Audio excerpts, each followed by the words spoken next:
This story is about how the main character unexpectedly got into a dangerous world with big monsters. Therefore, in order to survive, he began to think about the development of his dungeon. The main character, Yuki, must now live in this world using his bold and keen senses. He will also spend time with a high dragon girl and a vampire girl. Yuki saw his statistics in the system and was convinced that he was no longer a human, but an archdemon. His luck was at a very low level. That is, his words were confirmed and this place really is another world. He definitely understood that before that he died in his past world and ended up here. In this world, several dungeons are located in different areas, and the Demon Lord is the one who controls them. Moreover, the core is filled with a large amount of mana. One of the dungeons that was created recently was destroyed in front of Yuki. It was logical because it was maximally unprotected and weak. And of course, dungeons constantly called someone to increase their life activity and who can manage it. That is why many people fall into this world. They made the menu similar to the game, so that it was easier to deal with it. Also, this system works like this. If the Demon Lord dies, then the dungeon will be destroyed. In other words, now the dungeon and Yuki share one life. The higher his analytical ability, the more information he could perceive. Yuki studied the information about the dungeon. He saw that his skills were at the maximum level 10. But it was of no use because there was no one to use them on. Yuki saw that they even had their own video game, but it was very expensive. There were many options to improve the dungeon. Also, he can summon monsters. It was only after a while that Yuki was able to notice that he had wings. It was something to him. Reminded. The boy promised that he would definitely protect his dungeon. After everything that happened to him, he got a second chance to live. He held his second heart in his hands. From that day, Yuki began to live his new life. Most of the things he could buy from the store's catalog. Therefore, he thought that he would not have a problem with the food in this place. But in this case, he has the main problem, and that is the acquisition of dungeon points. There are several ways to obtain them: killing monsters, killing criminals, devouring monster corpses, and self-healing. After Yuki had more or less understood the principles of this world, he decided to finally go outside. He wondered if he could ever fly in these skies. He really wanted to. Suddenly, he found a mushroom, and when Yuki looked at it, a description of this plant immediately appeared above him. And somehow, that's how his carefree research came to an end, because he met a very powerful dragon that can kill him with one blow. The dragon immediately asked what class Yuki was. The boy offered to discuss everything peacefully, but he could not hide his surprise at the fact that the dragon could talk. Yuki immediately decided to conduct research on this dragon. The boy really guessed correctly, and the dragon has a status bar, and there it was indicated to be a higher class dragon. He was shocked when he saw that this dragon was level 987, when his level was only the first. He didn't like this game anymore, and he stood and watched everything happening with a very strange face. It is said that when a person's face is very scared, then it becomes restrained and immovable. But the dragon did not care who interfered with his territory. He would drive out anyone who violated his possession. But Yuki interrupted his speech and offered to make a deal. The dragon then asked what the demon could give him in return. Yuki said that he couldn't face a dragon with such power, so he offered him a chocolate bar. He assumed that the dragon was very fond of sweets. Yuki understood this because she smelled honey from him.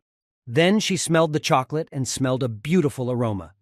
But the problem was that she could not get it with her paws. Therefore, she simply grabbed the whole tile with her mouth at once. The dragon felt an incredible taste. She admitted that it was 100 times better than honey. She had no idea that such sweets existed. Yuki took this opportunity and told the dragon that if she didn't kill him and attack his cave, then she could eat such chocolate whenever she wanted. Her eyes immediately started to light up. But he didn't promise that he could satisfy her needs completely right away because she had a very large body. Yuki said that it would be beneficial for both of them. Moreover, he was sure that there were no people in this world who could offer her a chocolate bar. And then, suddenly, a fragile girl appeared in front of him. It was the same dragon. She said that it was not for nothing that she had lived so long in this world, and therefore she could turn into a human without any problems. Yuki was surprised that she could also look like a human. The girl began to demand a bar of chocolate from him. Now you have to give her a lot to satisfy the little girl's needs. But first, Yuki took off his t-shirt and asked the girl to put it on. The girl understood that Yuki would definitely not attack her in this form, but he asked her to put on a t-shirt as soon as possible. The boy believed that in time he should buy her clean clothes. When the girl came to Yuki's room, she immediately understood that his dungeon was created recently, because it consisted of only one room.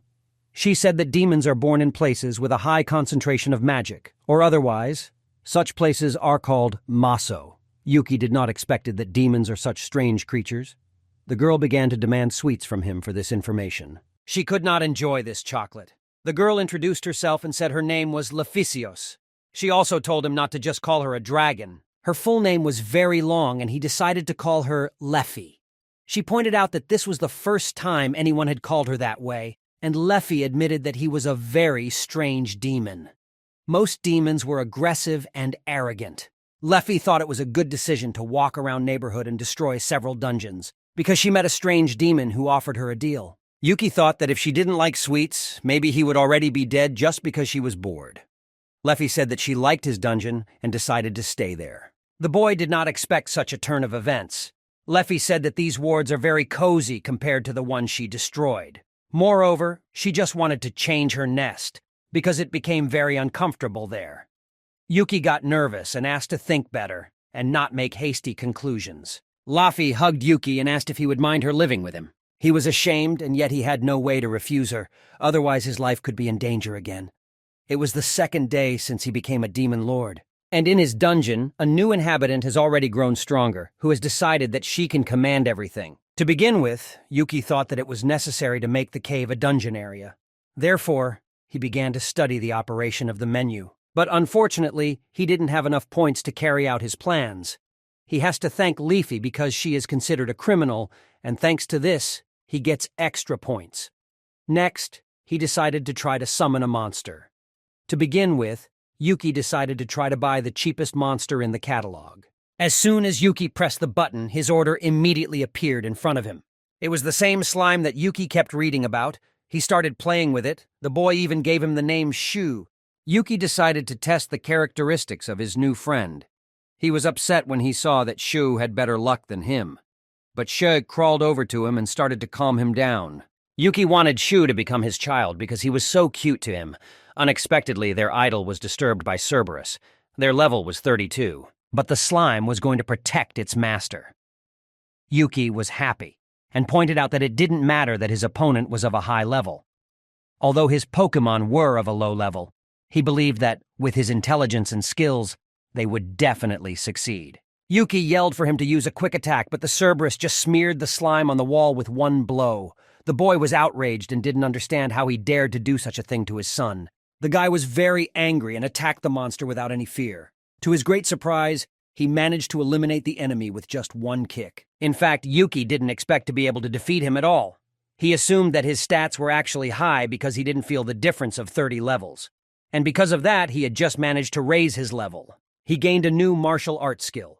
He guessed it might be because he used Yakuza's punch, but unfortunately his luck stat never improved. But no matter how much his skill improved now, he still isn't even close from Leffy. Yuki then remembered his new friend and went to check on his condition. Thanks to the regeneration skill, he was fine. The boy realized that it was wrong to force his pet to give up fighting a monster. After all, Yuki believed that pets were there to love, and he decided that it would be enough if only he would compete. Then Leffy came up to them and started playing with she. Yuki was looking through his system and suddenly turned to her. He asked the girl to teach him magic. Since he was in another world, why not learn the magic he wanted so much to begin with? He had quite high magic skills for his level, and he wanted to cast a spell, but it turned out to be not so easy. Now Leffy understood why he had been acting so well lately. It turned out that Leffy also had an analytical skill. She believed that if possessing it, one can learn any form of life. But in that case, Yuki wondered why she didn't know he was a demon lord when they first met. But she replied that she didn't think it was necessary to spend time getting to know every insect she was killing. She asked to forget about it and asked for more chocolate. But Yuki replied that at such rates you can earn yourself a tooth decay. Leffy said that a dragon like her couldn't get a negative trait, so the boy decided to give her a pack of cookies and told her to tear open the clear packaging first before eating. To the girl, the cookies were like pieces of clay and she doubted that they could be eaten at all. But when she tried it, her taste buds were in shock. Yuki reminded her of learning magic, but Leffy was ecstatic and thought about how good it was. Decision to settle in this dungeon. The girl turned to the boy and said that he was about equal in strength to any monster in the eastern part of this forest. Yuki waited until she finished the entire pack of cookies. After the cookies were finished, she said that she could teach him magic. In return, he got her another pack of cookies. Now she was ready to create an incredible wizard out of Yuki. To begin with, she decided to let him feel the mana of this world and took his hands. He felt something circulating through his body from his right hand to his left. This mana was very different from the mana flying in the air of the dungeon. She checked his stability and he seemed to be fine. Still, she forcefully awakened his mana with her. If he hadn't withstood her mana, the boy's head would have exploded a long time ago. He was shocked that she took such risks and didn't tell him about it. Leffy replied that she thought if he was a demon, he should die. Now she asked him to try to awaken the mana on his own. He did not do badly, and now he was in a state where the mana is active. This is the basis of the basics of magic. After that, she asked him to imagine a plane far away to the horizon and to do it in as much detail as possible. Then imagine a lonely flower, which he plucks and places in his hand. Then he said the Kukanatid spell, and this flower really appeared in his hand. But he threw the flower away and asked why he should create such nonsense. She replied that it was a trick for beginners. The next step is for him to imagine fire. Just clearly enough imagine creating fire with mana. And suddenly a fire appeared on his finger. Leffy was surprised. Although she awakened his mana thanks to hers, she did not expect that it would be so easy for him. Perhaps the fact that he is a higher demon affected the result. He really liked fire magic. He was already dreaming that maybe in the future he could use it as a shooter weapon. He imagined a flamethrower, and his hand suddenly started to emit much more fire. Leffy started screaming for him to stop the circulation in his body and not fuel the fire with mana. As a result, he managed to stop this flow of fire. Leffy understood that Yuki really liked to surprise her. She added that in order to master mana well, one must spend mana efficiently when using it. The girl asked to be more careful in regulating her power. So far, she had only taught him the basics of magic. She pointed out that the most important thing is what he imagines in his head. Spells only help with that. Lately, many stupid people and demons have misunderstood this and only work on their spells. That is, he understood that he can imagine anything, and it will appear before him with the help of mana. Leffy answered that everything depends on his abilities. In this world there is also the magic of time, light, and darkness. The girl pointed out that he had a penchant for at least earth and fire magic, but they wouldn't know about the rest until he tried. She let him practice as much as he wanted and promised to watch over him. The boy immediately started creating warm bath water, warm wind, to dry his hair, but he didn't get anything out of it and he assumed that he had no desire for it. Leffy asked him to use normal magic, but Yuki said that's how it works. He thought he could use water magic more effectively, but the problem was that he needed a lot of imagination to use this world's magic. And the easiest way to imagine something is to remember a technique from his past life. He tried to make water magic fly in the air. He even managed to create a water dragon. Leffy did not understand what he was doing. Yuki used the water for the bathroom and started to wash his head. Shi's slime got into his bowl and he started to drink the soapy water. Then he remembered that Sha had recently eaten a plastic bag of cookies, so he assumed that maybe it was normal for him and nothing bad would happen. The girl came closer to him and asked her to do the same. Yuki agreed without any problems, because it was she who taught him magic. Therefore he called her to him and decided to thank her in this way. He began to wash her hair. Leffy pointed out that this was definitely not what she had in mind when she was going to teach him magic. Leffy said that something started burning in her eyes. Yuki replied that he asked her to close her eyes, but she didn't listen to him. So he asked her to come back to him to wash off all the shampoo. Meanwhile, some robbers were trying to catch up with the girl in the forest. She started running into the forest. They didn't know what to do. If they lost the goods, they would have problems. But if they followed her into the forest, they would definitely die. They had heard that there were rumors that the ancient dragon had reawakened, and that was why she was afraid of falling into its trap. Yuki walked up to Leffy and said that he would leave her alone for a while and asked her to look after the house. He also let her eat the food he left, but not all of it. Then he leaned towards Shi and said that he could also keep Leffy company. Before Yuki left, they sat down to play the game he had given them. The boy never thought that an ancient dragon could love Tamagotchi so much. During all this time, no one had entered their territory. Most likely this was because it was Leafy's territory, and there were not many animals and monsters there. Moreover, the main part of the ways of earning points was related to the invasion of foreigners. Yuki planned to fill the map and expand the dungeon outwards. As long as he has Leffy, he decided not to spend on traps and monsters to fight the aliens. So the plan is to use the points he gets from Leffy to expand the dungeon and increase the base regeneration of points. And when he accumulates enough points, he will start making a real dungeon. He began to joke and said that he would build himself a castle. Due to the fact that he had learned some skills, Yuki could hide himself from his enemies and spot them before they could spot him. In time, Yuki discovered the explanation of how to learn skills. First, you need to acquire the skill, then fill the scroll with mana. Once the magic pattern drawn on the scroll is filled, the skill will be considered learned. And luckily, Yuki had a whole bunch of these scrolls.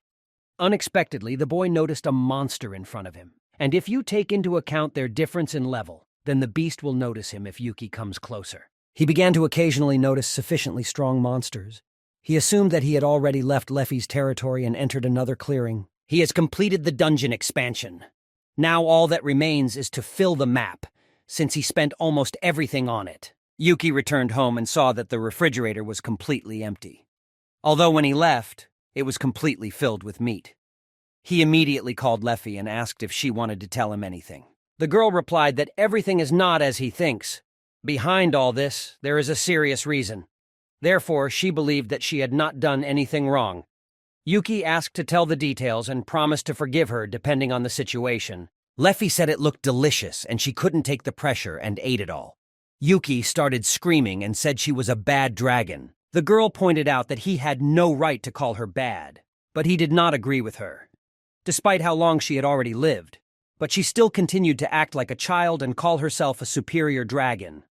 Leffy said that she could bring any catastrophe as soon as she wishes. That's why she is used to doing whatever she wants. Now he understood how she plays. But she still realized her mistake and started apologizing. She even said that she won't eat sweets at all anymore. Yuki said that he will have to starve because he spent all his points on expanding the dungeon. But Leffy asked to come up with something and promised to come back in 30 minutes. After 30 minutes, the girl brought him a small pile of monsters and said that it would give him enough points. Yuki said that was too much and hit her. Leffy pointed out that despite the fact that she killed everyone here, so he could get those points, he was the first one in the last few hundred years who dared to hit her on the head. He replied that there is a limit to everything, and he did not understand what he should do with a pile of corpses and blood. But then he remembered that he could convert the corpses of monsters into points. Then Leffy did not understand why he hit her. Yuki admitted that it was his fault and began stroking her head. He added that he would forgive her this time, but he went on to state that he would not be able to create food out of thin air. Leffy replied that if he wanted to eat that much, then they better hunt on their own. Yuki said that there should be a limit to everything. He didn't see the point in expanding the dungeon if all the creatures around died. The girl promised to restrain herself as much as she could next time. The next day, Yuki again went to another area to expand his dungeon. This time, he had to compete. Yuki guessed that without stamina it would be difficult for him to be a warrior. He decided to try other skills when he leveled up swordsmanship. He had a very useful Eyes of Mana skill that he has. With it, he can see the flow of mana in detail, even before his enemies cast their spells. He had the idea to start specializing in magic, but then again, he hadn't been able to use fire magic since that day. Maybe his subconscious thought it was too dangerous for him. But for now, he had no choice but to train water and earth magic at the moment.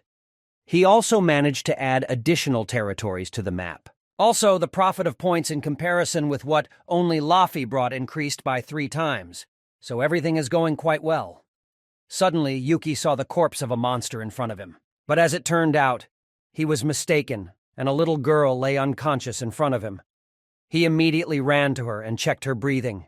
There was a pulse, but with such wounds, it was not known whether she would survive. Yuki immediately found a high-quality potion in his arsenal, and if he remembered correctly, he just needed to pour water on the wound. Luckily, he listened to Leffy and took some with him. Although he healed her wound, he still couldn't afford to leave her lying in the middle of the forest with monsters. He picked her up and carried her home, Leffy met him and said that she never thought he liked little girls, but Yuki said that he didn't have time to answer her nonsense right now. They examined this girl for a long time and came to the conclusion that she was a vampire. Leffy said that he brought home something rare again, because in the past few decades, such beautiful species as vampires and demons are on the verge of extinction, thanks to humans who hunt them and turn them into their slaves. And another beautiful species is the children of the forest. They should have a non-aggression pact with humans.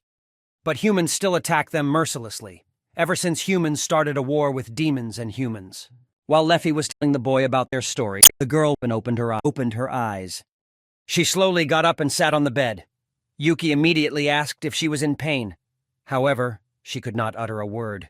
Yuki tried to explain to the girl that he does not bite and she is in a safe place. Therefore, he asked her not to be too scared. Suddenly, Shu jumped onto Yuki's shoulder. The girl was delighted with Sha. Yuki even offered her to play with him. The girl carefully touched him so as not to accidentally hurt her. But Sha himself took the initiative, jumped on her, and began to tickle her. The boy introduced himself and named everyone present. The girl answered that her name was Iruna. Then Yuki began to ask what she was doing so deep in the forest. The girl sadly answered that she was being chased by scary people. Then the boy asked if she knew where her home was. But Iruna was silent in response. And after a few minutes, she said that her house was gone. Her whole family was destroyed along with the house.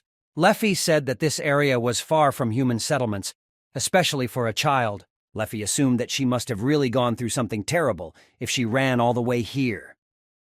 Yuki reassured the girl and said that there were no scary people there and she could stay with them as long as she wanted. Iruna started to cry because she remembered how these people said that she should die. Yuki was very annoyed. He turned to Iruna and said that he was sure they only bullied her because she was very cute. He asked her not to say any more that she must be dead. The girl smiled through her tears and called him her brother savior. Yuki heard that the girl's stomach was grumbling, so he asked what the girl would like to eat. And then Iruna answered that she wanted blood. He forgot that this girl was a vampire and asked if his blood would do. Leafy asked if he really wanted it, but Yuki didn't see anything wrong with it. Leffy thought and said that it was possible and there was nothing like that, so she let him do whatever he wanted. Her stomach continued to growl and she was about to bite the boy. Then she bit him and started really drinking his blood to get her fill. After that, the girl thanked her brother for the dinner. After that, Yuki asked Leffy to take Iruna to the bathroom. But Leffy was not going to work for free and asked for 3 packs of cookies. But it was too much, and the boy said that in this case he would not create sweets. Therefore, she had to agree to 2 packs. Leffy called the girl to show her how to use the bathroom. Now that sweet Iruna has joined them, life in the dungeon has become better. She finds one of the toys and starts asking what it is. A system appeared in front of Yuki, and it reflected their profit. If he doesn't spend, then it will be enough for them for a while. However, he still decided to play in the casino and started with a bet of 1,000 points. There was no chance of relegation, no list of items written there. And then he dropped a magic revolver. Instead of iron balls, this revolver uses mana and shoots magic balls. The power of the magic ball depends on the amount of mana. Yuki thought he had hit the jackpot at the very beginning. He was very happy.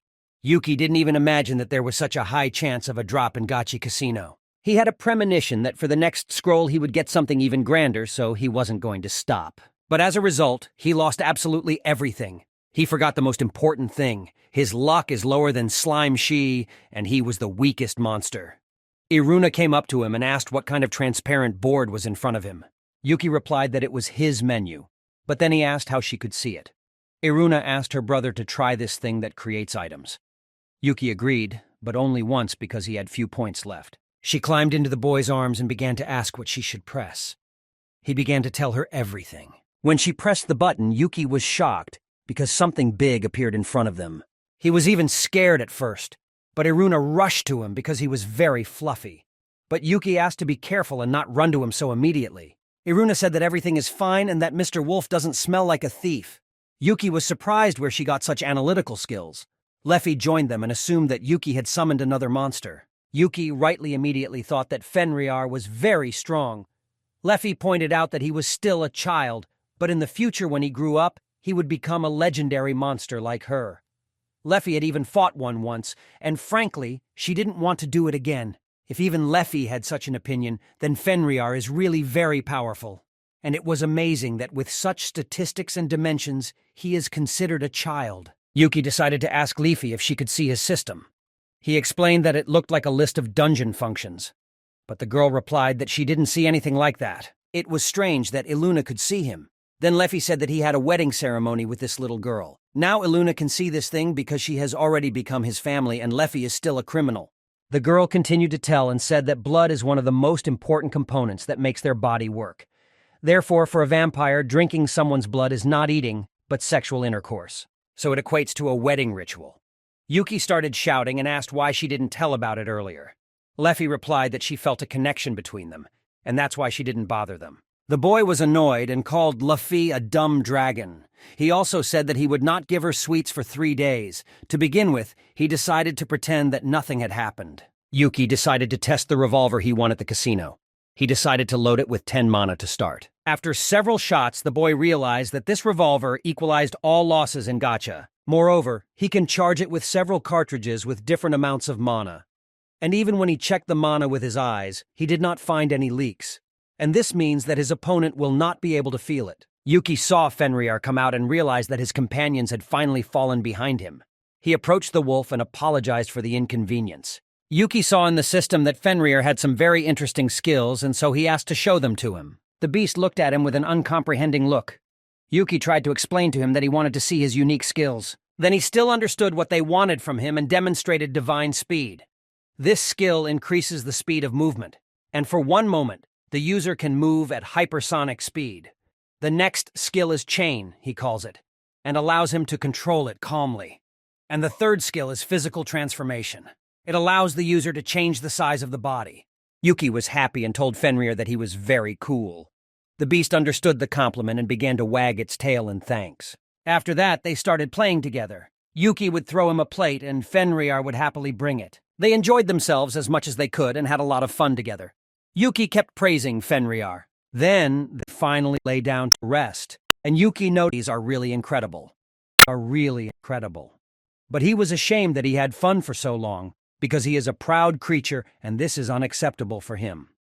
But the boy asked him to relax and, most importantly, to have fun. Yuki began to tell him that from this point up to the top of the mountain was Leafy's territory, but from the foot of the mountain and beyond, it was already his dungeon. So while Fenrir was in his dungeon area, Yuki wanted him to do whatever he wanted. Even though he could change size in the throne room, there was still not much room for him there.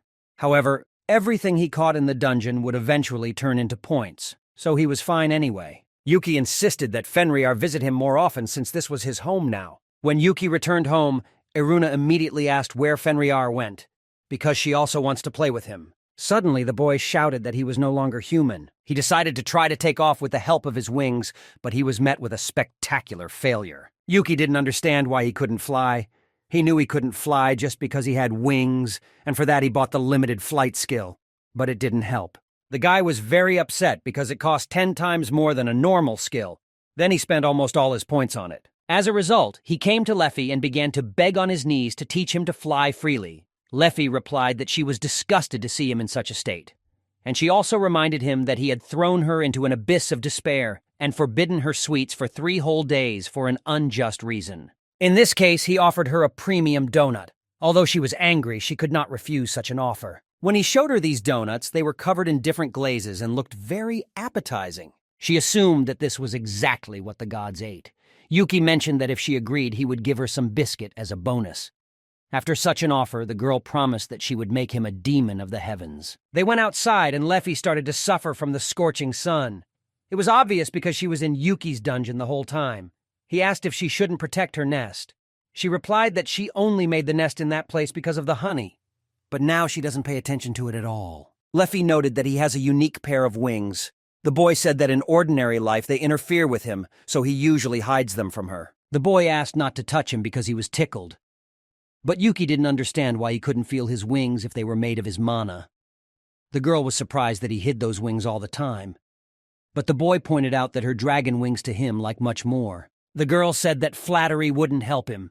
Then the boy wondered if for dragons, if praising the wings would be considered courtship. Leafy said that now that he showed his wings, you could say that he became as attractive as a cake with a lot of icing. Compared to some other lowly dragons, it can be concluded that Yuki is not bad. She noted that she doesn't often praise someone, so she asked him to be proud of it. After that, she said that she needed to get down to business. Leafy asked Yuki to use her mana eye and watch closely. The girl used the imitation wings she made with her mana. However, they served roughly the same function. Leafy asked if he wanted to say something. Yuki replied that her wings were beautiful, like the moon shining through the darkness of the night. But Leafy expected to hear something better. After that, she asked him to take a closer look. The girl began pouring more mana into her wings. She asked Yuki to try to fly with her as well. He must collect his mana and channel it into his wings. And after that, he was able to flap his wings for the first time. The girl asked him to keep this form and fly with all his might. And as a result, Yuki managed to fly. But Leafy said that he poured too much mana into his wings and asked to relax them a little. Yuki couldn't take his eyes off Leafy, and she noticed it. The girl asked what was wrong with her and why he kept looking at her. But the boy replied that everything was fine. She offered to show him the true purpose of the flight. Meanwhile, in the border location of Alfiro, the guild offered an urgent quest. Since all adamant rank adventurers are busy, it was decided to entrust this quest to mithril rank seekers. They didn't understand anything and were given a chance to think until tomorrow. The boys said that they had no choice but to accept this quest. The more so, the reputation of adventurers who refused the direct quest of the guild. They heard that the monster, which rarely appeared before, now began to appear more often. The girl saw how scared the boys were and said that she would pray that they would not meet these monsters. The one who is considered the strongest among all dragons is the highest dragon. They still went to this task, and monsters appeared all the time. The boy yelled at the girl to stop complaining and move faster if she didn't want to die. She pointed out that something must have happened in this forest.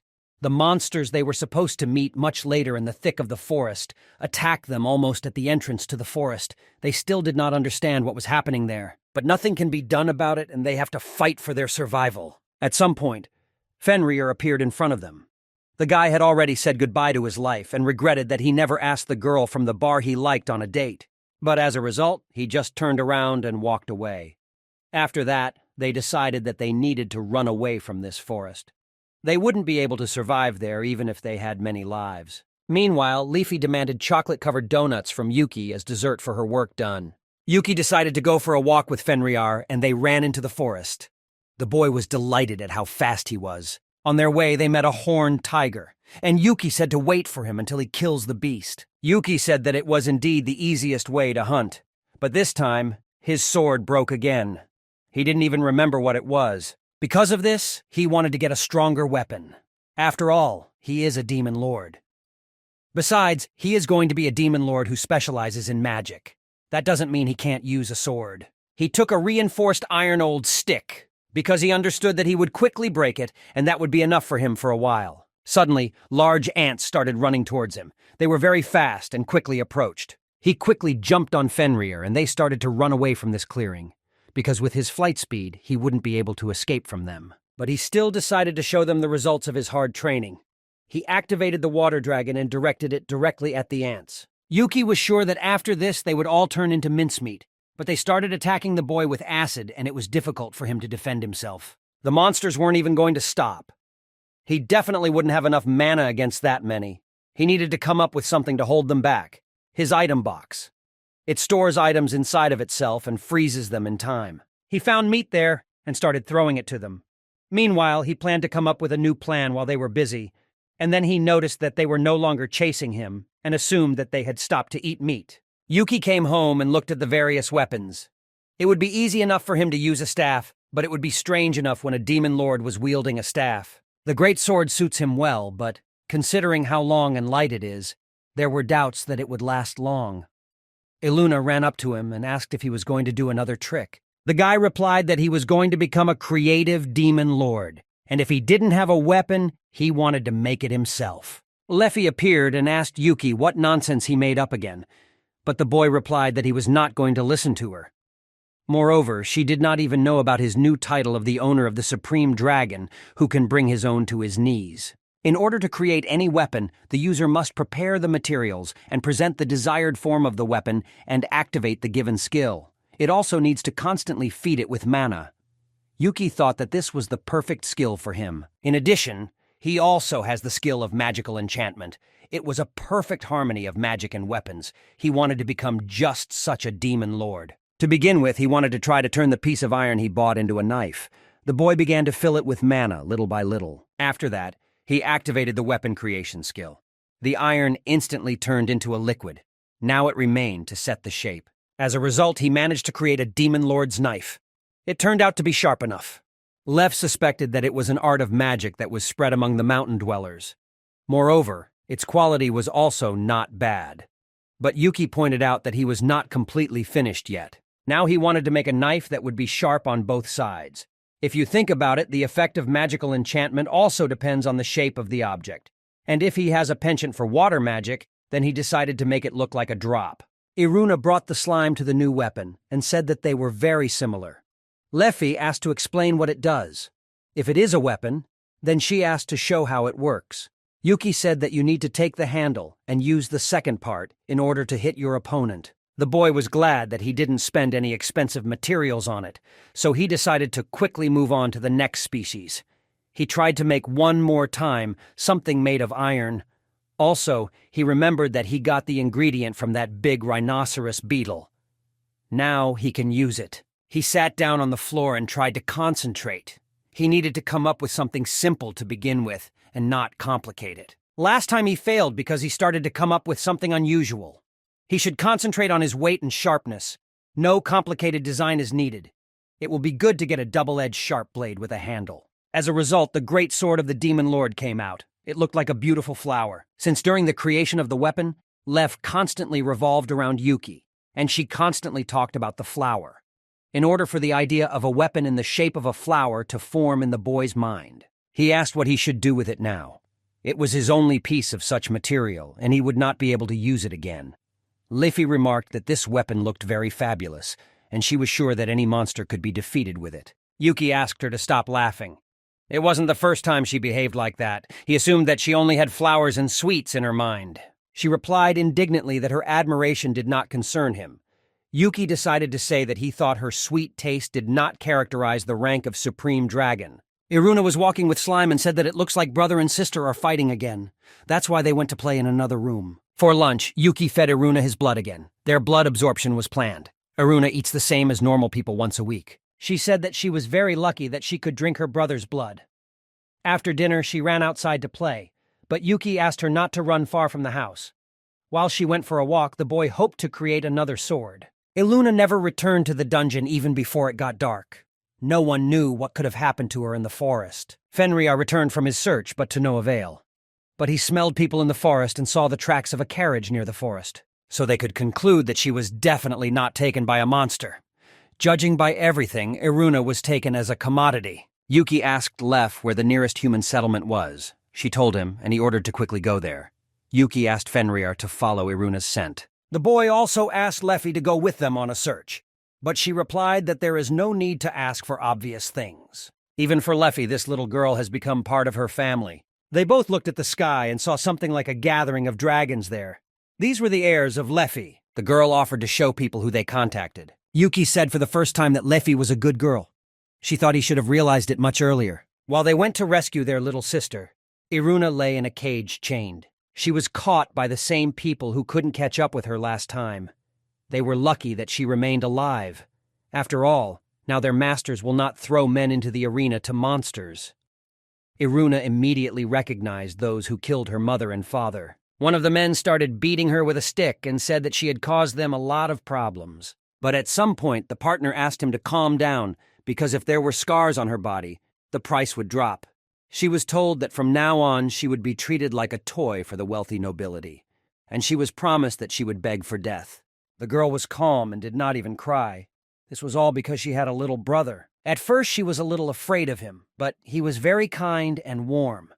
She liked being around him. She believed that she could rely on him. Of course, Mom and Dad are no longer with her, but she believed that his new friends would come to save her.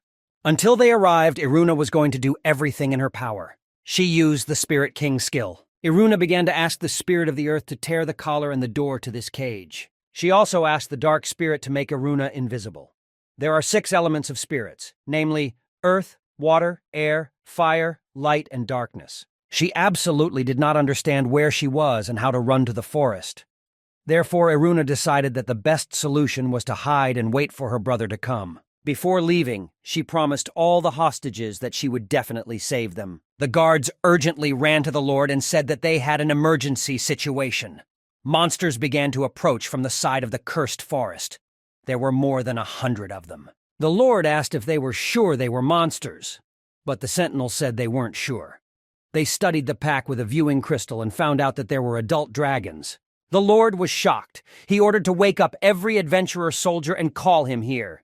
He also asked to notify all the townspeople and begin an immediate evacuation. The most important thing for the Lord was to let the townspeople go safely to a safe place.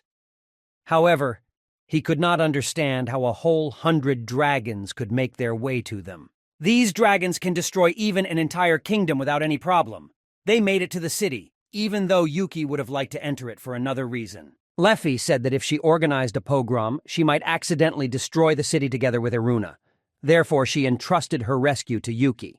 The boy asked to just control the dragons. Archers on the move began to attack the dragons. Fenrir ran up to Yuki and the boy asked to take him to Iruna, since this beast smelled her very well. The guards saw how Yuki escaped riding the monster, and therefore their task was to catch him. Meanwhile, traders tried to quickly evacuate their goods to a safe place. One of the girls got caught and fell to the floor. But he hit the floor next to her with his whip and said that he had treated her very well because she was their commodity. But the man thought about spoiling her before selling. He also hurried the rest and said that they had better listen to his orders. But at that moment, one of the walls simply collapsed. A guy appeared in front of them, and the merchants had never seen him before. He broke through the wall and entered their room. It was Yuki, and he was very annoyed by these men. However, he could not find Iruna and assumed that she was not there. The men thought that he was a royal dog and planned to kill him, but it seems that after rebirth, Yuki ceased to be human and he understood it himself. He saw no need to keep these horrible people alive. One of the men rushed at the boy and wanted to kill him, but Yuki was much smarter and did it first. After that, he no longer pardoned anyone and destroyed absolutely every abuser and trafficker. One of the men was going to attack him from behind, but thanks to Fenrir, the guy was not hurt, and the enemy was eliminated. The men began to shout that this guy had a familiar, but he was not going to back down and ordered to bring him loot. After the fight, Yuki asked if Fenrir was okay.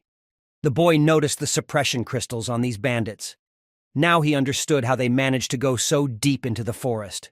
These crystals disrupt the mana flow of the monsters nearby. The effectiveness depends on how strong monster. The boy supposed that it was very difficult for them if they were so weak. The man assured his friends that the owner of the familiar could not be strong. But Yuki was ready to teach this man a lesson. Yuki got tired of listening to his conversations and he attacked the criminals.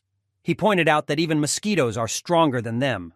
But Fenrir unfortunately could not hear Iruna due to the large amount of blood around. In this case, Yuki had the option of asking the slaves, but then he realized that it would take a lot of time. In this case, he decided to immediately ask the owner of the place, but he was not going to play with him, and immediately began to ask him with physical intervention. He swore that he did not know where Iruna was, and when they noticed, she had already escaped from her cage. And she escaped despite the fact that she was chained in magical chains and also guarded by a guard.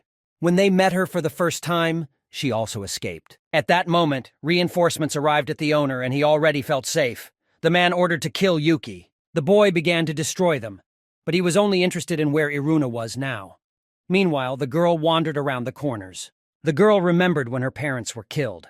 The last thing she was asked to do was run as fast as possible and away. When Yuki went outside in search of Iruna, he was given a rather warm welcome. Iruna was crying because she was scared. She wanted to hug Shu again. She wanted to play with her brother and sleep with Fenrir. She also wanted to talk to her brother sitting on his lap. She didn't want to be alone again. It was the second time in a short period of time. They turned the whole city over in search of the girl and finally got the results. Finally, Yuki found Iruna. As soon as she saw him, she immediately started running to the boy. They started hugging. Yuki understood that she was very scared all this time, but he said that it was all over and she was safe. After that, the boy said that this place is very dangerous, so he insisted that she leave this city with Fenrir. But the girl said that there are many kidnapped people besides her. Iruna asked to save them, and Yuki promised that he would do it. The guy put her on Fenrir and wished him a good trip. Yuki saw a bruise on Iruna's face. He said that he was not going to play with them anymore, and he would kill every person for bad deeds. But Leffy stopped Yuki and said that he had already achieved his goal. Iruna was already with them, and those who harmed her were already punished. She told Yuki that he should go home. After all, he has nothing else to do here. In addition, she was very hungry and hoped that he would arrange for her a dinner that would be worthy of her work. Yuki had promised that he would go all out and feed her the best food he had. Leffy hoped that would live up to her expectations. He assured her that it would be so delicious that she wouldn't be able to eat regular sweets for a while. Suddenly, someone interrupted their conversation and approached them. It was the lord of this city, Taylor. Yuki asked what he needed. Taylor assumed that the only reason for Yuki's visit was the kidnapping of his relative by their people. And as the person in charge of this city, he was very sorry. He invited the boy to the premises and promised not to take up too much of his time. During the meeting, he said that he could not fully apologize for what had happened, but he promised to make sure that this did not happen again. He apologized for the situation. Laffy said that Taylor should know who she is and remember the pact she made with his ancestors. Yuki realized that this old man had a skill of analysis, and it was no wonder that he knew that Leffy was a superior dragon. Leffy began to tell that there was an era full of struggle, a whole era in which everyone was looking for their strength. Many fools challenged her. It annoyed Leffy, and she decided to remove this problem at the root. She began to attack human countries from which new heroes emerged. The king of the people of the past panicked and promised that his relatives would no longer interfere in her affairs. The girl they kidnapped is her relative, and she pointed out that their mistakes require repentance. Taylor bowed and said that if she allowed this pact to continue, he would try to meet her demands as soon as he could. Laffy told Yuki that now was the best chance to demand something from him, and she advised him to tell the reason why he was in such a hurry for this meeting. It annoyed her that he continued to think of her as lazy, and so she wanted to confirm her true status as a higher dragon. Yuki said that he didn't care what they did, but if it happened again, he would just kill them all. Taylor promised to do everything he could to make sure no one entered the cursed forest again. Another of his conditions was that they should give them all the slaves that were in the estate. After they left, the Lord said that he couldn't even think that a higher dragon would take the form of a beautiful girl. Even this demon lord has a powerful power, and he wanted to avoid contact with them as much as possible. Although in reality he could only dream about it, because recently everyone started thinking that interfering with the cursed forest and taking its resources is a good idea. They took away all the slaves who were kept in cages and sold to the local nobility. Yuki did not understand what he should do with them now. Leffy understood that Yuki did not think about the consequences of such a decision. The boy replied that he helped them because Iruna asked for it. Although from the outside, it looked like he had some kind of plan, but in fact he wasn't there. He approached the girls and asked if they had a home. They answered that many of them had been kidnapped far from their hometowns. But even those who were stolen from their homes have a place to return to. The boy asked how she found out that he was the Dragon Lord. The girl replied that she was told by the amount of his mana. Yuki said that with this information it would be much easier for them to deal with it. He turned to Leffy and asked if she could send the dragons to take them home. She didn't mind sending them home. Her dragons are very smart and just tell them where their home is and they will quickly take them there. The girls were shocked that they would actually be able to be sent home. Yuki also said that they can take care of those who have nowhere to go back to. As a result, only 2 girls remained, Layla and Ilona. They had nowhere to go. Layla said that she was always taught to return the good that she receives, and she would be happy to serve them if they didn't mind. Ilona saw Fenrir and was shocked. After that, she started begging Yuki to stay with them. She was ready for any conditions. He agreed and realized that it was because of Fenrir. To the werewolves, Fenrir was like God. The girl was very happy. Everyone told her it was a bad idea, but now she would be able to show off that she served Fenrir. The fact that she left the village was still worth it. Yuki apologized for the late introduction, but he just now told the name of someone from his company. There were still some people inside, but he promised that he would get to know them later.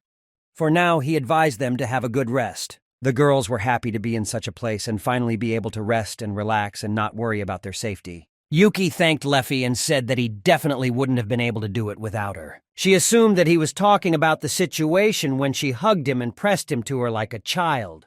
But the boy asked to forget about this situation. Leffy said that she spent many years alone. This world became depressed. Boredom was her only emotion, and she accepted it as the norm.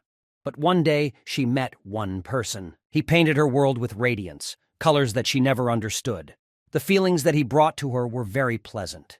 She will keep them in her heart. Leffy said that whenever he would fall into aggression, she would stop him. And she in return asked him to fill her life with the same colors as before. Iruna said that she was very glad that he came to save her, but she believed that he should not take hostages because it is called fraud. She could believe it if Leffy's sister did it, but Iruna couldn't accept that Yuki did it. The boy assumed that Leffy had said something strange to her. Leffy thought that was what he meant when he spoke of the maid. The girls entered the room, and Alona said that she would do whatever she was told. She didn't know if she could do it well because her body was not so feminine, but she promised to do everything possible for the master who saved them and gave them the opportunity to serve Fenrir.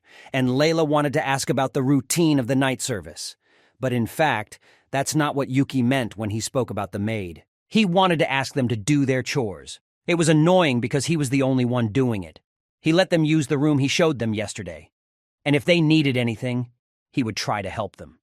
And if they didn't know how to use some things, he will gladly explain to them. Yuki found out that Layla was a Demunkin, and he asked what the Demon Lord's position was from the Demunkin's point of view. For Layla, these are just dungeon masters. To be more precise, they are just creatures that have been modified by dungeons to fit into them, but the boy didn't really understand what she meant by modified. For example, if there is a dungeon that wants to have a goblin as a Demon Lord, the goblin will be given powerful enough powers that he no longer belongs to the normal goblin category. Yuki could see that she was quite aware of the subject, so he asked her to tell him a little more about it later. Iruna told the girls that first you need to quickly remember the rules of the game. The next mission was to add a plain area. This would really add a floor to the dungeon. It was spacious enough and even has a sky in it. The secret system of the dungeon was amazing. In this case, he decided to use the option to add a river and mountains. Maybe he can also put a bridge and sakura next to the river. Then he decided to build a hotel in Japanese style. After that, Yuki and her slime friend Shu enjoyed relaxing in the new hotel. Suddenly, Iruna appeared there, even though he told her to come with everyone later. But she insisted that she wanted to take a bath with her brother. She asked Yuki to wash her head first. Yuki suggested that they somehow organize a picnic with everyone on the plane, but the girl did not know what a picnic was. The boy said that they would eat together under the blue sky and play a lot outside. She liked such entertainment. After some time, Leffy appeared in the bathroom. In fact, everyone was happy to see her, but not completely naked. Iruna assumed that her sister also wanted to take a bath with her brother, but Leffy said that this was not the case at all. She just wanted Yuki to wash her hair like before. She really liked it. Yuki asked Iruna to go to the bathroom before them. She could wash up while they finished. Yuki tried to concentrate on washing his head, not on Leffy's body. He closed his eyes, and I don't know how to distract him. He told himself that it was just a dragon. Yuki finished washing her head, but the girl lay down on top of the boy and asked him to continue. Leffy felt the boy's breathing become erratic and his heart beat faster. She started to touch him and said that she felt like he was getting excited from her body. But Yuki stood up abruptly and said that he can't get excited from a child's body. Irun and Slime watched the development of events, and the girl said that if they do not get into the bath, their bodies will soon cool down. Leffy said that it was really nice. She never thought that bathing in warm water would be so nice. Yuki noted that he had wanted to ask Leffy for a long time if there were any special requirements to get the title. But she wasn't sure herself. He can get the title after doing something very big. Also, he can get it if he has any thoughts of defying the law of nature. There are also some stupid people who think that God gives them to them after observing what they have done, but in any case, it is difficult to say for what they receive it. Yuki was surprised when he heard from Leffy that there is no God in this world, but she said that she has never seen one. Yuki revealed that he recently received a strange title, but it turned out to be useful. He then asked Leff if she had any titles other than Supreme Dragon. She replied that she had many, but she can not only hide her titles, but also her status.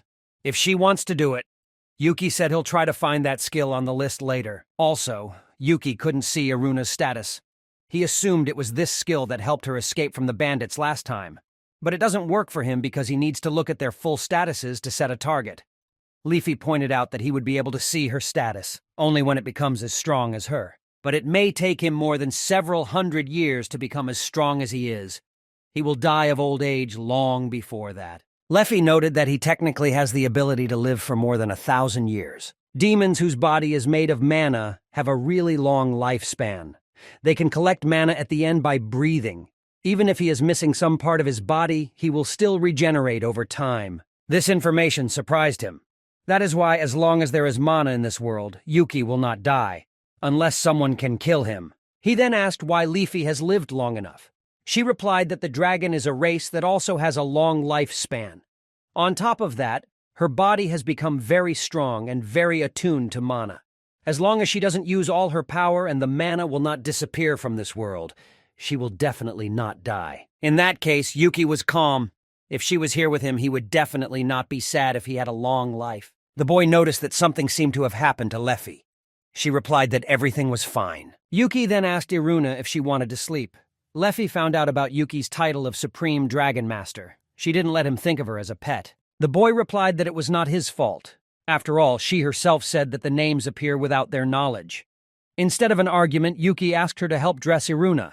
Meanwhile, Ilona fell on the bed and said that she was very tired, but Layla asked her to take off her clothes, otherwise they would be wrinkled. Ilona asked Layla why she decided to stay. Because she understood when the girl spoke of gratitude, it was just an argument for the hosts. When she introduced herself, she didn't say which tribe she was from, because there is only one tribe for the horned sheep, and it is very famous. Also, many researchers who belong to their race came out of there. So Ilona found it hard to believe that she just wanted to say thank you. But Layla said that she was really grateful for the rescue. After all, she had planned to say goodbye to life if she became a slave. But more than that, she met a demon lord who has the right mind. Therefore, it would not be a waste of time to use this opportunity to explore the dungeon. She hoped that Yuki would live normally, not knowing that she was there to watch over him. But Ilona promised that she would not tell the master about it. But she believed that he wouldn't be angry even if he found out about it. In response to Ilona's kindness, Layla said that she would keep quiet about the fact that Groll was one of the best tribes in the werewolf race. And rumors reached her that the daughter of the tribal leader, who is about the same age as her, had run away from home. Ilona became nervous and asked to keep it a secret. Layla said that she would never tell, but she did not understand why Ilona was hiding it. Ilona said that she was ashamed that the daughter of the leader of the tribe was so unruly. But Layla came up to her and said that she thought she was very feminine and cute. One day, Yuki started to wake everyone up and invite them to a picnic. Leafy didn't understand what he was talking about and really wanted to sleep. Iruna said that a picnic is when they eat outside and play a lot. But Ilona didn't see anything there but open land.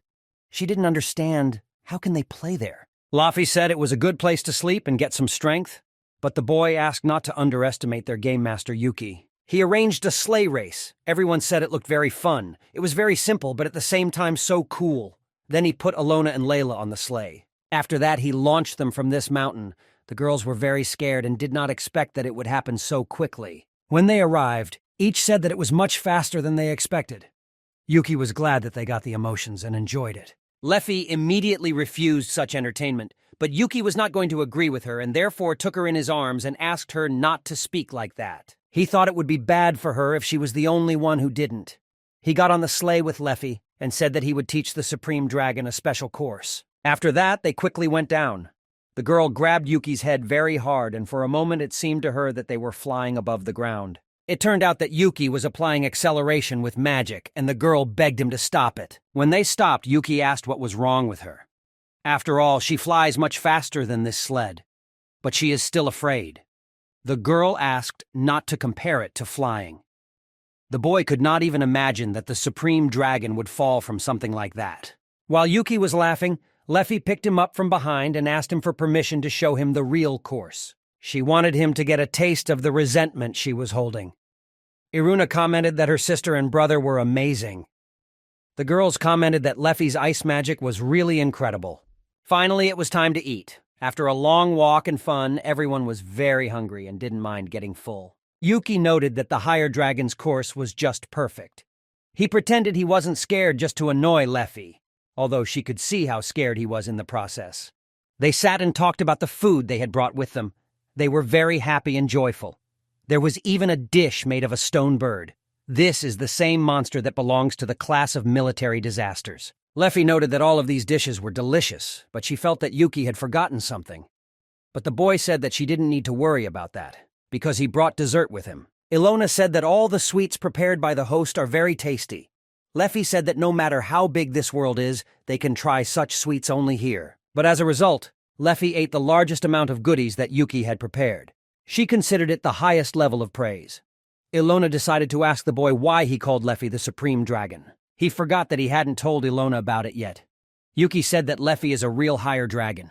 Ilona couldn't believe it at first. She knew that it was a legendary dragon. Ilona couldn't believe that it could be such a cute girl. Leffy was open to talking if Ilona had something to say. The girl said that she looked very beautiful and perfect, even in her human form. The girl asked if Layla understood who she was. The girl replied that it wasn't hard to believe now, because she was in control of the dragons when they first met. And if you take into account whose territory is in the depths of the forest, then it's obvious. Layla was surprised that Ilona did not guess about it immediately. But the girl replied that all her attention was focused on Fenrir. Iruna said that after they finished eating, she would like to play badminton. Ilona ran up to Yuki and assumed that Iruna was also a dragon. But Yuki asked not to worry and said that she is just a little girl. Although if you think about it again, Iruna was very brave. After all, she could easily ask the Dragon Lord to play with her and treat Leffy, the highest dragon, in the same way. Yuki said that he was the weakest of the four in the dungeon. Iruna insisted that they finally go and play badminton. Meanwhile, in the kingdom of Alicia. This kingdom is located in the north of the continent. It is very famous for its development of artifacts and their distribution. Because of this, it has a great influence on the neighboring kingdoms.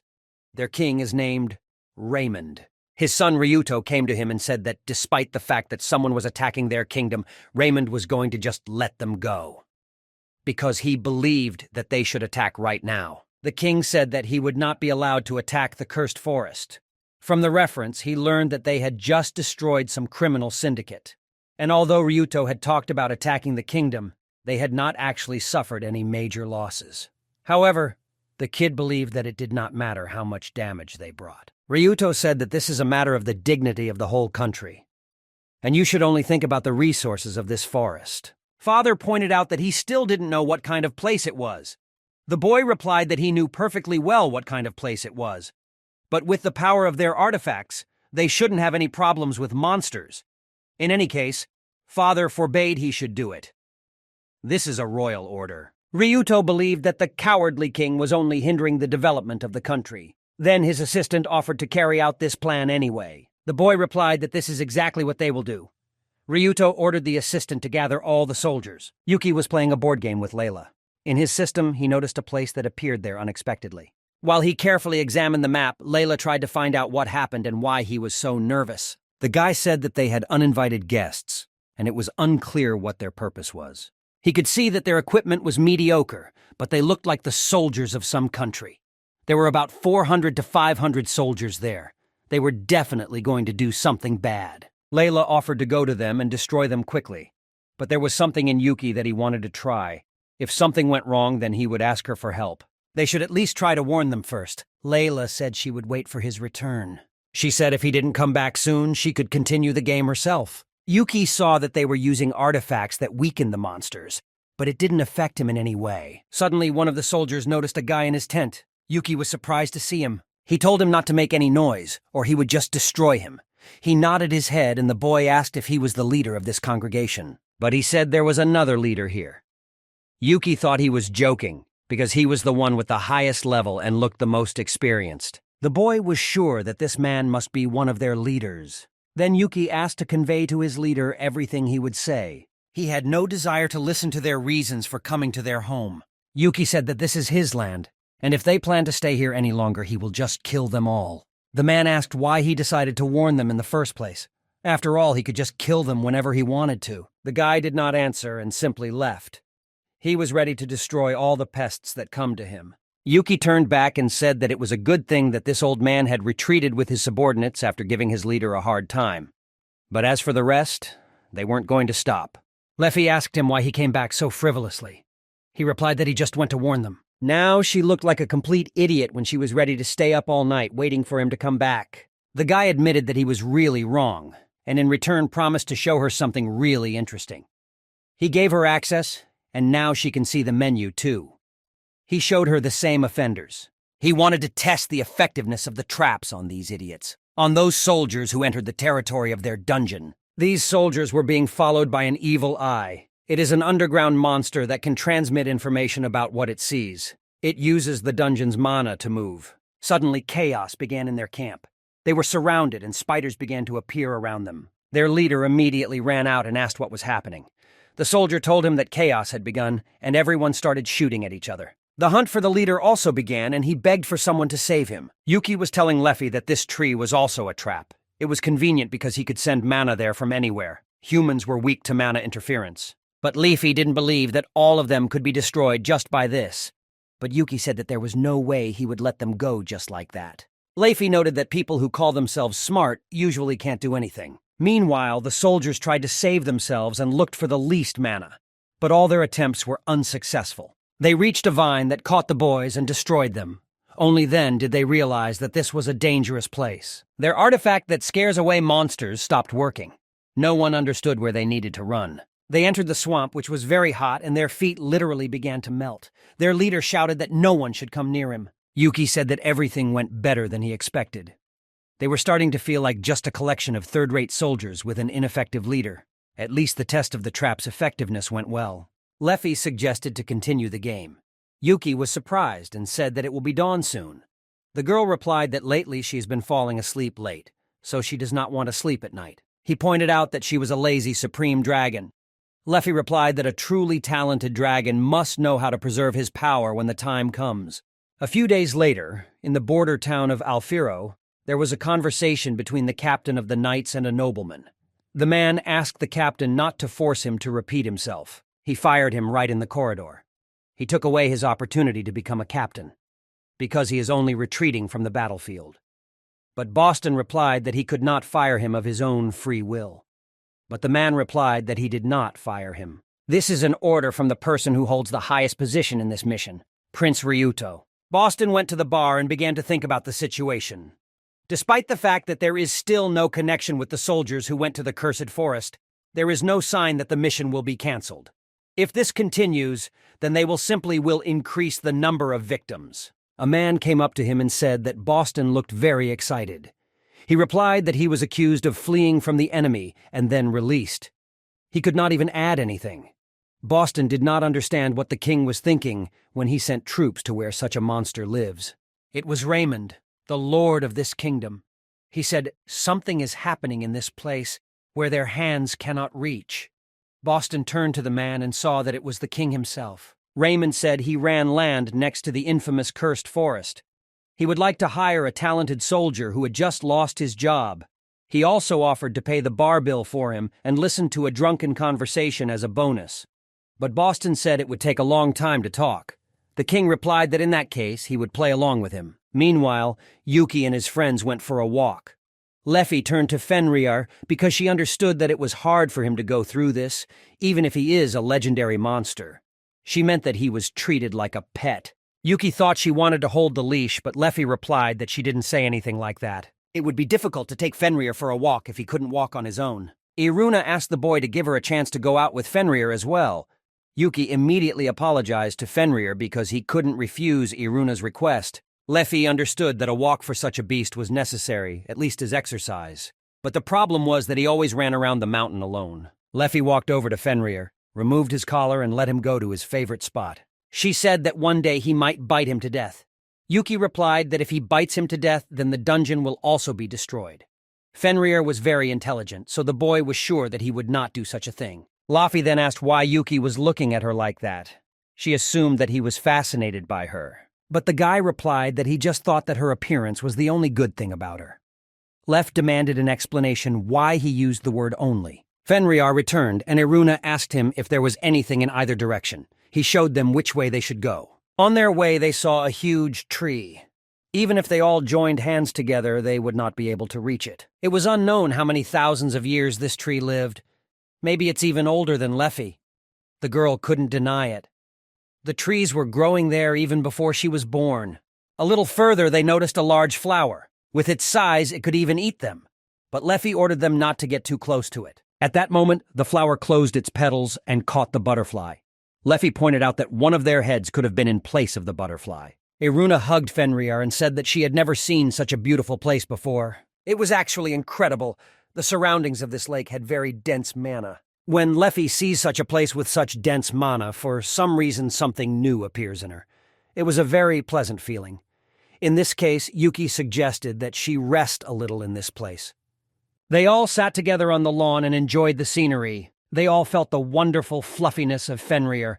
His fur was very pleasant. One of them said they wished they had a sheet like that. Fenrir was startled and hoped they were joking. Yuki turned to Iruna and said he would teach her how to play with Fenrir. First, they needed to prepare a plate. And after the plate and Fenrir are ready, you need to throw it as far as possible. Iruna was in awe of how fast and cool Fenrir was. Leffy didn't understand when he taught him to do something like that. Iruna shouted that she wanted to try it too. Yuki called her over and started showing her how to throw the plate properly. Yuki approached Leffy and asked if she wanted to play frisbee too. He thought there was no need to hold back. But the girl said she didn't hold back. Leffy just didn't want to interfere with the child's game. Yuki couldn't believe that Leffy, who was giving her all to win a little girl in a board game, would say something like that. Leffy said that it wasn't a game, but a real battle. After a well-spent day, they all went home together. It was a wonderful and peaceful day. When they were all ready at home, Iruna approached Yuki. He thought that maybe she wanted to ask for toys, but she replied that it was not so. Ilona noted that the host's atmosphere had changed. He replied that it was probably because he stayed up late playing board games with Laffy. Layla came to him and noticed that Yuki had already become a demon lord. She suspected that he had gone through the evolution of the race. The boy immediately checked it, and indeed his race was now a demon lord. This time he really killed many people thanks to his trap. But he himself did not feel that anything had changed. Layla noticed that the demon lord was undergoing race evolution faster than usual. Simply put, the main creature could be the dungeon itself, so it made the demon lord defend himself. Yuki asked why Layla kept looking at him. She apologized for being so rude and said she was just lost in her thoughts. Yuki noticed that the item list of the dungeon had been updated. He thought it was true that the dungeon grew when the demon lord did.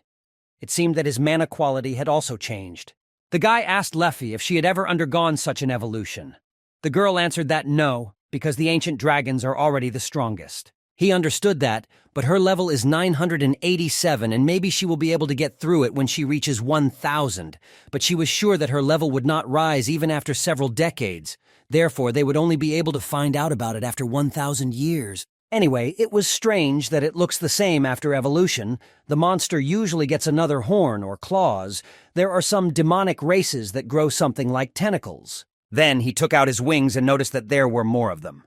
This was his only difference. Leffy asked why he hid them. She demanded that he let her touch them. The girl said that she would let him touch her wings if he let her touch his. Yuki said that her wings are great as always.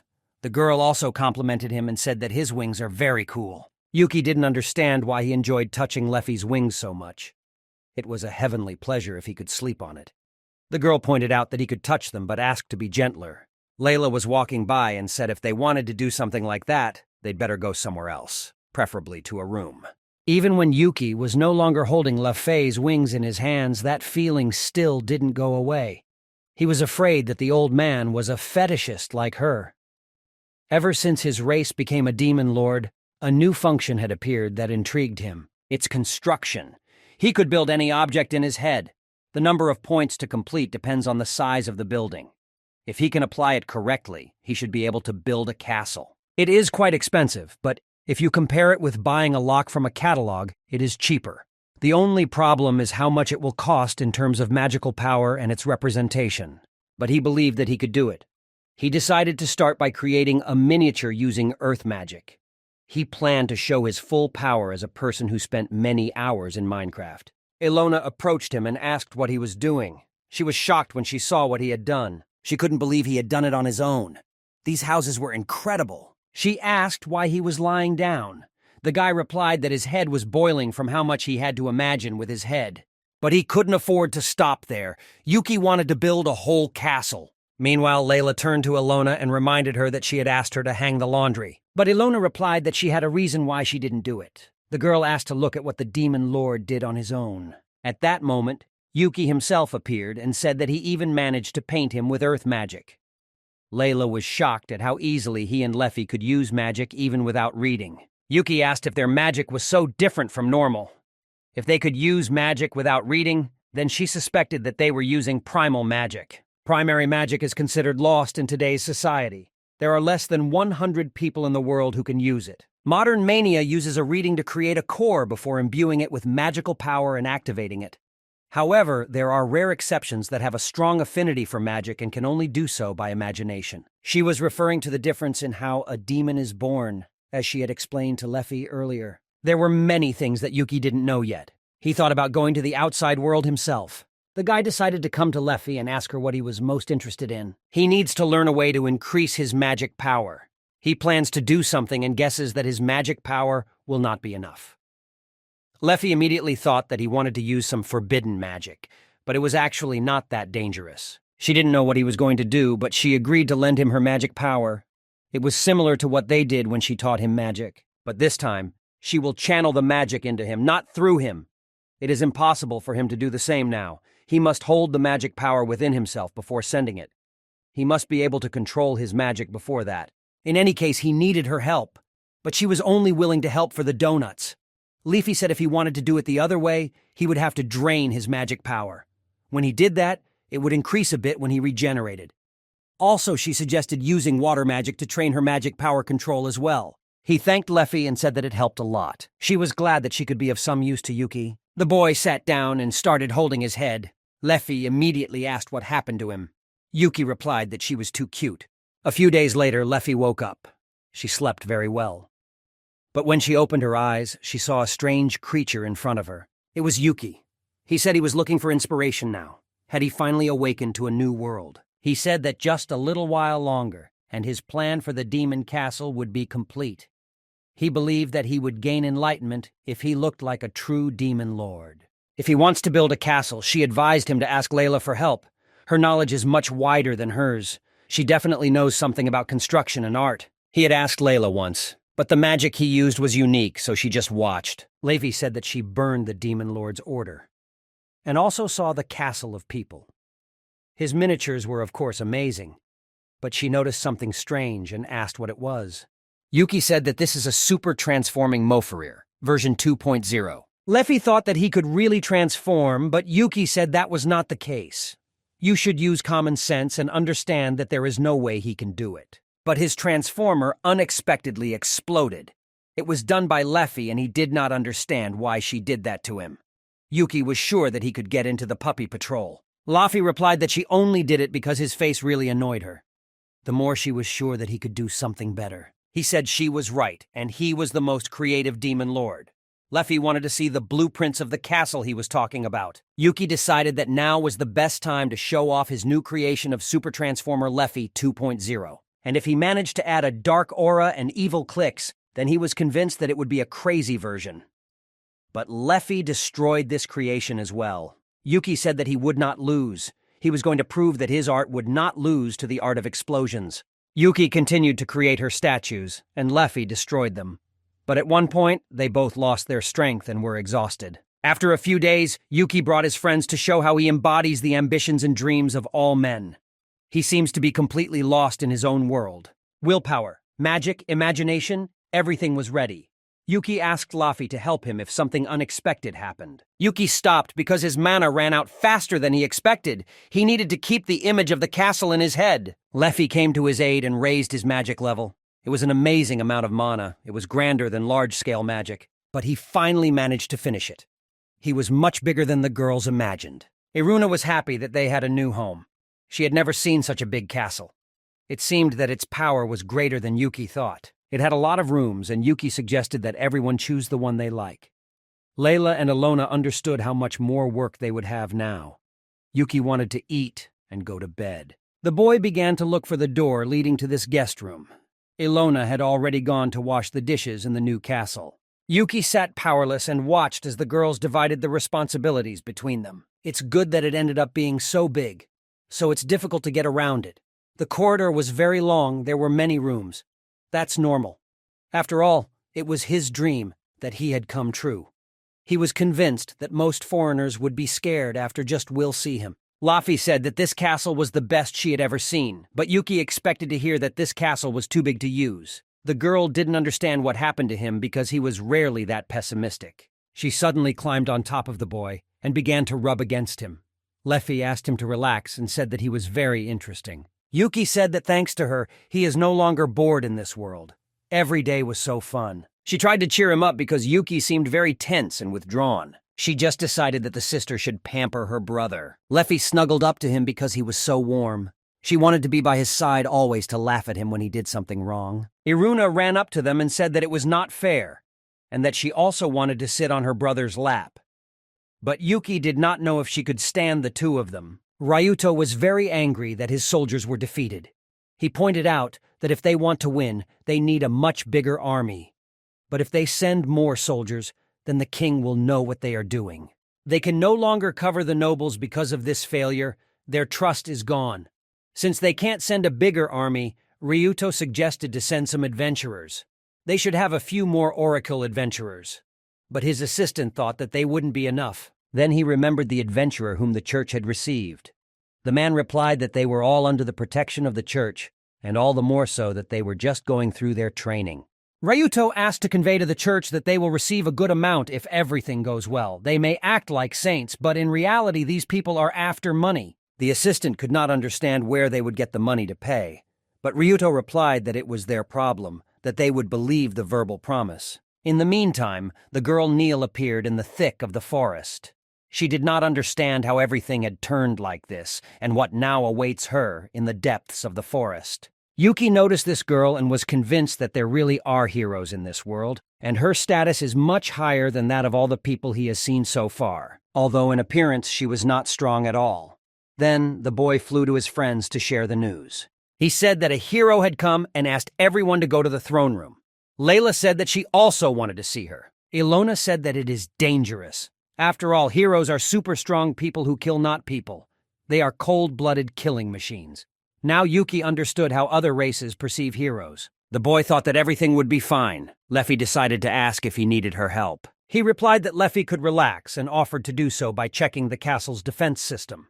Neil stopped in front of the cave and assumed that the demon lord lived there. Since they live in a cursed forest, their status is high, and there are even rumors that one of them is a dungeon-born demon lord. Their base should be right in front of the Supreme Dragon's territory. If Neil finds it too difficult for her, then she better run away with the help of a grimoire. But she still dared to go inside and saw an amazing castle in front of her. Yuki started to smile. Leafy asked him what the hell was going on. He was smiling because the hero was shocked by his castle. Leffy did not sense any intention from Yuki to kill this girl. After all, his intention was very big before. She called him a womanizer, but it seemed that visually this girl was as old as Leffy. The boy said that if he killed her, it would leave an unpleasant residue on his soul. Neil walked past the castle guards very carefully, even though they stood still. She could not believe that nights used to look like this. She did not feel the presence of any monsters, so she assumed that it was her imagination. She raised her sword and attacked the knight with all her might. She managed to cut him in two, but she did not understand what was happening. After all, she did not feel any evil intention. Neil continued to walk straight, but she kept coming back to the same spot where she had destroyed the knight. She was surprised because she couldn't sense any living thing with her search skill. Now Yuki knows how the demon lords feel in the games. He has already activated this trap 3 times. It really refreshed him when the girl ran into all his traps. This time the traps were set by ghosts. This is one of the types of monsters in the dungeon. Search Neil can't sense these 3. The dungeon's defense system is working successfully. Laffy asked Yuki why he was torturing the girls. Iruna also joined in and said that she would feel guilty in front of Neil if he kept teasing her like that. But the boy reminded her that she was an enemy. Meanwhile, Neil huddled in a corner and began to cry softly out of fear. The girls insisted that he finally stop. Yuki had no choice but to stop his testing of the castle's defenses. After that, he decided to go to the girl himself and calm her down. She just sat and continued to cry. When the guy spoke to her, the girl was very scared. It seemed that her eyes would fly out. She started screaming that she was seeing a ghost, but the boy asked her to calm down and said that he was human. But when she looked at him, she still saw ghosts and the girl trembled very much. Neil shouted that there were ghosts behind him. Yuki thanked them for their work and allowed them to go play in another place so as not to scare the guest. She was shocked that the monsters of the castle were obeying orders. She assumed that the demon lord was in front of her. She introduced herself and said that her name was Hero Neil, and the girl asked him to get ready. He noticed that her eyes were still red. Yuki didn't think she would sit down and cry. She replied that it was all because of the cheap traps he set. but he thought it was logical to scare a stranger who entered your A-house with weapons. Neil assured Yuki that she wasn't crying. In that case, he asked her to just leave, because they had so much work to do. They needed to do some laundry and decorate the castle. But she didn't agree because he would attack people again if she just left. He asked if she meant the situation when he killed the criminals who kidnapped his family or when some soldiers came to kill him. He did not know what she had heard about him, but it seemed to him that she had not thought through her actions from the very beginning. He assumed that she would not believe him, but he was never the first to start a battle, and he said that he would no longer show mercy to his enemies. Neil asked in a low voice if he was going to kill her too. After all, she is also his enemy, but he answered that he would not. After all, she is just a little girl. But she demanded that he not call her baby. It was not important because she was too young for him. Neil said her legs wouldn't obey her and she wouldn't mind if he helped her. As a result, Neil ended up in the bathroom of the castle and rested there. It had been a long time since she had taken a bath. Yuki offered the girl to stay the night and asked Layla to take care of her. To her, it was a strange demon lord, and her way of searching didn't affect him at all. This could mean that he didn't see her as an enemy from the very beginning. At that moment, Iruna entered the bathroom. She recognized the girl who was crying because of her brother. Neil said that what she was saying about her was very insulting to her. Neil found out that Iruna is the younger sister of the Demon Lord. The girl assumed that he kidnapped the girl, but in fact, Iruna said that he saved her. She admired her brother and said how cool he was. He constantly plays with her, although there are moments when he behaves stupidly. But she liked even this side of her brother. Neil found it hard to believe that a little girl would look at a demon lord with such respect. From this, she concluded that he really had a fetish for young girls. Neil decided to ask if the demon lord was doing something strange to her. Iruna noted that her brother is always strange. He always creates something strange. Neil really doesn't know anything about the demon lord and doesn't understand his position in relation to others. Yuki explained to Laffy that he had no ulterior motives. Neil had no intention of competing, and it was already dark outside and there were many empty rooms in the castle. Moreover, he decided to ask her about things related to people. Leffy suspected that he was talking such nonsense just to bring home another girl, and there were even 3 ghost girls that she had never heard of. Yuki said that they were already like that when he called them. At that moment, Neil came out and thanked her for the bath. Leffy called her a crybaby hero, and Neil was afraid that this nickname would haunt her now. Neil took care of Iruna in the bathroom, and Yuki thanked her for that.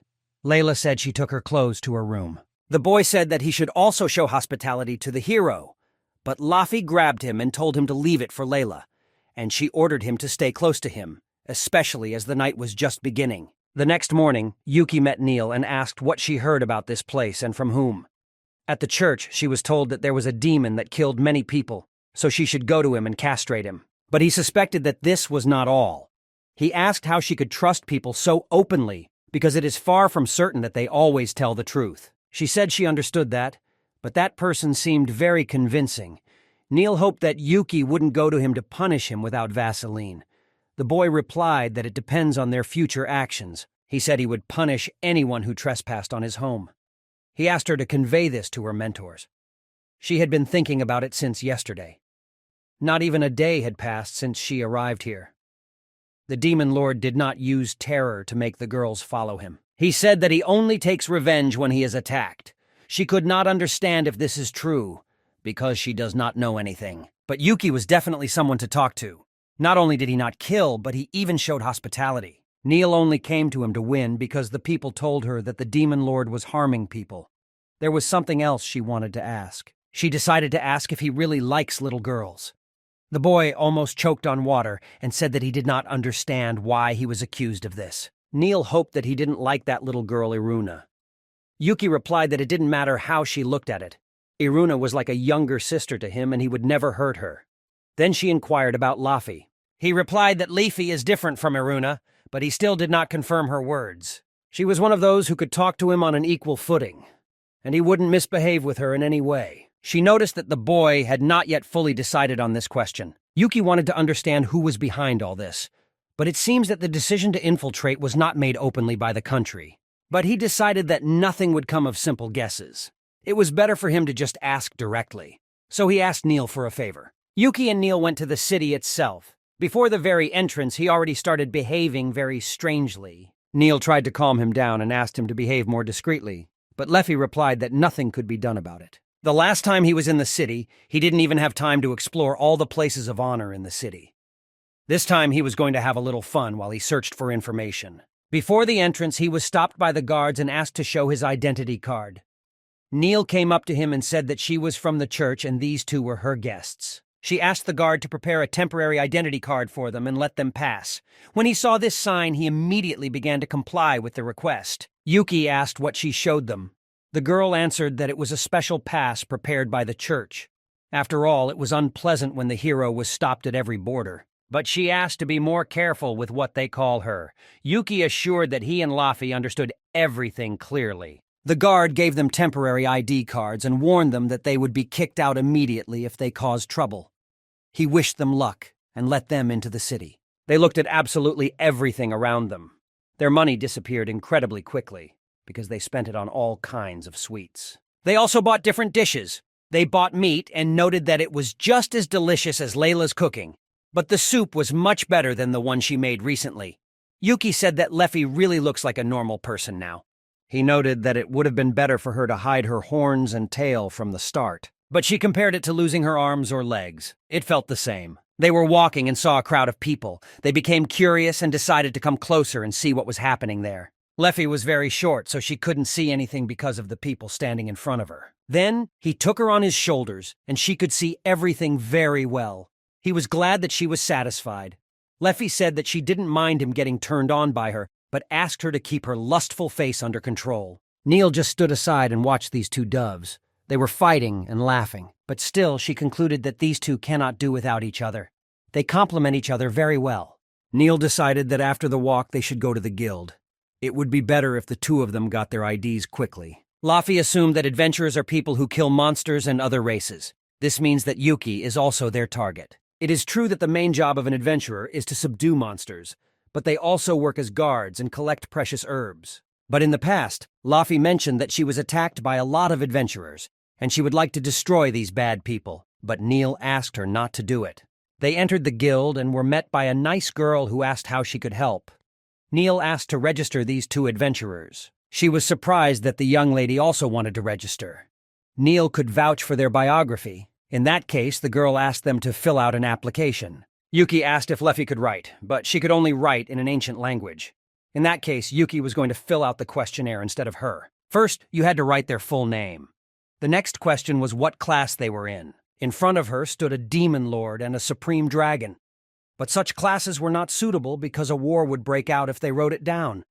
Yuki did not know what a class was at all. The class determines the role they play in battle, and the manager suggested that they just write down what they think is best. Also, they can look at their class using the analysis skill or evaluation crystal in the guild, but it will also show non-combat classes. If there are such magical tools, then Yuki thought that he should hide his class just like Leffy. Yuki suggested for himself the option of a luggage carrier, but Neil said that a carrier is not a combat class. In that case, they decided to write Yuki as a swordsman and Leffy as a sorcerer. Although Leffy could do other things besides magic, Yuki couldn't imagine her with a weapon in her hands. And the last question is what skills they have the best. Neil asked to tell their attacking skill. Yuki said that his strong point is magic.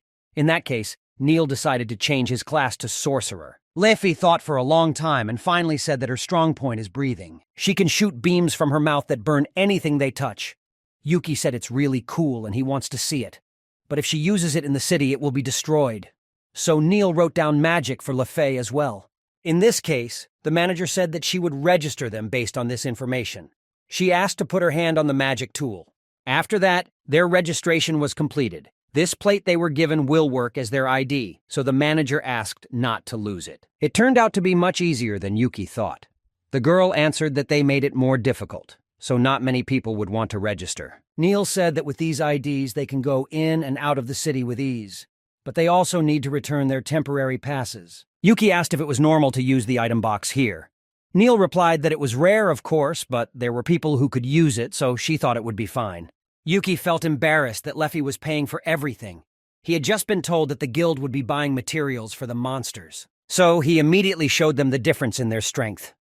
Leffy told the boy that instead of making such a strange face, they should go get some food. The girl asked if they were sure she could take that bag of money. Yuki said it was payment for the food she bought. She hoped he wouldn't ask for it back later. Yuki asked Neil what the pattern on his pass was. She said it was because of the pulsation of his magic. People call it a magic crest. Everyone has their own pattern. That's why they use it for identification. Only the owner of the pass can make it so like that, and no one can pretend to be him, even if he has a card.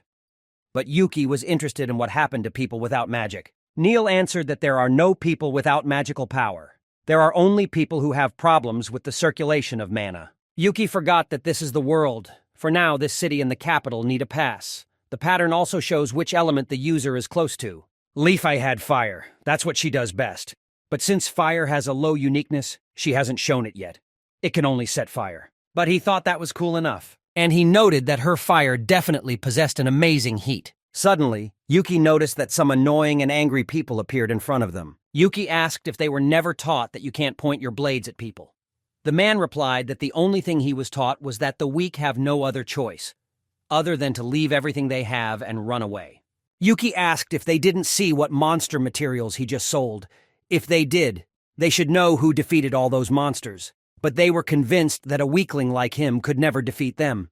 They thought he just stole their... The boy saw that one of them was blowing really strong for a human, but the rest were just weak bullies. He thought about killing them all and putting them in a box with things. But he wanted to continue the tour, and if anyone witnessed what was about to happen, they might just be kicked out of town, so he wanted to do it peacefully. The bullies called them monsters and said that the magic tool betrayed them, and they knew they would be in trouble if it was found out. Demons are enemies of people. Therefore, even if they kill them, no one will scold them for it. And if demons attack them, then all the soldiers of the city will come to help. If Yuki wants them to keep quiet, then they better keep their money and the woman. Although the girl was young, they liked her face. He wouldn't mind teaching her nice things. And this can lead to the fact that she will no longer be able to live without them. The men began to laugh loudly. Yuki grabbed the criminal by the neck and asked him to repeat what he had just said about his wife. Leffy started to feel embarrassed when she heard that Yuki called her his girlfriend. The boy said that he was very sorry, but now he couldn't just let them go. While Laffy was enjoying her new status as Yuki's girlfriend, Neil's boyfriend was scattering the thugs. Their leader said they would regret forcing him to use it. Yuki didn't understand what happened to him. His status increased. Neil said he got a demonic weapon. The girls didn't know what to do now. Leffy tried to understand why the axe was called a demon blade, but Yuki said that it was not important now. In this case, the boy decided to show him his ace up his sleeve. Neil said that her holy sword was also a kind of enchanted blade, but it was the first time she had seen such great magical power. Yuki was going to show something much better and surprise everyone. It was a tower destroyer sword. Its idea is that it is harder, sharper, and heavier. And because of this, it cannot be enchanted, which makes this sword a purely physical weapon. The boy promised to show the fat man that his weapon would not help him, but he asked to watch his tongue. After exchanging words, a fight finally broke out between them. Their punches were very fast and difficult to follow. But as a result, Yuki still outsmarted the enemy and destroyed him. The criminal used smoke, but Yuki still saw him. The man did not understand how this was possible. Yuki replied that it was all because he did not run away, even though he was a weakling. The boy turned to Leffy and told him that if he goes berserk, she should stop him, even if she has to cut off his hands. Neil saw that Yuki was going to take the axe in his hands, but she said that he should not do that because the negative emotions will take over his body. It is very dangerous. When he took it in his hands, he began to hear voices that called for constant killing. But Yuki didn't care what they said, so he advised them to just shut up. When they got back, Yuki was going to reforge this axe into a really cool weapon. Neil asked the boy if he was absolutely sure that nothing had changed in him. He replied that nothing had changed, because he is a demon lord after all. He knows how to use negative emotions, although Neil thought they heroes should handle it better. Leffy said he was fine and the curse hadn't consumed him, but she noted that he was talking a lot anyway. She decided to ask what he meant when he said Leffy was his girlfriend, and it had been a long time since she last saw him this angry. Yuki himself did not remember that he really said something like that, but Neil really confirmed these words. The guy began to say that he was very sorry. Actually, he wanted to call her his companion. But the girl took his face and told him not to ask for forgiveness. She added that she was actually even glad that he said that. Yuki started to feel shy and didn't know what to answer. Leffy pointed out that they need to leave this place soon. Leffy just wanted to eat that barbecue again. Neil was shocked that she wanted to eat again, although they had recently tasted everything they could. But guards stood on their way, and they said that if they do not stop or run away, the city will consider them enemies. Yuki looked at the sentry and recognized him immediately. The man also remembered that he used to come to his camp when they were meddling in the cursed forest. Yuki asked not to be given his real nickname, and the guard asked what brought him to the city. The guy said he needed to talk to the local governor. Neil asked if he really wanted it. After all, he hadn't said anything about it before. The guard asked why those people behind them were lying on the ground. Yuki said that they were trying to rob them, and he was just defending himself and nothing more. The guards noticed that all these people on the ground are really gangsters and they have many crimes. In this case, it was possible to believe that Yuki was telling the truth. The guard apologized for the fact that these thugs caused them so much inconvenience. If Yuki wanted to talk to the governor, they were ready to see him. The boy said that he agreed, but Leffy said that she would rather eat a kebab. Yuki arrived at the governor, greeted him, and said that they had not seen each other for a long time. Raymond took out his blade with trembling hands and said that although he had promised not to let anyone into the cursed forest, he assumed that Yuki had come to take revenge. He asked that his revenge be paid only by killing him and to spare his townspeople. But Yuki asked him to calm down and said that I just came to talk. The guy said that he doesn't have a hobby of just killing people. He just came to find out who their enemy is. Yuki decided to ask the governor if he thought that the one who rules all this could be the king. The man asked a question in response, which made him think so. He came to this conclusion because they can not only send the army, but also pressure the church to send their hero. Someone who can do this is in the highest echelons of power. Yuki was surprised when the governor said that he did not know anything about the hero. Neil introduced herself to the governor and said that she is a holy knight who belongs to the Order of Holy Knights and is the hero of this generation. But the governor did not understand why the hero should accompany the demon lord. The girl replied that she came to defeat him, but instead she lost. After that, she listened to the demon's version, and it turned out that everything was completely different from what the church told her. So she came to this city to make sure. And since Yuki also needed to do something, he went with her. The governor suspected that she had faced a lot of difficulties recently. He couldn't even imagine that they would even dare to send a hero. This is how they represent the main trump card of the country. Yuki asked to calm down the old man. He asked him to tell who was behind these criminals who broke into his house. He lowered his head and said that he could not do it, to which the boy smiled in response. Yuki said that he will completely destroy the entire city if he doesn't tell who did it and continues to do it. It didn't matter to him how the boy looked at it. After all, he is the governor in this country. No matter how angry he is with them, he cannot give information that could harm his country. In that case, Yuki said that he no longer needed this governor. He called Leffy and said that he had finished. Yuki promised to buy her a barbecue as she wanted. The girl had already begun to dream about how to eat this barbecue. The governor was surprised that Yuki did not do anything in response to his rudeness. The boy realized that Raymond wouldn't say anything even if he destroyed the whole town, so he admitted defeat. He decided to just see their nice places and then go home. Neil said she would stay to talk to the governor. In that case, he suggested that she meet him the next day in front of this yard. There are a few more places he wants to visit. The governor couldn't believe that he really went away and did nothing. Neil said that he was indeed a very strange demon lord. Today was the first time she saw him fight, and his power was just unbelievable. But he wasn't going to use this power to attack people. Rather, he uses his power to protect himself and those around him. She couldn't believe that someone like him could be an evil demon lord. The governor thought that it was possible to tell the hero Neil about it. The one who sent the army, and then the hero and the one who is trying to conquer the cursed forest, is Prince Ryuto. The girl was surprised. The cursed forest remained untouched for a long time, so there are many natural resources. The prince thinks so. He believes that riches await the country if they can conquer the cursed forest. There is not a single noble who did not agree with them. That is why their number of troops increased greatly. The upper echelon of the army turned away from the governor and called him a coward. They would have been stopped if he had been allowed to see the king. The current king is definitely a good person, and because of this, he cannot see the stupid intentions of other people. And this makes him a bad king. He was saddened to realize that this incident could lead to the destruction of their kingdom. Neil promised to return to the church and immediately consult with the captain of the Holy Knights and the priest. Raymond was happy to hear this and hoped that the church would find a way that would lead to the best outcome for the country. Meanwhile, while Yuki was in the city, he still heard about the Ryudo princes ruling everything. He heard everything he wanted to know. All this was due to a broken ear. This is a lifeless monster that is created by the dungeon. It can receive sounds and words at a distance of up to 70 meters and send them to the master of the dungeon. It can also be used even outside the dungeon. Besides, it is difficult to notice. Yuki was glad that this product was really worth the price. Leffy noticed that the boy liked the weirdest products, but he replied that he only had 27 secret devices. Yuki mused that the prince would be difficult to deal with. He thought of answering the next time they intervened, but if he was in the capital, it would be difficult to kill him in front of everyone. But even if he killed him, they would be able to continue arriving under other management. He believed that everything would be fine with them because Leffy would be with them even when the war started. But he wanted her to be able to just rest in the dungeon. He came to protect the peaceful and everyday life of each of them. If he started a war, it would depend on Leffy. It would negate his original purpose. He wanted to defeat the enemy with his own strength.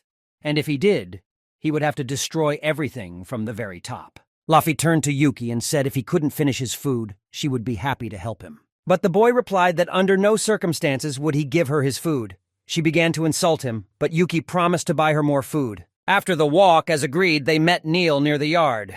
But she was not alone, but with the governor. This surprised Yuki. The boy turned to the governor and said that he looked tired and asked what he needed. Raymond replied that he came to ask about the cursed weapon. As soon as the governor's guards saw this axe, they prepared their weapons. But Raymond ordered them to hide their weapons. He was surprised that Yuki was fine even after touching him. The boy replied that he subdued him. He asked Yuki to put that weapon away because it was making him and the guards a little nervous. The girls were calm. Yuki was surprised that Neil was calm. Maybe it was because of the difference in their status. The previous owner was quite strong compared to the average bandit. The weapon probably allowed him to raise his level higher than usual. But it seemed that the man had a little control over himself. So Yuki believed that he had not used the weapon for a very long time. Judging from the governor's reaction, one could guess that it was a very serious weapon. Raymond thanked the boy for his cooperation and asked him not to cause any trouble in the future. But Yuki pointed out that he just wanted to see the city. The man said that it would be much better if they returned to the forest again. Leffy said that the food in this city was simply incredible and she would not allow it to be destroyed. Now Raymond felt obliged to reward the food vendors for this. Yuki asked Neil if it was normal for her to walk with her enemy. She replied that it would be much better if she watched over them, especially since she is not from this place and she doesn't know how to behave. The boy said that he wanted to go to the weapon and bookstore, and Leffy really wanted to visit a seller of delicious food or sweets, although she would not give up all of this together. They came to a store where even knights are bought. Therefore, they must sell a lot of high-quality equipment there. For such cases, the skill of analysis was created. They kept goods with discounts nearby in barrels. Yuki found a wonderful thing. It was an ancient hero's sword. A long time ago, a nameless knight raised this sword to protect others and destroyed a large number of powerful opponents with it. But this sword only retained a small part of its power. He chanced upon something really beautiful. Yuki had already planned to use the axe to reforge this sword. He expected the result to be something spectacular. When using alchemy, if he had time to spend mana, he could use any number of materials to combine them into one weapon. Yuki began to wonder if there were other things he could use as materials. Leffy said she didn't need a weapon, she just wanted to eat. But Yuki kept asking her to wait. However, she was interested in watching him. Leffy asked him to finish because there were still many places they had to visit. The boy distracted himself from his work and called Neil to go to the next places. But she stood and looked at various weapons. Yuki approached her and said that she already had a weapon. The girl replied that she was just interested in looking at this store. He replied that she could do it. But it was time for them to go, although the girl did not want to go anywhere else. After they left the store, Yuki gave Leffy some money. This allowed him to take his time and look around. Yuki walked into the nearest bookstore. He immediately smelled the pleasant smell of books. It seems that books were popular in this world. He found the book The Basics of Magic and Magic Circles. It is a series of 3 books. His enchantment skill is also good, but it can't make enough circles. With this, he planned to make the most powerful weapon with a ton of magic. He could read everything with his skill, but he didn't understand what it was talking about at all. But his motivation would not drop because of this obstacle. He planned to start studying as soon as they returned. Yuki decided to look in the system where his friends are now. It turned out that they were not far away. Several boys approached the girls and offered to treat them. But Neil replied that they had no problems with money, and they could afford to eat themselves. Then they switched to Lef. Yuki was overcome with an unexpected feeling of jealousy and decided that the girls should be saved and not allowed to fall into the hands of these dirty boys. Yuki approached them and said that he was very sorry, but these girls were his friends, and therefore he suggested that the boys go find girlfriends elsewhere. Leffy shouted that Yuki had returned just in time and given him his share of meat. Yuki grabbed the piece and said it was very nice of her, but she replied that she only gave it away because it didn't taste very good. They were about to leave, but the boys asked them to wait. Then Yuki approached one of them, grabbed their hand, and asked what else they needed. They turned sharply and started running in the other direction. Yuki thought that he, on the contrary, helped them save their wallets. After all, they would immediately lose all their money when they treated Leffy. Neil thanked Yuki. He replied that she shouldn't take such people seriously. She thought that Yuki was very gentle about it. He replied that it was due to experiences from his past life. Yuki asked Neil to take him to a nice restaurant. Leffy asked the girl to hurry up.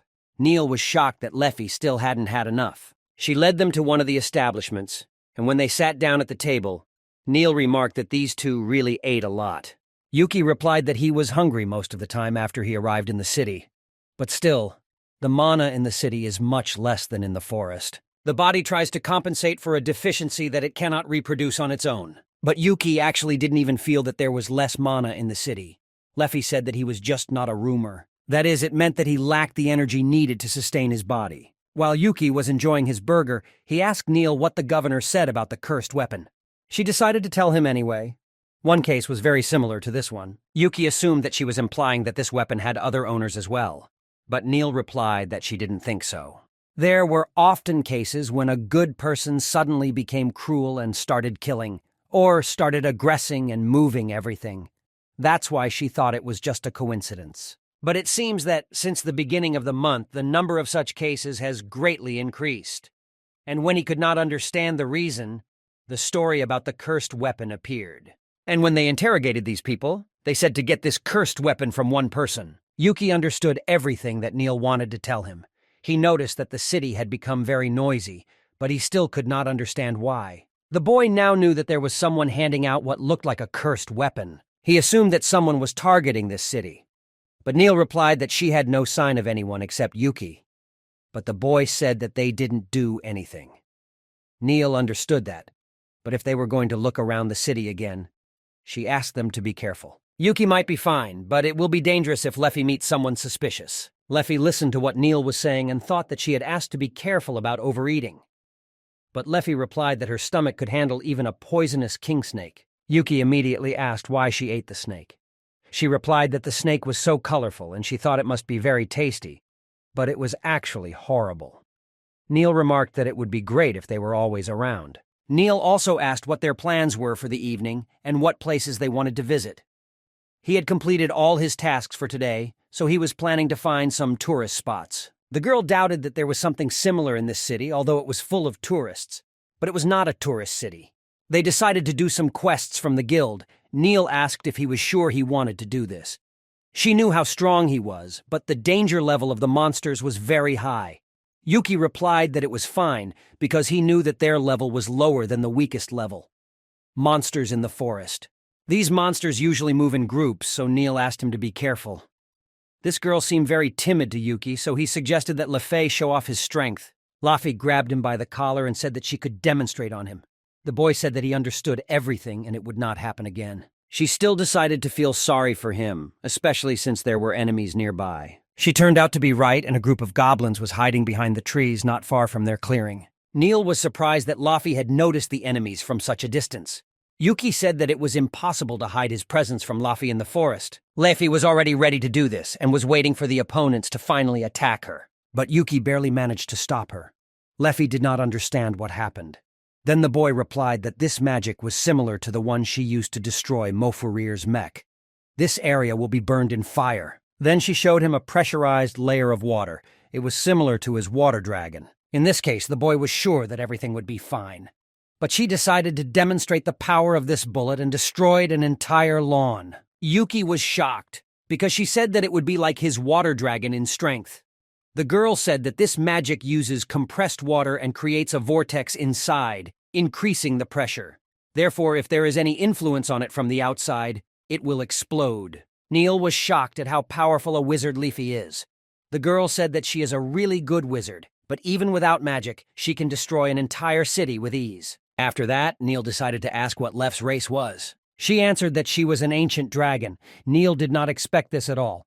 After all, an ancient dragon is the strongest type of the dragon race. Yuki added that she is a supreme dragon, but she has the appearance of a child and such a personality.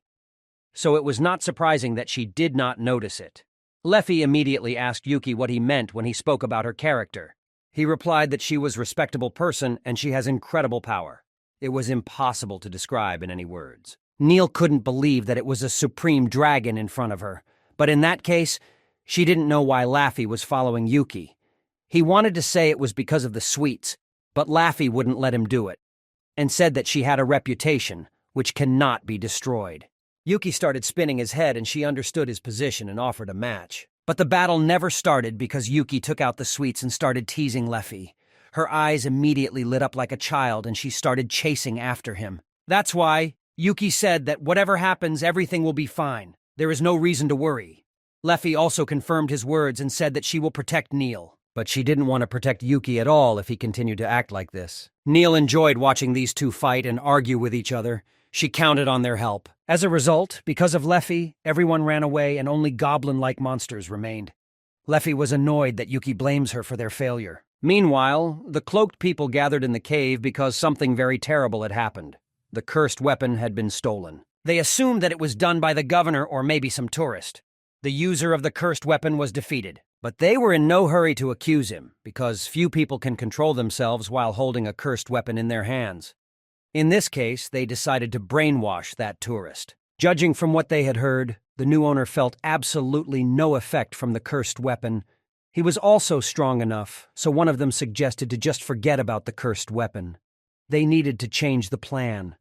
There was no longer any need to hold back. They were ready to stack the corpses of their neighbors, to step over the corpses of their own friends, and all this for the sake of their homeland. Meanwhile, Neil said goodbye to her new friends and they agreed to meet up the next day. Yuki noted that Neil was already used to them. Laffy was sorry that there weren't those who stayed at home with them. It would have been much more fun and interesting. But it was unexpected for him that Laffy said such a thing. She herself was surprised that the day had come when she was disappointed by someone's absence. Yuki decided to admit that he really liked walking around the city like this with her. When he thinks about it, he realizes that not even 6 months have passed since they met. However, he felt as if they had known each other for tens of years. As a result, a lot has happened, although she does almost nothing all the time. Leafy did not even argue and agreed with this statement. After all, she needed to store energy in order to use it in unforeseen situations. Therefore, she could not afford to do household chores. Only one day passed, and they again met uninvited guests. It was blowing a monster, and he ruined all their romance. Yuki took a stone in his hand and was going to calm him down. He hit him right in the head, and the monster took a few steps and just fell to the ground. But as a result, he got up again and started walking towards them. Yuki did not understand what happened to him. Leffy advised the boy to use his magic eye. The monster was already dead, but someone was using magic to control it. She asked Yuki to use her analysis skill. It was amazing that Vona understood this. The girl said that she had fought with a necromancer in the past. Even more so, even Yuki understood that he was not alive. But the boy replied that he did it instinctively. Simply put, there was a zombie in front of them. Yuki asked Leff how she defeated them in the past. She replied that she burned them along with whoever was controlling them, but so far they hadn't seen whoever was controlling the zombies around. However, he concluded that if he's being manipulated, then with the help of magic. He decided to try to knock him to the ground. Yuki wanted to simply use his mana to break the control with his supervisor. But the boy never understood what he was. The spellcaster was not around, so we can conclude that he was controlled from a distance or he got out of control. In any case, someone who uses necromancy cannot be a good person. She felt so bad about necromancers, but Yuki said it was a form of magic. She was disgusted to think that there was such a person who would defile the dead and use them as tools. They were going to call the security, until suddenly they heard a bell. They did not understand what was happening. One of the passers-by advised them to flee quickly, because it was the bell for immediate evacuation. The last time the bell rang, a flock of dragons flew into the city. A lot of trouble happened to them in a short period of time. Leffy said that she would use this chaos and inspect everything from the sky. But Yuki asked her to just stand and wait for him. Meanwhile, Neil saved people in the city from zombies. She used a spell to drive the soul out of the zombies. It wasn't typical for zombies to just appear in the city, and people killed by them also become zombies. She was sure that there was someone who was controlling this process. Neil regretted that she broke up with those two when this chaos started. Together, they could somehow solve this issue. But now she must move and think for herself. She must save as many people as possible. Meanwhile, the army captain did not allow anyone to break the order. He said that he would not allow any zombies to enter the city. They let in only those who survived. General Don said that soon they should establish full control over this area. After the evacuation, he was ordered to go with the army to the center. Raymond said that he would also go with them. He turned to the knights and said that this place had faced many dangers but had never been defeated. And now the governor was not going to let that happen either. Don said he did a great job. Raymond replied that it had been years since he had held a gun, but he had also been a soldier once. He assumed the prince had done it all. Maybe he had gone completely insane after he was refused to provide soldiers. Yuki watched what was happening in the place, and it was terrifying even for him. But he was pleased that the adventurers gave a worthy rebuff to these monsters and protected the people. He noticed that they cut off their limbs and poured holy water on them. This meant that there was a surefire way to fight the monsters. He assumed that they would manage, even if he didn't help. But he wondered who did it, and why. There was no one there except zombies, so their goal was not to capture the city, but something else. Perhaps to save time. Due to his human nature, a necromancer must be somewhere nearby and watch. If he was not in the city, then Yuki decided to check the surroundings, and he really found them. Neil, meanwhile, continued to destroy zombies and was not going to give up. She was ready to fight to the last. When she was about to run out of strength, Yuki suddenly appeared. He asked what she was doing here because she could have just cut them and run away. But she replied that she could not do that because she was protecting the vault. He gave her medicine and asked her to drink it. It was a first-class mana potion. Yuki said he would call Leffy soon and asked her to be patient a little longer. He said he found a group that might be behind it, so he was going to go and beat their faces. Neil also wanted to go with him, but he reminded her that she could not leave this place and asked her to stay near the vault. In this case, Neil will stay, and she promised to do everything that depends on her. Yuki became interested in what she could do. She could not explain what she was going to do, and Yuki began to suspect that she was trying to lie. She asked him to at least not do anything perverse with his enemies. He patted her head and said he just wanted her to show them around the city one more time. After that, he flew off and said that she wouldn't last that long if she was as stressed. Meanwhile, Yuki was heading towards the robed men. He saw that there were 5 of them, although he assumed there would be more. As a result, he attacked them with a sword and was not even going to talk. He just started hacking them to pieces. One of the men asked what the demon wanted from them. Yuki replied that he dodged well, but it wouldn't help him. But he continued to ask Yuki why the demon was standing in their way. The boy replied that it was obvious because they ruined his day. This sorcerer began to speak a spell. He called to rise from hell and do his bidding. Beasts appeared in front of him. The Witcher said that these monsters were several times stronger than those in the city. He promised that this place would become the grave of this demon. Yuki noted that the necromancers are incredibly disgusting. The boy began to destroy these monsters one by one without any problems. The sorcerer did not believe that such a thing was possible. The sorcerer pretended to run away, but actually when Yuki ran towards him, he fell into a trap. The boy said that he understood very well that it was a trap. Although Yuki had spent a large amount of mana, he was about to use a magic dispersal skill. It is a magic that destroys other magic. It enters the magic structure and destroys it. It requires a lot of mana to use. But as a result, everything ended. Yuki still used the skill and destroyed the necromancer. 2 days after the attack of the monsters, everyone celebrated the victory and rejoiced. Although the city suffered significant losses, they still destroyed the evil. Yuki noted that the destroyed houses, including those destroyed by her magic, were partially restored. Also, they already had time to take care of the dead and wounded. Leffy asked if the man said anything, the one he almost killed and brought back after using the healing potion. She was talking about the boy in the black cloak. He handed it over with the condition that they would tell all the information they get. In his opinion, the governor was very well suited for this job. It was also lucky for them that he found a magic circle that was used to summon zombies. But as fun as this town seemed, Yuki still missed home. Leffy agreed with this. She thought Yuki wanted to ask her for food, but she pointed out that she wouldn't give him a single bite. He opened his item storage and quietly took something out. After that, he asked LeFay to take it from him. It was a ring. The girl was very surprised. Yuki said that he happened to see it and thought it would look good on her. He noted that this ring will not break when she returns to her dragon form. It is an elastic ring. The girl asked if he suggested that she wear it all the time, but the guy replied that she can wear it whenever she wants. The guy was very scared when she pushed the ring back to him, but the girl said that he should put the ring on her finger himself. As a result, he put on the ring without another word, and they continued to sit on the bench near the banquet. After some time, Leffy returned to Yuki and said that she was really very happy and thanked for such a gift. After that, they finally returned home.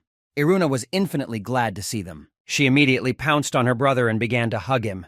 She could hardly wait for their return. Ilona also congratulated them on their return and was glad to see them. She was going to call Layla, but Yuki asked not to distract her because maybe she is busy now. Suddenly, another little girl appeared and jumped on Yuki. He didn't immediately understand who it was, but then he assumed that it was Shy Slime. Leffy noted that she has a record that Yuki likes. The boy didn't like it when Leffy spoke like that about him. Meanwhile, the girl realized that she had evolved. Iruna said that Shu said she could try to transform. Meanwhile, Iruna supported her and she was actually able to do it. If you take into account everything Iruna said, it all started with the fact that she tripped and got injured. She touched her in order to help, and after that, her body glowed. When the glow disappeared, then the wound also disappeared. Yuki noted that her characteristics had grown a lot since their last meeting. Layla had told them that monsters evolve much faster than other races, so it wasn't that surprising that she met all the necessary requirements.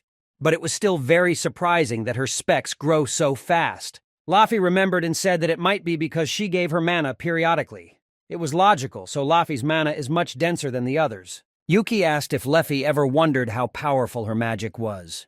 The girl replied that he says some pretty weird things from time to time. She asked Yuki if he was happy that she evolved. He said that of course he was happy that she grew up like that. Shay said that she is also very happy that she looks like everyone else. Leffy said that Yuki was smiling like a fool.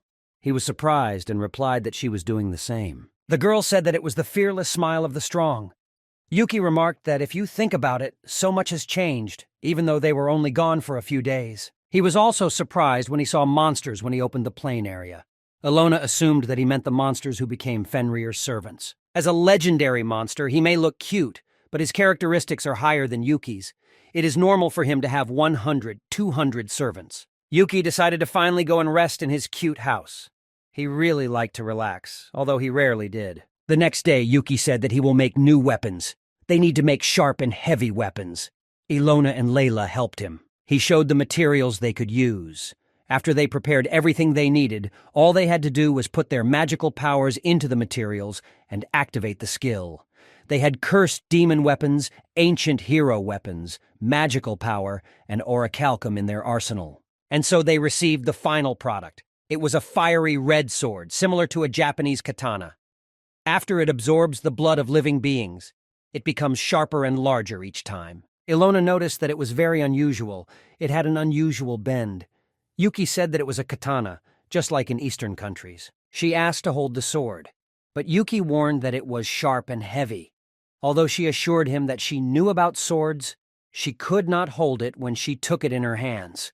He decided to go with Fenrir and test this weapon in real combat. He promised to be back before dinner, and his expectations were indeed justified. Thanks to the changes in his characteristics by the sword, it seemed to him that his body was becoming lighter. He assumed that if you add a magical electric shock to this sword, you can simply burn your opponent to death. Layla saw Yuki and noted that he was reading in a very strange way. The guy said that he wanted to add a magic electric shock to the katana, but for him, it was like a Chinese script. Layla offered him her help. As he already knows, the basics of magic consist in filling some frames with spells and pouring mana into them for activation. On the other hand, the magic contour is most often expressed using letters and symbols, and instead of reading a spell, you need to apply mana. If they try to express it through primitive magic, the drawing shows all the parts of the body to activate the magic. Yuki said he was starting to understand a little. She added that this magic can be divided into 3 contours: creating a fireball, controlling a fireball, and throwing a fireball. In addition, there may be different variations, such as controlling a released fireball or metamorphosis of a controlling fireball. So the magic will circulate incorrectly if the contour is not represented correctly. And if it is very bulky, then the magic will circulate very slowly. It was like drawing a line without taking the brush off the paper. But Layla didn't really understand what he was talking about. Yuki explained that if you create a circuit in 3 spaces, then you can get a more compact circuit than usual. This can solve the problem of magic circulation. Layla said it was incredible and she had never heard anything like it. After that, she said that she had important business ahead of her and offered to talk a little later. But Yuki didn't know what to do next. Another day they had a great time. This time they decided to go fishing. They argued about fishing and Yuki lost. But Leffy said if he hadn't succumbed and changed the rules of the game, he wouldn't have lost. And the loser must fry the meat.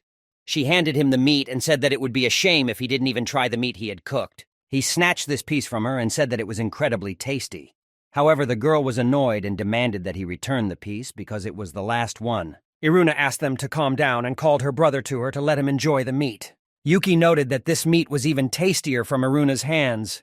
He was glowing with happiness. In this case, she ran to bring him more food, but Leffy asked not to spoil him and to remember that he is still a loser. Iruna approached Chu and said that they must definitely eat goodies together. Yuki asked Leffy to pay attention to how Iruna and she were treating each other. After this remark, Leafy started putting food directly into Yuki's mouth, but it turned out that she was feeding him simple vegetables. Leffy said that he had no right to complain, because she gave him all the food, but he was upset that it was not meat. While these two quarreled again, Layla offered the host to take her portion. But Ilona told her that you can't do that. After all, it's a loser's business. That's why she gave her a portion and ordered her to go. Yuki approached Fenrir and asked if he heard that. He didn't understand how he could be so cruel when he caught so many fish. But Ilona ran up to him and said that she was joking and offered to take the meat. Layla said that when they have this kind of fish, it is better to cut it from the back. Meanwhile, Yuki was feeding Leffy grass, although he said he had put meat inside. Neil demanded a meeting with Yuki as soon as possible, because the prince committed mutiny.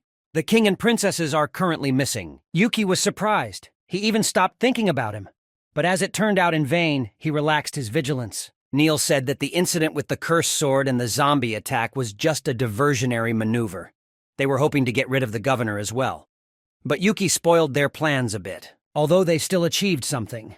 After the problems here, the soldiers do not move from their place, and among the cities that were against the attack on Yuki Castle, Alfiro is famous for excellent fighters. The boy thought that it was they who found out from that boy in the black cloak. The girl replied that the executioners had tried various serums and magic, but he never told who was behind it all. She suspected that a spell had been put on him so that he would not do anything told. And the king and the princess have disappeared. The prince's men staged a coup and seized power in the capital. Therefore, nothing can be done about it.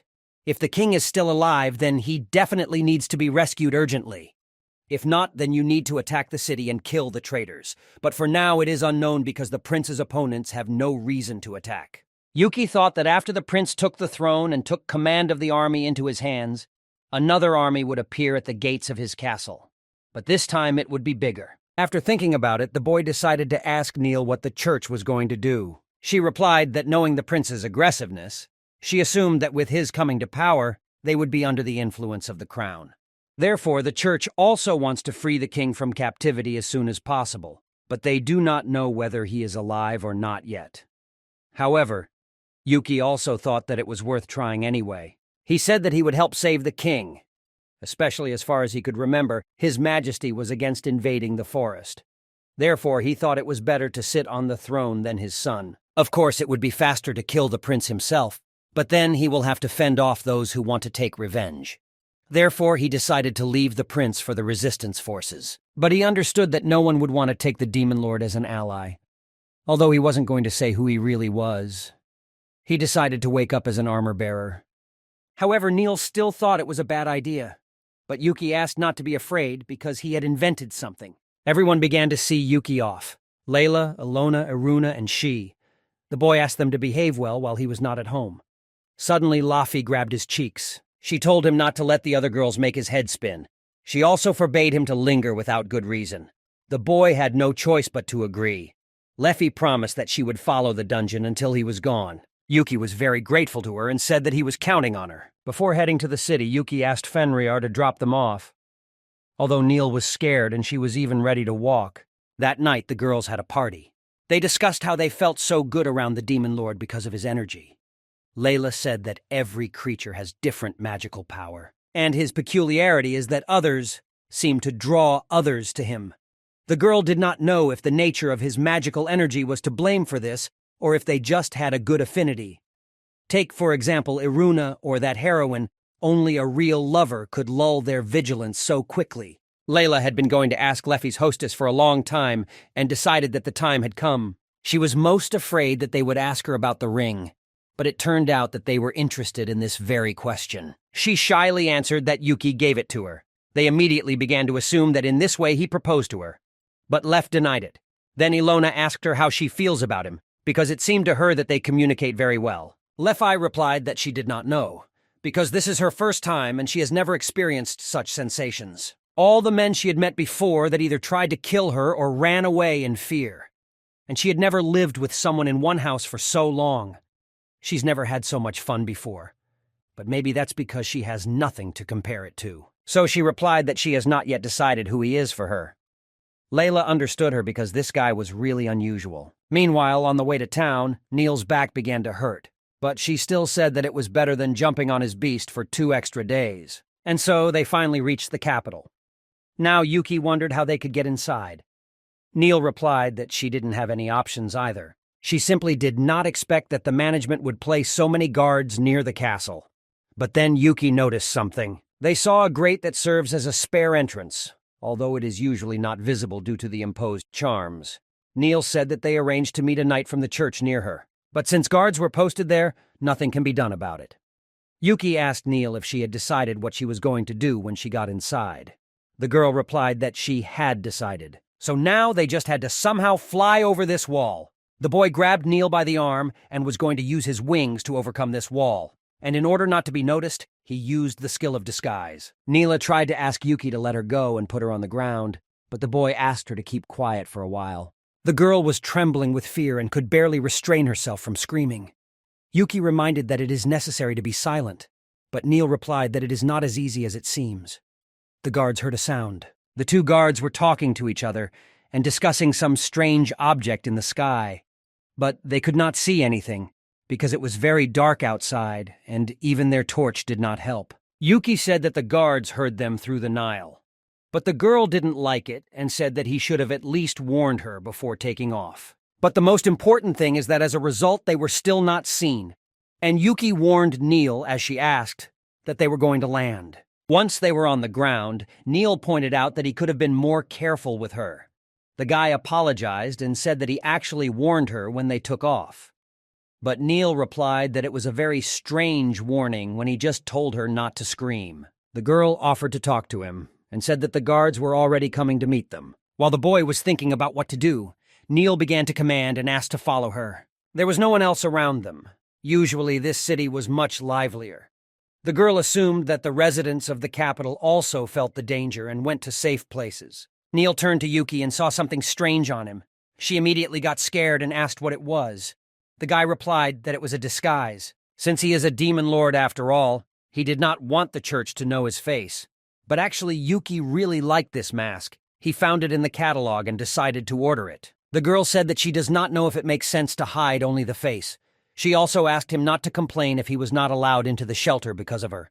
But the boy noted that in this case he looked something new. He was not opposed to the fact that the laurels of the victor over the rebels would go to the church, and just new information will be enough for him. After a while, the girl turned to Yuki again. The guy already thought that she finally appreciated all the coolness of his mask. But it was not like that, and she asked him to look behind him. When the boy returned, he saw the same zombies. He noted that from the very beginning he felt a very unpleasant smell in the capital. Neil said that there are a lot of them, and she suggested to find the second way. But the boy replied that they will not find another way, and there will also be a lot of them there. Neil looked around, and indeed, Yuki's guess was confirmed. The guy noticed that zombies just calmly walk around the city, while the guards just hide in the towers. Neil agreed that it was not noticeable that the guards were trying to destroy these monsters. Yuki assumed that they were not doing anything to them on purpose. Meanwhile, they were surrounded by monsters from all sides. Neil used holy magic to fight back. She replied that this is still not a spell that is taught in the church. She assumed that it could work even on the insidious demon lord. In that case, Yuki said he would stay away from her. The girl continued to use her spell against these monsters. She said that the longer the spell, the greater its power. Yuki said that it was very strange, because she's actually such a coward and she wasn't afraid of zombies. The girl asked him to shut up and said that they can at least be cut compared to ghosts. She was scared when she couldn't harm her enemy with her sword. Of course, she could hit them with magical energy, but this is a completely different situation. While they were intensively talking, the road led them to the place. Neil started knocking on the door. A hand appeared from the door and asked for its sign. After that, a voice from the room said that they were glad that Neil had returned safely, and they asked to wait until someone who knows her face comes up. Nothing could be done about it because there were such rules. Yuki noted that this entrance was similar to the base of a secret organization. And suddenly, the door suddenly opened, and a woman ran out of it and started to hug Neil. This woman said that she was very worried and was very happy to see her again. It was Kulota's mistress. Neela said that she could not fulfill the order and apologized. Kulota noted that it was a very bad idea and asked not to worry about it. The most important thing was that Neil came back safe and sound. While they were talking, Neil forgot to introduce her friend. She said that he was her servant and they met on the way to the church. She said that this guy is strong enough and that's why she decided to bring him to the church, as it may be useful here. Although Yuki didn't like that Neela introduced him as her servant, he had no choice but to confirm this information. Kulota asked if he could be trusted because he had such a suspicious mask. Kulota began to examine him, but Neil noted that he was a nice enough person. If Neil spoke so well about him, then Kulota decided that she was ready to let him into the middle. After all, she noted that now every soldier is worth their weight in gold. After that, the woman asked them to follow her. At the entrance, Yuki's body succumbed to some kind of magical spell, and he immediately asked what it was. Kulota noted that if he noticed this, then he is actually a good warrior and strong enough. If he successfully passed through this door, it means that he does not plan to fight with them. She asked him not to stress so much because it was normal that they couldn't just let a stranger into their vault. She received information that this is an ordinary person and his mask is not enchanted by anything. Neil was surprised how this could be. Yuki, meanwhile, said that he just wanted to help the heroine's mistress. In this case, Kulota asked him for forgiveness and called him inside. Yuki was confused because he managed to hide his true face with the feigning skill. When they got a little further, Neil decided to ask Yuki how he managed to do that. He replied that he had done something with his status so that he would not be asked unnecessary questions.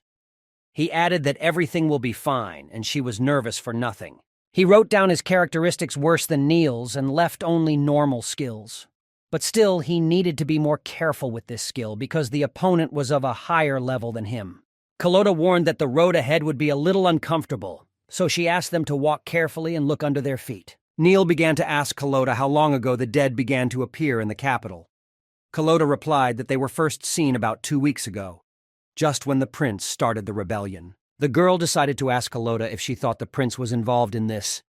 The woman replied that looking at the way the soldiers are fighting the zombies, one can assume such an option. Yuki mused that even if he could control the dead, it was definitely not what the top of the country should be doing. But Yuki still could not understand what the prince was up to. Kulota also added that there were a lot of these zombies and they could not cope with them. A reconnaissance unit was tasked with finding their origin, but they were unsuccessful. At this moment, Neil turned to Yuki and mentioned that he can feel the presence of the dead, so she suggested that he independently search for their source of appearance. The boy replied that his skills were not omnipotent, and he could see them if he rose into the air and used his magic eyes. But he still promised that a little later he would be able to try to do it, and the girl would be very grateful to him. When they entered the vault itself, Yuki was very surprised. Neil noticed his surprise and noted that she was also shocked in the same way when she first came here. Kulota said that the church is always under surveillance, so they cannot use the main room, which is always open. And here they hold strategic meetings, and she allowed them to join. After that, Kulota came on stage and said that she's the captain of the Holy Knights, and she will be in charge of this operation. As it turned out, this woman is a difficult person. She has outstanding sword and magic skills. It can be said that she is a support for all knights, and she also became the youngest captain in history. Although even Neil wins in status, but in a fight with her she will be defeated. Yuki understood that it doesn't even make sense to compare Carlota with other people. She has many skills related to weapons, and the level is very high. Her magic skills were very high like Neil's, although she belonged to the swordsman class. Yuki was also good at magic, but it didn't make him any better at swordsmanship. He assumed that in his case it meant lack of talent. But as Leffy said, you can't win on stats alone against someone with experience. You can even be a genius without training, but against an ordinary person with skills, you will still lose. Carlota continued her speech and said that now the country is in a difficult situation. They are obliged to regroup and liberate the capital. Only in this way will they be able to return peace to their country. The captain asked if there are those who are satisfied with the current situation. Everyone was silent, and after that, Carlota said that it was time to start the meeting. The woman said that their task is to save the king and princess. Also, if possible, you need to capture the prince. Now, Yuki understood that the king was being held captive. If he wants to get his support in the future, then he should also join in rescuing him. The captain said that they will start the mission tomorrow at midnight. The signal will be the bell of the church, and if they have no questions, then she allowed everyone to leave. After the speech, Neil came up to Carlota and said that it was a great speech and it was beautiful. The woman thanked her and asked if they were not tired after the journey. At that moment, anxiety began in the city.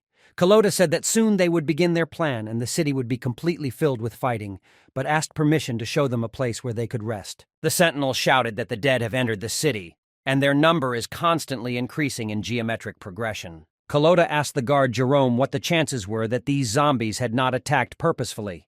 He replied that the chances were small, and he assumed that it happened because the other dead people reacted to the sounds of the battle near the sewers. They used it as a hidden way to retreat. This sanctuary connects to several other sewer entrances, but if you don't know the exact path, it can be very difficult to find. In that case, Yuki wondered what the chances were that they were just lucky. Carlota replied that it would be great if they could just find their source and destroy it. Carlota said that she needed to hurry, because they were waiting for her on the battlefield. Yuki shouted at the last moment that he also wanted to leave, because he was the hero's servant. As a result, the boy ended up on the street and also competed with zombies. Neil was surprised that Yuki was using a simple stick as a weapon. Yuki turned to Carlota during the battle and asked him to tell how the dead appear in general. She replied that there were several ways to summon them, but she assumed that the magic circle was currently being used to summon them.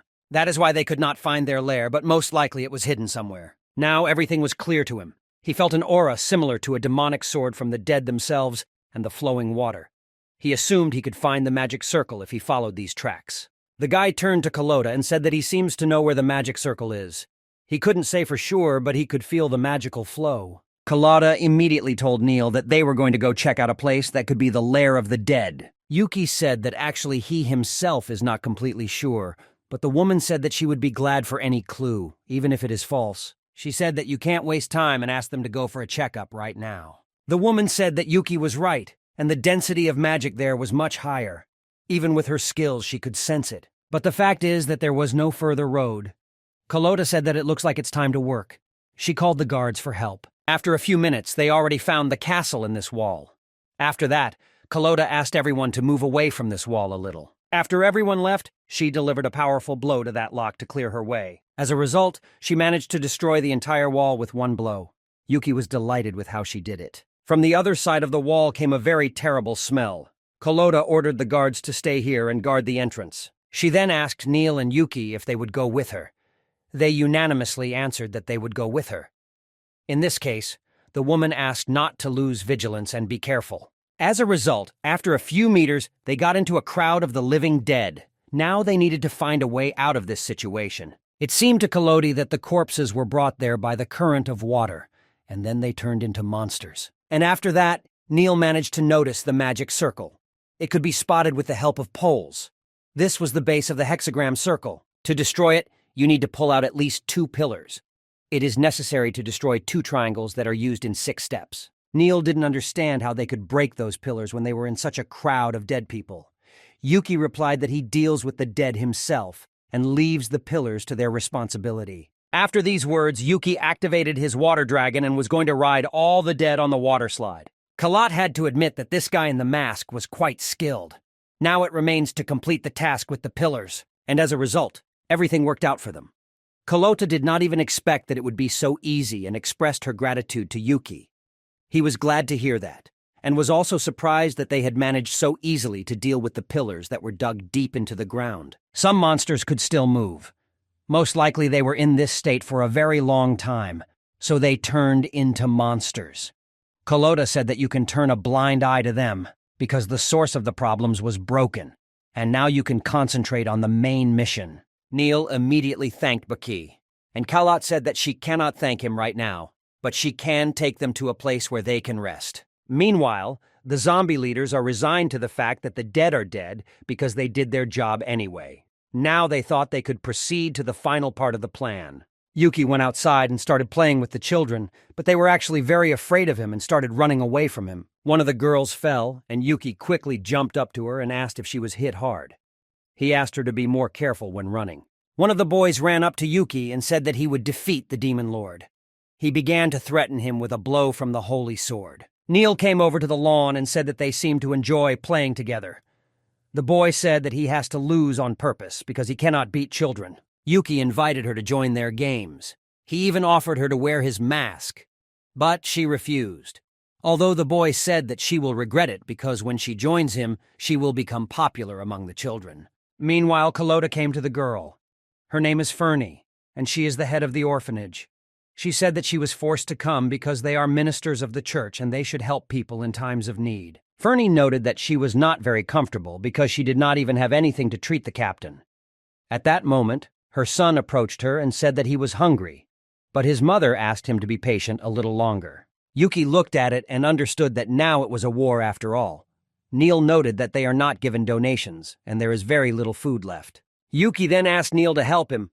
At first, the girl thought that he wanted to get her a mask, but the guy had something else in mind. He took out a huge piece of meat from his storage. As a result, Neil made a delicious dish out of it. They wanted to treat the local children and asked them to line up. Neil told them to go to Yuki right away, as he would give them meat. Carlota immediately noticed that it was most likely monster meat. Fernie also added that they use very expensive spices, and she wondered who these people were. The guy replied that he can hunt monsters without worry, and he makes the spices himself. He asked to consider this as his thanks for resting in this place. Carlota noted that he takes very good care of children and decided to ask if he has a child of his own. He replied that he has no children of his own, but he takes care of his younger sister. The wonderful smells of the food spread throughout the city, and the locals also developed an appetite. After some time, a lot of people came to the place where the food was distributed. They came here for the smell of delicious meat. The boy asked to leave it for him and asked the people if they were hungry. They shyly answered that they were hungry. After that, the boy asked if they would like to taste his meat, and they all very eagerly shouted that they wanted to. In that case, Yuki said he would give them a taste. But first he gave them the task of processing the monster he caught. It was not a problem for the locals, and they all got to work together. In a short period of time, they prepared 20 portions. Yuki said that he also really wanted to try the meat, but it was difficult for him to handle all the tasks on his own. He told the people that if they continue to work like this, they will get even more meat. They replied that at this rate he would run out of all his meat supplies. Neil and Carlota watched all this and noted that it reminded them of some kind of festival. Carlota said that she does not even remember the last time she saw the residents of the capital so joyful and happy. Every day it became more and more interesting for her to find out who this mysterious man really is. Their peace was interrupted by a man in armor. He said that according to the decree, all food belongs to the country's administration. And if they violate this order, then all will be punished according to the law. He noted that while they are eating here, filling their bellies, the soldiers are competing instead of them on the battlefield. He asked to show those traitors who hide food. Carlota approached him and said that he had better take his words back. She replied that she hunted these monsters on her own and did not understand what claims they might have against her. This answer surprised Yuki because she was actually protecting him. The knight decided to remind her about the laws and noted that ignorance of the law does not exempt from responsibility. She said that she had heard great things about him, but she had never seen that the food received by the administration was at least once distributed to ordinary citizens. The man advised her to be more careful with her words and said that she has no understanding of honor. After that, they said that they were detaining her for violating the law. The woman said that they are called honor, but the residents are very embarrassed by their behavior. People really shouted why the army had so much food and that they did not believe them. In this case, the knight said that they also want to taste the girl. He said that this job would suit her much better than being a knight with a body like hers. The yuccas were starting to annoy these soldiers. He didn't understand why Kalota would let them talk like that if she was so much stronger than them. Then Yuki realized that someone was watching them, and they wanted to provoke a conflict thanks to these soldiers. And this meant that someone wanted people to attack first. The little girl accidentally bumped into the knight, and he started shouting at her very loudly in response. He ordered her to look more carefully under her feet. Yuki couldn't take this kind of abuse from small children anymore and attacked the knight with his foot. He decided to make his move, because it doesn't make a lot of difference. They didn't even have time to respond as Kalota and Neil also started attacking them. Neil even apologized to them and said that they started first and they had no other choice.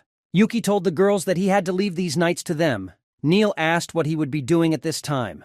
The boy replied that he would go and find those who were watching them. After all, it will be bad if they succeed in what they set out to do. The boy also asked that they give the injured girl even more meat. Kalota admired this boy more and more. She thought he was really worth it for Neil to lie and bring him to them as an ally. Neil was shocked and asked the woman how she understood this. Kalota replied that she knows that Neil has no one, and then she suddenly started calling this boy her brother. Neil began to convince the captain that he would definitely not harm the church. Although he was a little strange, but it did not mean anything. Kalota approached the girl and stroked her head. She said if he earned her trust, then Kalota is ready to believe. She said that she was always worried about her, because she followed any orders without thinking. And now it seemed to her that Neil had finally grown up. Kalota's minions finally arrived and she announced the start of their plan.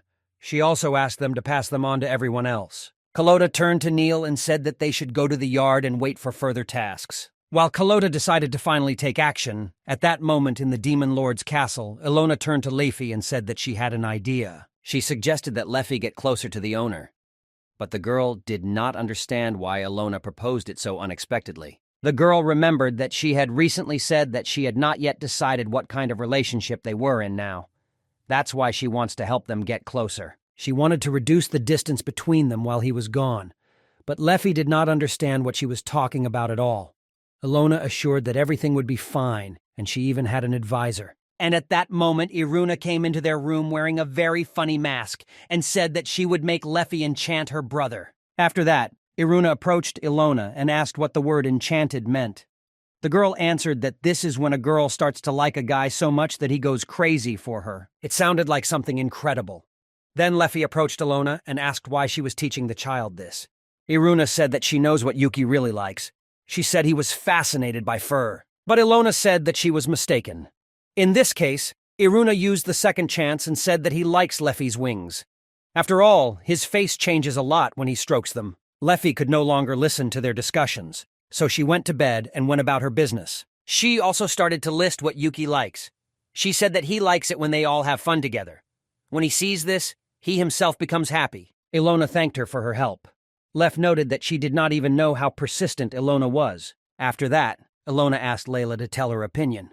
Although she thought that she did not understand anything in psychology, she decided to add something. Everyone listened to her attentively, and she was ready to give some recommendations for their relationship. She offered simply to tell everything directly upon the owner's return. Leify could tell that she was very lonely while he was away on a business trip, but Leify simply could not come to terms with the fact that she would have to say such words. She also said that if a girl wants to get a husband, small touches to him can have a positive effect. And Ilona was happy with such advice.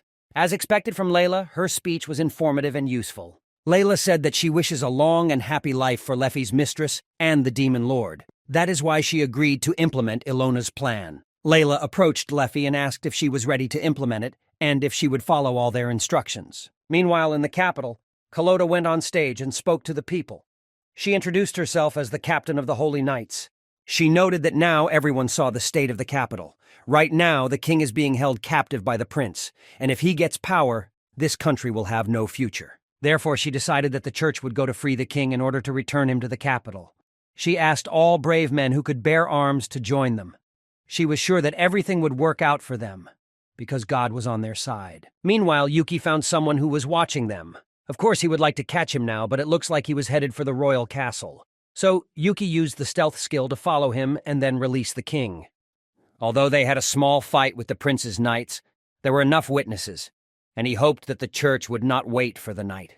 And he saw that this boy entered the kingdom and immediately rushed after him. The guy tried to open the door, but then he realized that it was closed. The guy had to eliminate the guard, and after that, he had to find a way that leads to the dungeon where the king is kept. Meanwhile, one of the soldiers told Kuloda that they had captured the western gate and the barracks were also under their control.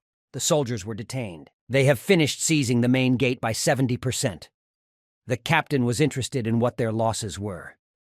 The knight replied that 5 people were dead and about 6% of the people couldn't move, but they would not interfere with their plan. Everything was as Kuloda thought, that even they would not be able to suppress such a number of enemies.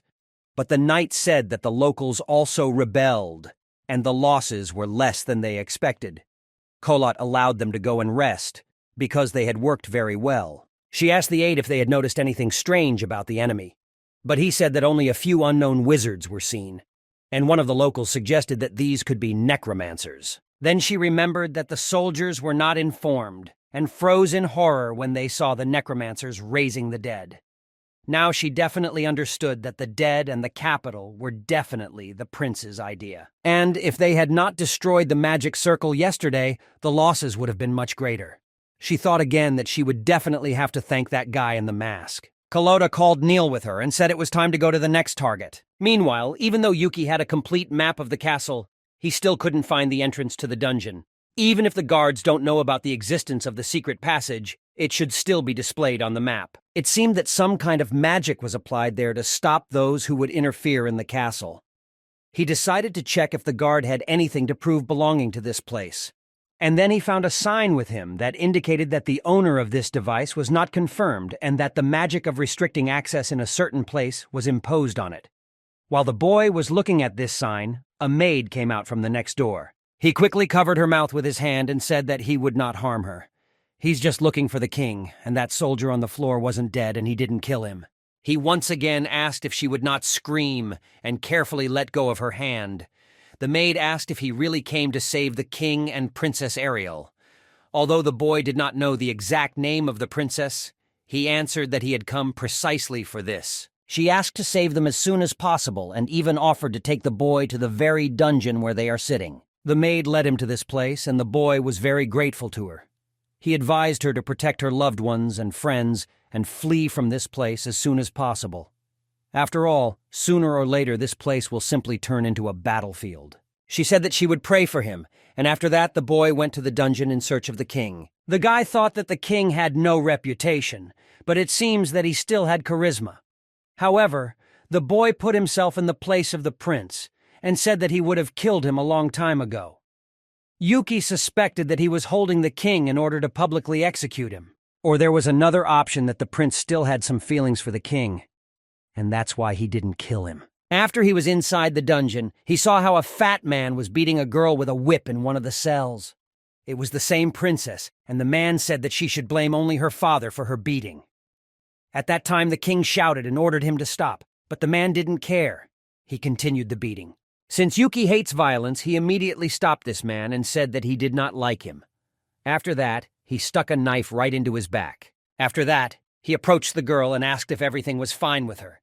He immediately took her in his arms and began to warm her. The king immediately asked who he was. But when the boy returned to him, even though he was in a mask, the king still recognized him. He ordered the demon away from his daughter. Yuki said that this is very cruel of him, especially since he went through such a path for him. The guy said that he is an absolutely worthless person and could not even raise his son properly, so he asked to forget about protecting his daughter. Yuki mentioned that he had some problems because of his stupid son who decided to take over his forest. He said he was ready to help him, but in return he asked never to touch his forest again. Then the king finally realized that the demon lord of the cursed forest was standing before him. After that, the king said that he was just a stupid old man who really couldn't control his son. That was why he could not guarantee that the cursed forest would not be touched in the future. But Yuki said that in this case, his sins will be paid for by his inhabitants.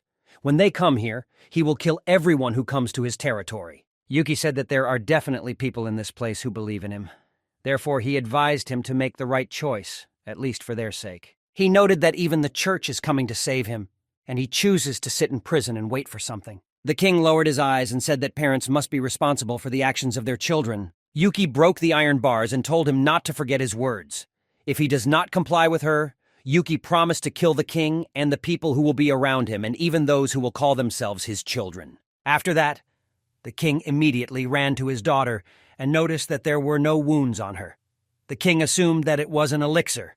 Before the boy left the dungeon, the king bowed to him and thanked him for saving his daughter. When Yuki came out of the dungeon, several guards were standing in front of him, and he said that it was time to run.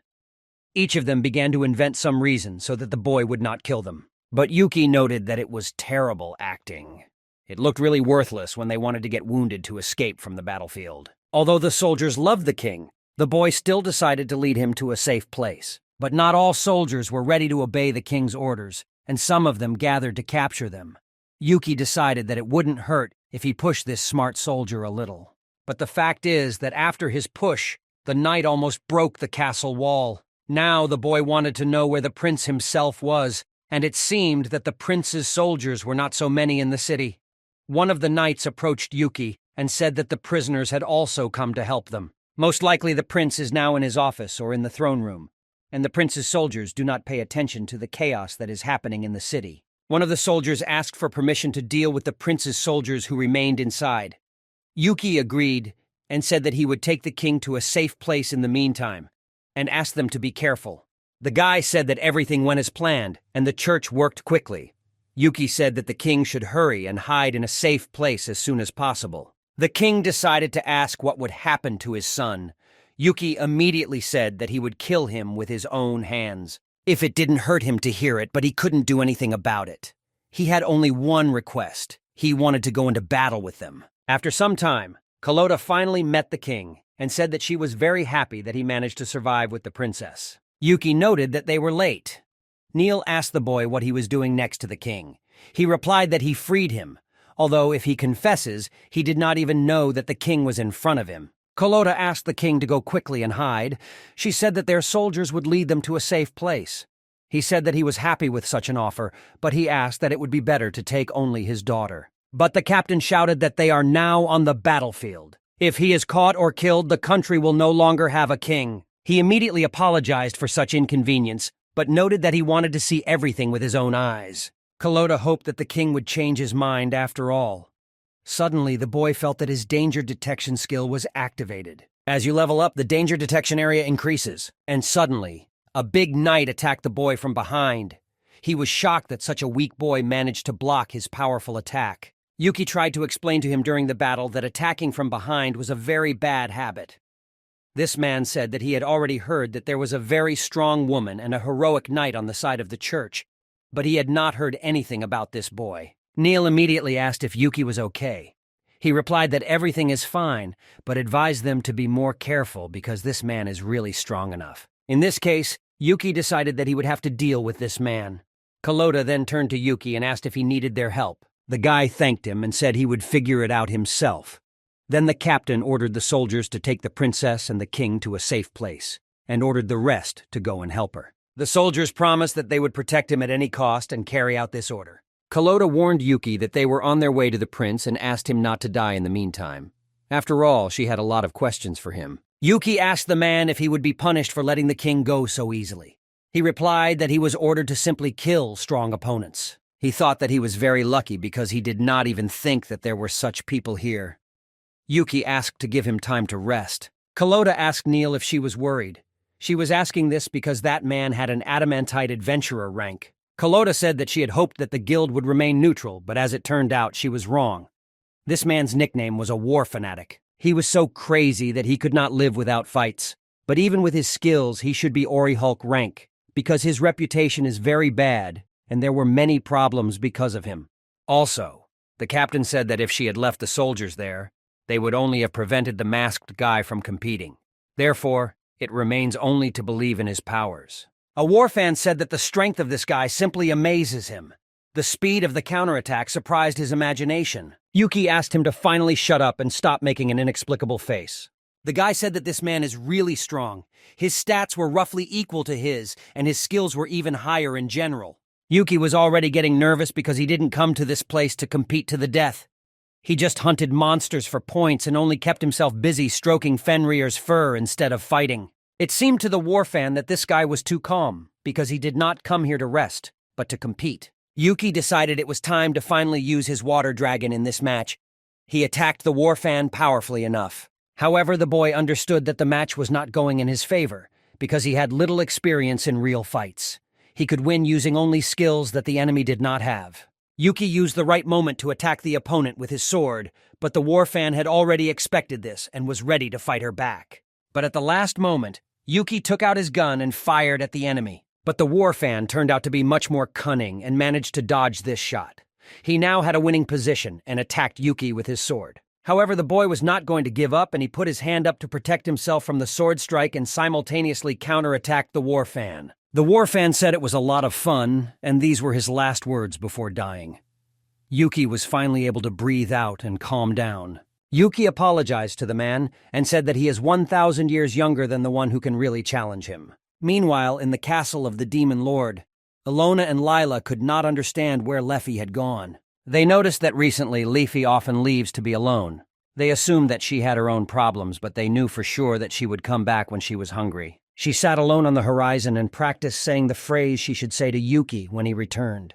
Yuki pointed out that the war fan was really strong and he won only due to the difference in race, but its characteristics are almost equal to those of Neil. The guy said that he could become a good hero. After this match, Yuki decided to go up and explore the area. Suddenly, he saw a boy in a black cloak in the window. It was exactly the one he was looking for. Meanwhile, Kuroda and her assistants came to the prince and said that he was suspected of treason. After that, she asked him to go with them voluntarily. Ryuto was confused, and he called them traitors in response, who decided to stage a coup d'etat.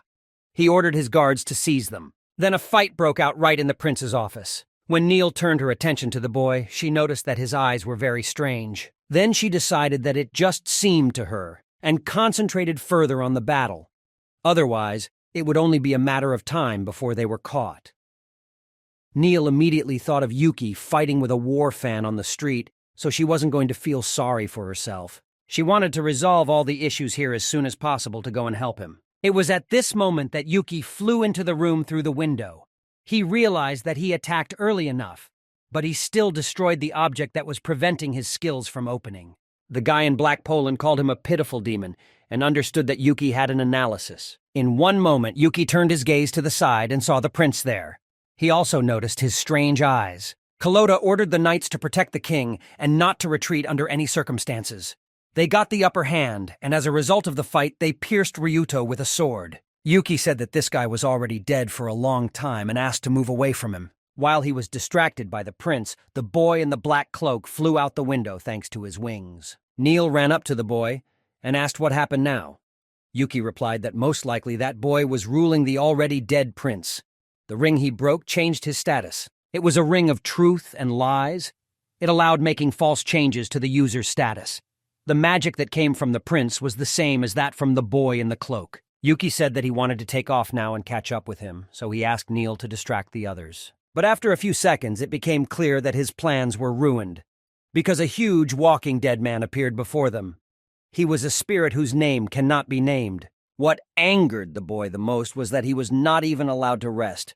Until now, no one understood how to fight such a big monster in such a small town. Annoyed, Yuki started attacking this monster and cut off one of its arms. Yuki noticed that although this monster was very large, its attacks were fast enough. Then the boy noticed that this monster also had the regeneration skill.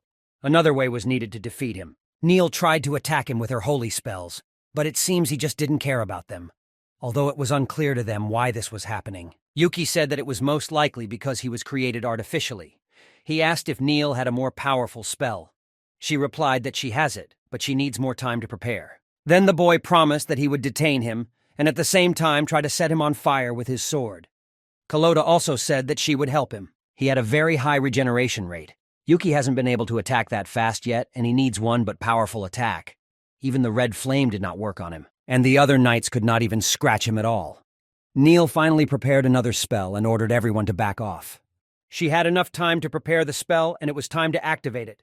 When she attacked the monster, at least she managed to hit the target clearly. Yuki even managed to rejoice that it really worked and ordered everyone to attack. However, it was a mistake, and he was the first to be attacked by a monster. The guy once again said that he just needed time to rest. Neil replied that she could try again, but the guy said that it was not necessary. Kalota pointed out that her holy magic was indeed very powerful, but it hardly harmed him. The regeneration speed didn't even decrease, and he continued to regenerate as he did. Then Yuki said that he had a plan. He asked if Neil could repeat the spell again. The girl replied that she could. He began to explain the plan. It is that Neil needs to be shot with that spell again, and when he falls, Yuki will quickly cut him to pieces. Kalota's task was to quickly pick up these pieces of his body together with his soldiers. The most important thing was to take them as far away from each other as possible. Although it sounds very strange, they have no other choice. They could not kill him, and it was unknown how long he would regenerate. As a result, everyone agreed to implement this plan and began its implementation. Everyone took their position to start the operation. Yuki pushed one of the knights and said that he should have stayed at home and lay under the blanket. Yuki said that everyone who will not compete and give their all will receive a blow from him. This monster started running on the Nile, most likely due to the fact that he felt the sacred magic and wanted to eliminate it. At this point, they began to carry out their second part of the plan and dismember his body. The task was to cut it into a large number of pieces. One of the knights said that they should follow the captain. A holy knight should not one suffer for an entire country, so they agreed to help her. Yuka liked to attack him and cut his body into 2 equal parts. The boy had already started to rejoice, but suddenly the monster grabbed him with his hand. However, it was the last thing Monster could do before dying. His hand weakened, and Yuki slipped out of it. Yuki pointed out that the monster should not think that he can win by being cut in 2 parts. Kalota asked Yuki again if he needed help. The guy replied that he needed help and asked to deal with the other half of the monster. Yuka was already tired of dealing with this monster because he kept grabbing the boy with his hand. Yuki decided to gather his strength and finally get rid of this monster once and for all. He cut it into even smaller pieces and threw them out the window. Neil asked what should they do if he starts regenerating even after this. The guy replied that his pieces are very small. He shouldn't do that. Until they decided not to think about it and finally enjoy their victory over the enemy. After that, the prince's soldiers quickly surrendered. His allies included many local lords. Therefore, it will take some time to reorganize the country, and vacant positions will be filled by people from the church. As for the king, he once again took his rightful place. He assumed that one of the demons was controlling the already dead prince and constantly thought about it. Since the problem with the prince was solved, Yuki's affairs were also over. The guy admitted that he was tired of these demon games. The boy began to think that because of his mask and the skill of stealth, they did not find out who he really was. But, if you guessed, there will be big problems in his forest. He suggested that they could even use Leffy to destroy this country. Princess Ariel suddenly visited the boy. She came in to ask how he was doing and to get to know him better. The girl also wanted to thank for the rescue. The king also joined in the thanksgiving and said that without him they would not have been able to solve this problem. But Yuki turned to Ariel and said that he is not a hero. He spread his wings sharply and said that his real name is the Demon Lord. At first the girl was scared, but then she saw his wings and said that they were very cute. Also, she heard that the lords always steal princesses from me, and she hoped that he would steal her. The guy asked if she really wanted it. She replied that she would be waiting for him. The king asked his daughter to go play and wait in another room. Yuki told the king that he should teach his daughter to be less frivolous. The king apologized and said that before that she was surrounded by people who would never harm her. But the boy noted that this girl is strong enough in spirit. The king immediately apologized for not being able to thank him properly. He said if Yuki needed anything, he just had to say it at any time. The guy asked to take into account the fact that he is not afraid to ask for everything he wants for his work. He asked for a document that would confirm the inviolability of the cursed forest, issue identity cards to its residents, and in this case they will be able to calmly walk around the city and no one will think that they are demons. The king also invited them to dinner, but Yuki apologized and said that he has those who are waiting for him outside. And in fact, he didn't care what the king offered, because he just wanted to return home. Then the king said if he wanted, he could invite his family. Yuki brought Fenrir and the princess immediately liked him. She ran to him and started hugging him, and the king noticed that it was the same legendary demonic beast. The king promised to register him as their companion, and they would be able to walk the streets with him in peace. Although their meeting was brief, the king asked them to make themselves at home for the rest of their time in this place. Kalota also came to the dinner, and she was grateful for the invitation. But the king said that he should be thanked and asked to skip the formal part of greeting the king. The princess grabbed Neil and Yuki by the hand to show them the place where they would spend the night. Neil asked the boy if he was not confused by the fact that the princess called him a demon lord, and he replied that she is a child, and no one will take her words seriously. When they sat down at the table, Neil said that everything looked very appetizing. The guy replied that he was also impressed. The girl admitted that she was not sure that she had ever eaten such exquisite food.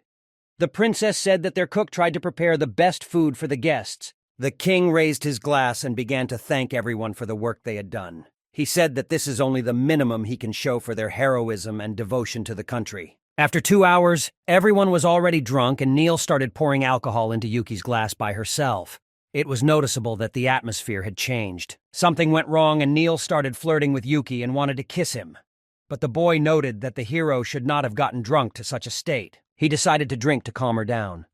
At that moment, the princess ran up to him and started hugging him and said that she could smell the demon lord. Also, at the same time, Neil tried to hit Yuki's mouth with food. At some point, the king said that he needed to take the princess to his room so that she could rest. Then the boy noticed that the king also drank a lot. But Yuki understood what he went through and decided it was better not to touch him. He also noted that Kalota tried very well. The captain sat next to Fenrir and said how soft and fluffy he was. She was sorry that he was not at the service in their church. She noted that they would definitely take care of that he may have good food for the rest of his life. When they finished their celebration, the boy told Fenrir that there was real chaos going on. Although in reality they all had fun, and Yuki even received wine as a gift. Neil actually fell asleep on the chairs. But no matter how good it was in this place, each of them missed their home and loved ones very much. After some time, Neil met him, and he asked her to be more careful. After all, it was unknown what the local boys could do with her while she was drunk. She understood that if he had been around, he would have been able to protect her, and would never have done the same to her as other men. And if even he had done something like that, then she would have just told Laffy, and he wouldn't have been able to escape the punishment. The guy said that she can always come to him and lie in the bath and chat with others. And the girl promised to become a hero that even the Lord of Demons would be afraid of. The boy stroked her head and said that he would wait for this moment with impatience. While they were saying goodbye, Yuki took out a knife from this storage and threw it at her. The guy said he made it himself, but he can't use it. He was sure that such a weapon would suit Neil much better, and she would also be able to use it as a spare. It was a perfect white dagger created by a demon lord. The light of his blade can cut through the darkest night. Neil thanked him and said that she was really very happy with such a gift, but she had great surprise on her face. And finally, after some time, Luke returned to his home. He saw how Shu and Irun became friends. The guy said that he had prepared gifts for them. He also thanked Alona and Layla for taking care of the house. The girls replied that they were also happy that he had finally returned and were going to prepare dinner and a bath for him. Yuki said that on the way home he met thieves. They hid very well, but he was not lost. The girls liked to listen to his stories. After that, Yuki approached Leffy, but she stood still and did not even approach him. The guy said that he returned home. The girl got scared and congratulated him on his return. After that, she grabbed his t-shirt and said in a very low voice that she was very lonely without him. The guy thought that something had happened to the girl. He even suggested that she might have been poisoned by something, as she usually looked for food in the forest. But the girl said that this is not true. In this case, the guy assumed that she broke something in the house. But Leffy replied that this is also not true. She said she just wanted to be with him. She became this way because she felt bad without him. Yuki was shocked by Lesia's speech. The boy wondered what they were doing here while he was gone. After all, Leffy had changed a lot and was behaving strangely. However, she looked very cute. Leffy approached Yuki and began to sniff him. He did not understand what had happened and added that he had not washed for a long time. Leia didn't understand why he smelled of a woman's scent besides the hero Neil. The boy tried to tell her that there was a girl, a child, who was very attached to him. Leffy was even more surprised because the rumors that he liked little girls were confirmed before her eyes. But Yuki asked not to talk such nonsense. The girl calmed down and asked him if he was very hungry. The boy replied that he would not refuse a delicious meal after the journey. She said that she would bring him food now and asked him to sit and wait for her. Yuki was shocked and did not understand what was happening to her. The next day, Leffy approached Yuki and saw that he had something stuck in his hair and helped him get it out. She sat down next to him, and the boy kept thinking about why she was courting him so much. He opened his system and told Leffy that she wouldn't be too interested in watching it. In this case, she was going to leave, but the boy forbade her to do so. Leffy constantly tried to use the girl's advice and touch the boy more, in order to get closer to him even more. But Yuki couldn't stand it anymore and decided to ask Ilona why Leffy has been behaving very strangely lately. He was sure that she knew the reason. Now Ilona understood that even the Lord of Demons can be annoyed. The girl assured Yuki that Leffy's mistress was the same as always, but the guy didn't believe it and said that she used to spend most of her time in her bed. She was playing, eating, or just talking about something. And now she follows him like a dog and does not take a single step away. Ilona remarked that it was actually very cute. Yuki admitted that it was really cute, but too much. The girl said that she did not know why he approached her and advised her to go and ask Layla about it. She was annoyed that in this castle she was always blamed. The guy said he had no one else to turn to. Moreover, Ilona has not been fully performing her work lately. The girl started screaming and said that he was very cruel. The boy replied that the Lord of Demons must always be cruel. In this case, the guy was forced to set conditions, and he said if Ilona didn't tell him what happened, Fenrir would never come near her again. Ilona began to tremble and asked not to tell anyone else what she was going to tell, because she did not want people to think badly of her. He promised not to tell anything, and the girl said that Leffy was very afraid for him. Before meeting him, she always lived alone. Therefore, she did not know how to properly show her feelings. And now that she was attached to Yuki, she wanted to show that he was very important to her. Ilona said that they simply helped her express her feelings. After the boy found out, he approached Leffy. He brought a bottle of wine and a glass with him and invited Leffy to drink with him and keep him company. Layla met Ilona in the room and asked her friend what she did this time, because she looked very happy. The girl replied that it was nothing special and started laughing. She added that she just worked well today. Ilona didn't want to admit to Layla that she talked to Yuki yet. Meanwhile, Leffy told Yuki that dragons usually drink a lot, and many of them attack and destroy cities because of this. But she doesn't drink much, because alcohol is bitter enough, and she likes sweet tastes better. Although she noted that the smell of the wine is quite tasty. Yuki said that it was very tasty and easy to drink, so he asked her to drink in moderation. But Leffy replied that she is the strongest dragon in the world, so she asked not to worry about her. She advised him to take better care of himself because he also does not like alcohol very much. But the guy noted that he never said that he hated alcohol or loved it. Yuki pointed out that he definitely won't lose to the dragon, who is now flaunting his resistance to alcohol. After a few drinks, Yuki asked if Leffy was okay, but she could not pronounce a single word normally. But it was noticeable that she was trying to say how good she was. The boy concluded that she was even weaker than Neil. He brought her water and gave her a drink. After that, the girl fell into his arms and Yuki asked if she wanted to surrender. But Leffy replied that she never gives up and asked to rest a little. While the girl was lying on top of Yuki, he started stroking her hair and asked him to listen. He asked not to force himself. The girl immediately got up and said that she does not force. The guy said that they have known each other for about 6 months, and he knows her very well. He also knew others, but he studied her best. Before, she was lying on the couch all the time, doing nothing but just playing. The guy admitted that he likes to watch her and her actions. Therefore, he knows when she forces herself to do something. He also added that he likes to joke with her and laugh together. The girl replied that she would never do something she didn't like, but she assured the boy that she was doing it now of her own free will. She said she liked spending time with Yuki as he continued to stroke her hair. But then Leffy asked to understand her correctly and offered to drink 1 more glass of wine each. Yuki was surprised that she wanted to continue drinking. The next day, Ilona and Layla came to clean the room and realized that they had fun last night. Layla was glad that they had finally talked. They were going to clean up very quickly so that when Iruna woke up she would not notice this chaos. Meanwhile, Yuki woke up to find Leffy lying on top of him and hugging him. After some time, the girl also woke up and said hello. After that, she asked to let her go. The distance between them continued to decrease. After some time, Yuki came to his senses and began to think that human heroes are strong enough. He said that if a giant like a war fan or a demon happened to him again, he assumed that he could die. That is why he needed to quickly raise his level. He also wanted to test new dungeon defense abilities. He noted that it would be very good if someone else could fight besides him. For now, he decided that Fenrir would train with him. Although in addition to him, he would need at least 3 more fighters. The idea appeared to create the most difficult dungeon, so that it would be impossible to pass it. So that as soon as someone entered it, the adventurer was immediately attacked by 4 bosses. But unfortunately, the boy did not have enough points to call them, so he decided to pump Fenrir for now. Meanwhile, Fenrir was hunting a large turtle, but he warned the beast not to forget that the traps are activated for any purpose, and asked to be careful not to fall into them. After that, they continued their hunt, and Yuki planned to level up Fenrir some more. The guy said that with magic chains on the sword, it is very easy to hunt monsters.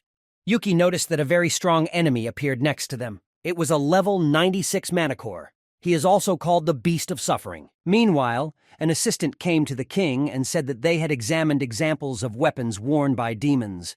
He noted that the country that manufactures them was the Rohald Empire. Humans have always been in conflict with demons. Rohald fights with them the longest. The king thought about whether it was possible to work with demons at the same time. Rohald is their enemy country, but the demons are not their allies either. Their alliance for gain was obvious. The king believed that they needed to strengthen their positions. As the leader of this country, he did not want its people to suffer. He was very lucky to have met someone who could help them. The king understood that the chance that he would help was very small, but even if he did not lose, he hoped that Yuki would at least be able to take care of his daughter. The king wanted to believe that this is the same demon lord who fights for justice. It seemed to Yuki that the flame of sin had changed. It seemed to him that it became darker. Yuki heard the Sin Flame's voice, but he didn't remember them communicating telepathically before. Flame said it was a so-called promotion. The guy asked to explain what it means, but since it would take a lot of time as a result, he decided that it would be better to talk about it later. Then the boy realized that in this world, weapons can have their own personality.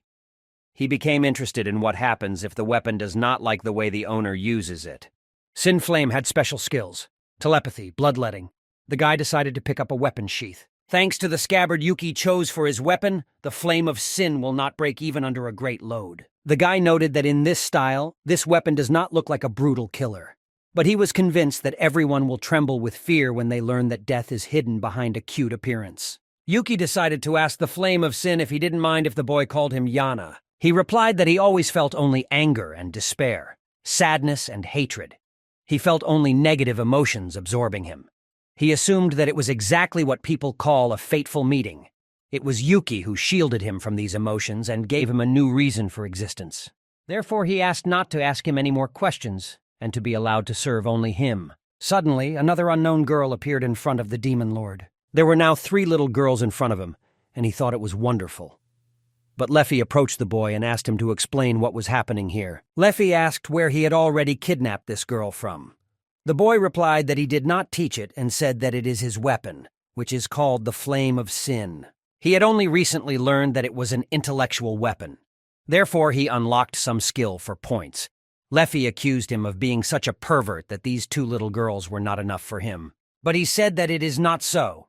Meanwhile, Ilona and Layla convinced the owner that they would still serve him regardless of his guilt. Yuki said that he likes little girls, but not in that sense. Yana approached him and asked what happened. The guy replied that he was simply not understood that way, but she noted that it is forbidden to mock the owner. She came up and covered the boy with her body, but Iruna decided to explain to Yana that these girls are not bullying Yuki. She said that they are all friends here and sometimes they have misunderstandings and quarrel. But all the same, their relationship remains very strong and friendly. Yuki was fed up with these accusations, and that's why he said that they can say and do whatever they want. Leffy said that means he accepts that he is a pervert. As a result, the girls took Yana with them and decided to find out what she likes to do and what her hobbies are. The girl did not really understand them, so Irina decided to explain a little the meaning of the question. She said that she likes to play and eat sweets, for example. In response, Yana said that she likes to move. Iruna also added that she likes to take a warm bath after a long day and then sleep very soundly. The girl asked what else Yana liked, but she replied that she did not know. In this case, Iruna offered to go and find something she might like. Iruna noted that if she does what she likes every day, she will be very happy, and accordingly will look forward to the next day to discover something new for herself. But all this time, she thought that this world was terrible. She believed that he was restraining with his chains and moving to a place that looked like a terrible dark castle. But now, Iruna suggested that she find something that they both would like. Meanwhile, Keglia came to the mighty dragon. The owner asked what he was doing here because he knew very well that he could not come here. Keglia asked the dragon why he, with his power, which is capable of bringing the whole world to its knees, has not yet done so. The owner did not understand how he dared to condemn him when Kegli himself never left the village. Moreover, he did not understand the point of ruling the world if he was not interested in it. He noted that Kegla was accepted in this village and raised. He was still young and did not understand many things. And Keglia replied that the owner is already a miserable old man without any ambitions. After these words, he attacked the owner and destroyed him. He now considered himself the Dragon King. Meanwhile, Layla asked what science is. Yuki said that it was a bit difficult for him to explain it in words, so he asked to just observe. He took a candle that was burning and asked those present what they thought why it was burning. Iruna shouted that it was all magic. The guy expected exactly such an answer. But now he asked his assistant, Leffy, to determine if there was magic with his abilities. She approached the candle and said that it is the simplest flame and there is no magic in it. After that, Yuki closed the air access to the candle and it immediately went out. But if the candle is a source of energy, it means that the fire should not have gone out after closing. Therefore, closing the lid creates some effect of magic there and it goes out. Yuki then decided to ask Leffy's opinion, and she replied that there is no magic there at all. Fire burns thanks to the oxygen in the air. After closing, oxygen no longer gets there, and when it runs out, the candle goes out. At first, he thought that if there was magic in this world, then the nature of ordinary things would be different. But as Yuki has already understood, the physical laws and general principles of the structure of this world are similar to his. After that, the boy asked again why the candle was burning. The girl shouted again that it was magic, and this time they were right. The boy noted that now they know a little more about some things that are different from magic. Then he said that they breathe, thanks to oxygen. The girls wondered if Shay was also breathing oxygen. But she didn't have any lungs, she was like one solid stomach, and he was wondering if she could breathe like them. Or there are those in this world who do not breathe at all. Yana was in the same situation, she was not breathing. Yuki took Yana on his shoulders and said that after she accidentally bit him, he obeys her. They started playing a game. He then approached Leffy and said that she was his now, she was brainwashed. And now she has to become cruel scientist number 2. But it annoyed her, and she wanted no part of it. However, Yuki said that they have cookies, and he offered to go to the dark side. When Leffy heard about the cookies, her eyes immediately lit up. She said that for his sake, she's ready to conduct experiments. Layla said that now she will have to protect everyone from evil researchers, but she noted that they were lucky to have researcher Elon in their team. They played like that until dinner, and already at the table, Leffy turned to Yuki and invited him on a date. He was shocked at first, but still managed to pull himself together and agreed. After that, Yuki asked where they were going. The girl replied that they should definitely go to the mountain. The guy agreed to go, but the girl said that it is possible not to go, but to fly. She mentioned that there is a wonderful bee nest on that mountain, and they have very tasty honey. The girl noted that Yuki gave her very tasty sweets, but the sweets there were no worse. After that, she was going to ask Layla to make something out of honey. After that, the girl was ready to leave, but the guy said that he had changed his mind. He doesn't like honey and doesn't really like sweets. Leffy jumped on the guy and said that his favorite partner wants honey. She did not understand why he was so angry and did not want to help her in this. The guy replied that he is the master of demons, and she only uses him to find honey. In that case, she promised that she would sleep with him that night, but the boy did not understand why it should interest him. Leffy said that she called him because it was an excuse to be alone together. She said that this night she will not only sleep with him, but also hug him. She still convinced the guy, and they flew to get honey. On the way, the girl said that she used to live there. Yuki hoped that he would be able to see her past lair. The boy stopped to rest and noted that the further they advanced, the more even the air changed. The girl pointed out that there was nothing to look at, but the boy was still happy to look. She also showed him the remains of those fools who came to compete with her. There were hundreds of them there, and she allowed him to do whatever he wanted with them. Leffy said that there was a time when people thought that her blood would help them become immortal. Yuki noted that she definitely had fun. Yuki turned to the girl and asked if he could take her old scales and other things lying in the pit. The girl allowed him to do it. He had long wanted to create blades for Iruna and the rest, just in case. In fact, her body parts seemed very strong and powerful. He also noted that he would also like to make one blade for himself. Leffy said that her scales are stronger than divine steel. Only she can break them. She let the boy take as much as he needed. Yuki noted that everything around was very beautiful. The only thing he didn't understand was why the water was golden. He also smelled a very sweet smell, which meant that they had found their way to honey. When bees find a suitable place, they immediately make a nest there. But as it turned out, sweet honey was a trap for today's uninvited guests. In order to fend off the swarm of bees, Yuki was forced to use the maximum of Yana's strength. But he did not take into account the fact that this type of weapon does not scare insects at all. Leafy told Yuki that their stinger can easily break metal. She also added that they are poisonous, and in case of a bite, he will have 5 minutes to live. The boy began to run away from them and did not understand why she did not warn him immediately. She said that she used to be a frequent visitor here, so the bees became smarter when they fought her. Now Yuki understood that she needed him only as bait. Laffy asked him to stay away because he was spoiling her honey. The guy turned to the girl and asked her to get ready, because when they got home, he was going to use her to the fullest. As a result, Yuki was tired and did not understand why there were so many of them. He began to blame Leffy for everything, and she just wanted to help him, but changed her mind after his insult. He took his words back and asked for forgiveness, because he could no longer resist this forehead. The girl used the dragon scream and they just flew in different directions. It was a majestic and strongest dragon attack. When they got home, as Yuki had promised, he started caressing her wings.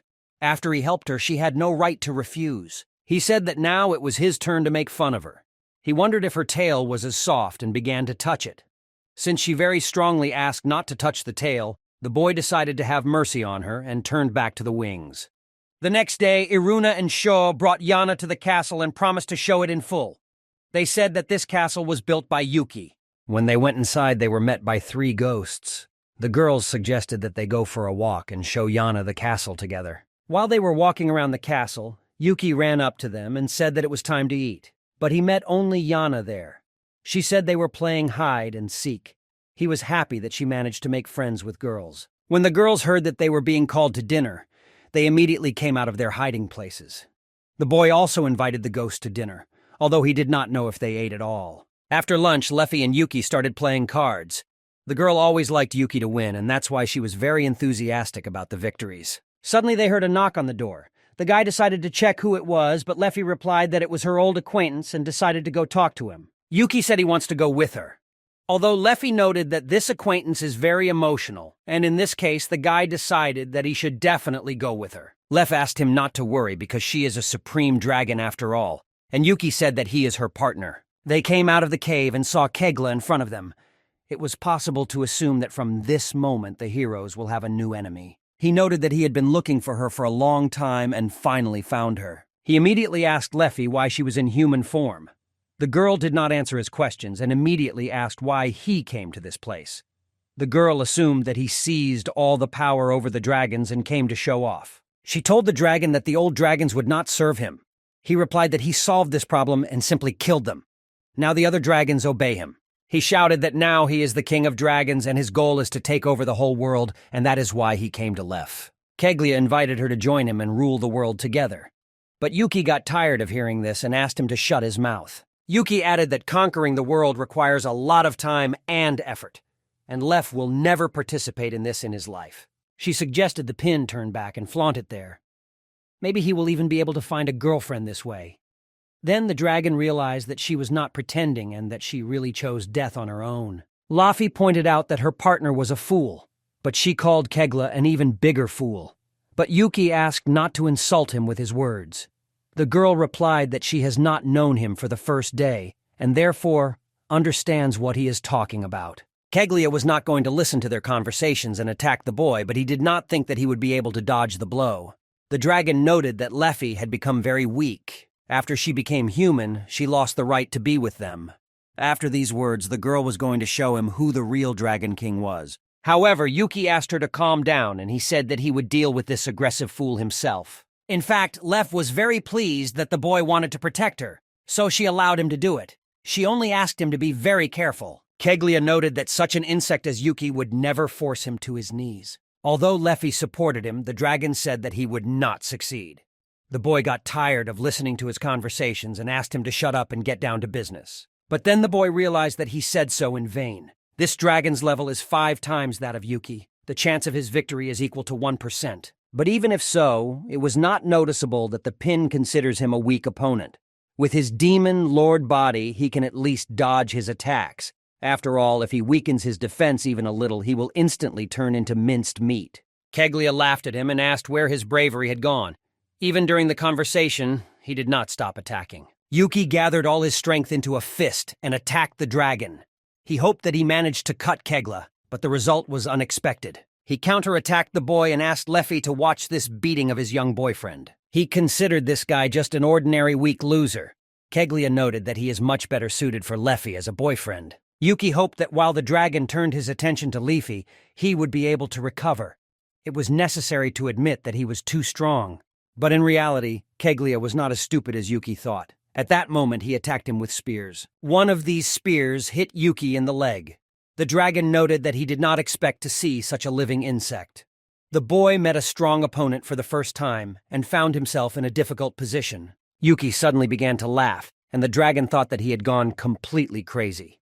He noted that it was unpleasant to even watch, but Yuki continued to smile and advised the dragon to talk less and better look at his feet. When Keglia lowered his eyes, he saw a huge abyss below him, from which he would definitely not be able to get out without help. Although he managed to avoid the boy's magical attacks, he admitted that Yuki was smart enough for an ordinary insect. The guy replied that he had spent a lot of points on this trap, so he asked Keglu to finally die.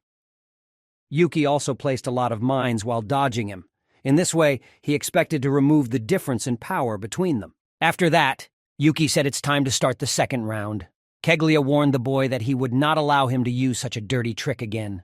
He promised that he would not let this boy escape and decided to use the dragon cry. While he was trying to attack the boy, he fell into one of the traps. The strength and speed of the dragon was really impressive, and if you compare it with Leffy, then it is just as strong, only rougher. He was sorry that he did not have enough combat experience.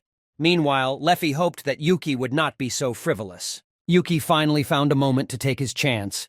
But unfortunately, he did not have time to activate his next trap and was attacked by a dragon. As a result of his actions, Yuki only irritated this dragon more, and he again attacked the boy with his spears. As a result, the boy had no choice but to simply start running away. Yuki understood that if he stopped for even a second, Kegli would turn him into coal. He was lucky that at least in speed he was not inferior to him at all, and could break away at any moment to a comfortable distance for himself. Meanwhile, all the girls gathered in the hall and were worried about whether everything was fine with the owner. They were all very scared. Before leaving, Yuki asked the girls not to leave the room until he and Leffy returned. The girls suspected something terrible because an earthquake could be heard outside. She was worried that their master might be hurt.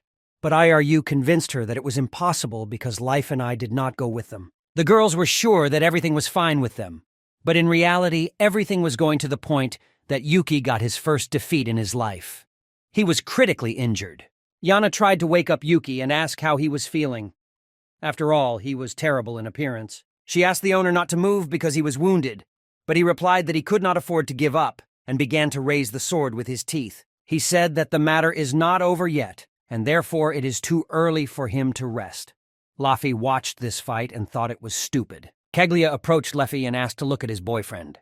He said that now he is dead and it was he who killed him. But she did not really understand who exactly he killed and asked to turn his head back. Although Yuki looked exhausted, he was alive. The dragon said that he was fed up with him and struck him with his tail to destroy him completely. He asked him not to get up after that blow and not to go near him if he really wanted to survive. But the boy did not listen to him and stood up again. Then Keglia said that this guy was worse than a dead man. In this case, he will have to turn him into ashes with his scream. After the dragon began to scream, it suddenly fell to the ground. Yuki then said that it finally worked. He said everything that is within the master's domain is under his control. The guy used carbon monoxide. It was tasteless and odorless, lighter than air. But with a sufficient amount, it caused a severe headache and work after 10 minutes. But in addition to these symptoms, it causes poisoning already when it reaches 1% in the body. The boy used wind magic to create a pure shell of air around him. That's why I didn't use magic until this moment. Leffy noticed what Yuki was up to and moved away because of it.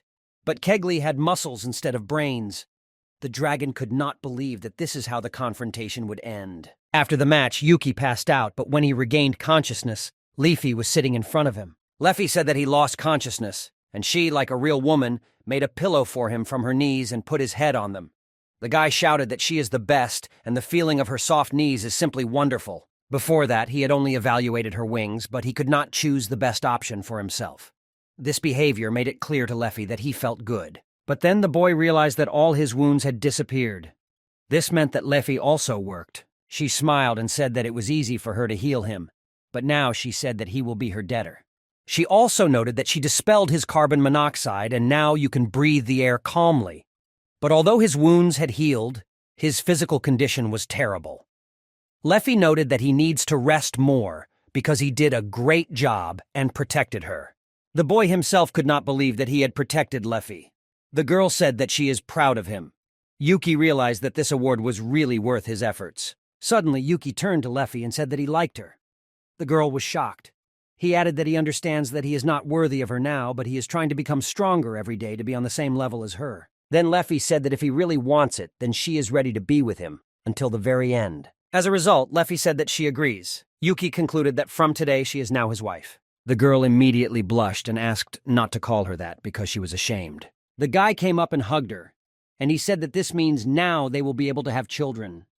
The girl replied that he scares her. Yana turned into a girl and said that she was very worried about Yuki, and the boy began to apologize to her for making her nervous. As soon as she saw that Yuki was on the verge of death, she went out to save him, but instead saw him and Leffy kissing. The guy apologized once again and offered her to spend the whole day with her. He was ready to do anything just so that she would not be offended.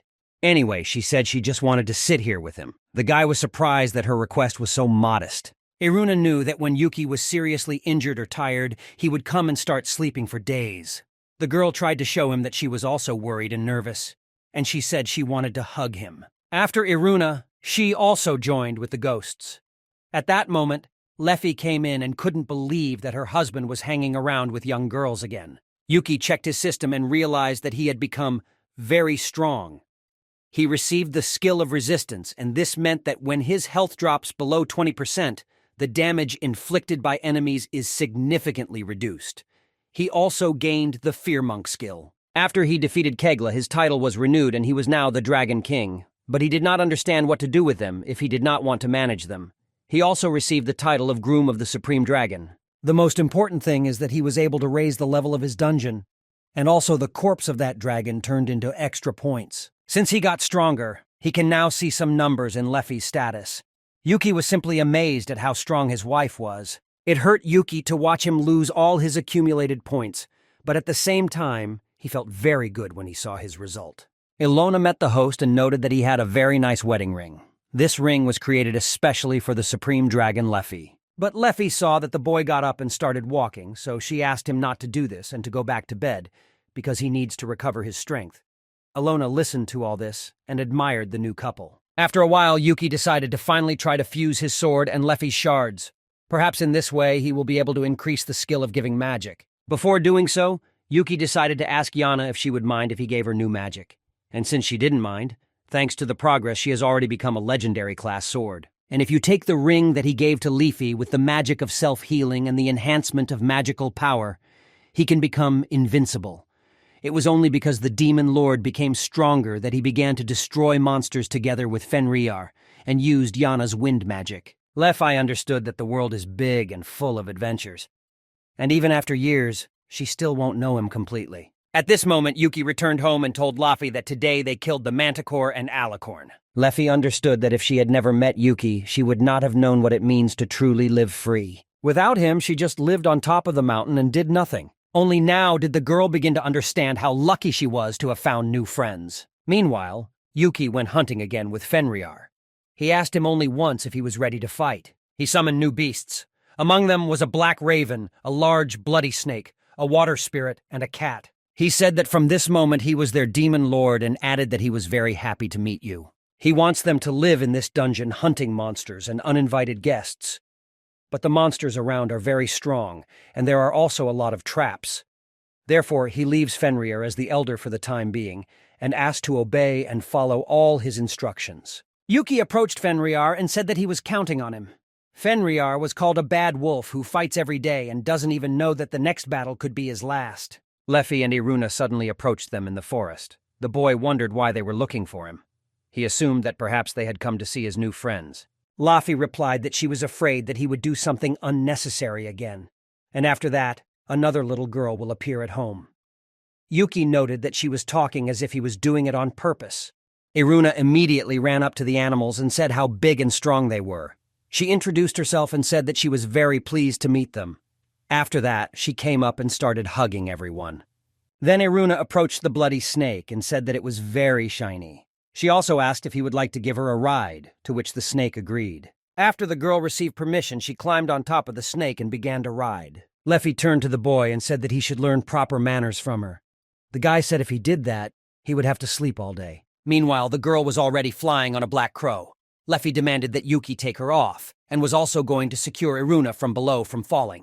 She promised to blind the raven if he simply threw Iruna to the ground. After a few days, they were all already playing full-fledged football, because they had enough people to create 2 teams. But Leffy pointed out that the raven was flying in the sky, and it was not fair. Yuki replied that he thinks everything is fair here because this is football in the second world. Leffy and Ilona were in one team, and Yuki and all his animals were in the other team. Yuki asked the girl where her inspiration came from and said that she would win them all by herself.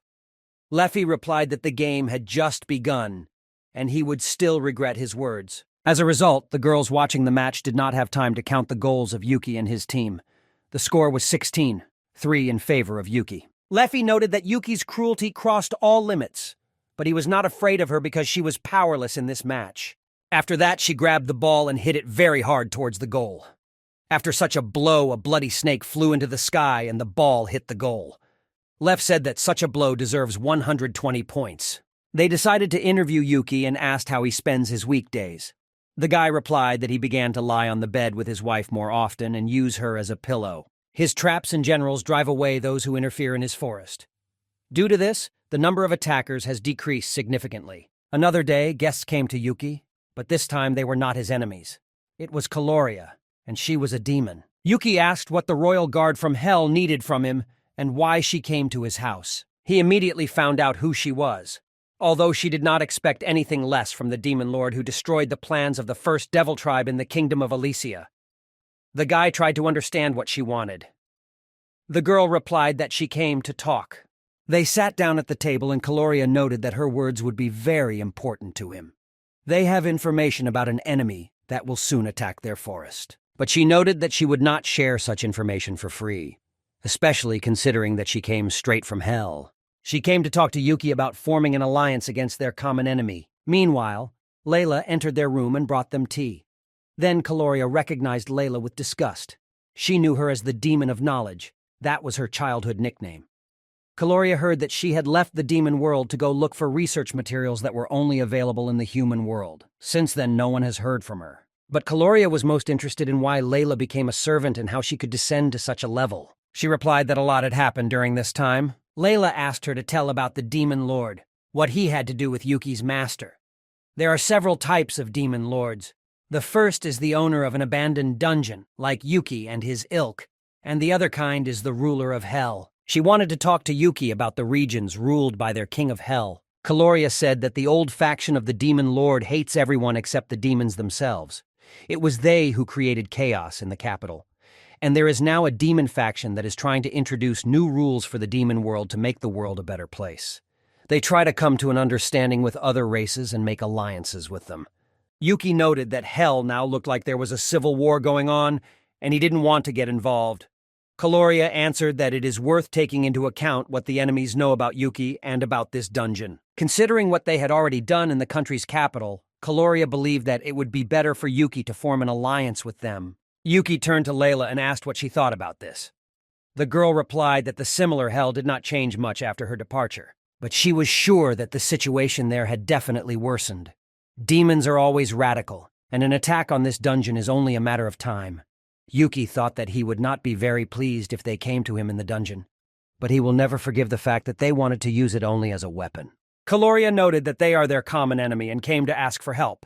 Yuki asked the girl what benefit he would get from this. The girl said that they will follow their movements and report everything to Yuki. And the girl said that apart from information, unfortunately, they cannot offer anything. For such matters she advised him to go with her and speak to their king. In this case, Yuki asked why the king did not come to him himself. Kaloria replied that he could not leave the country while she was in such a position. Yuka came up with the idea of combining a trip to Hell with their marriage to Leffy.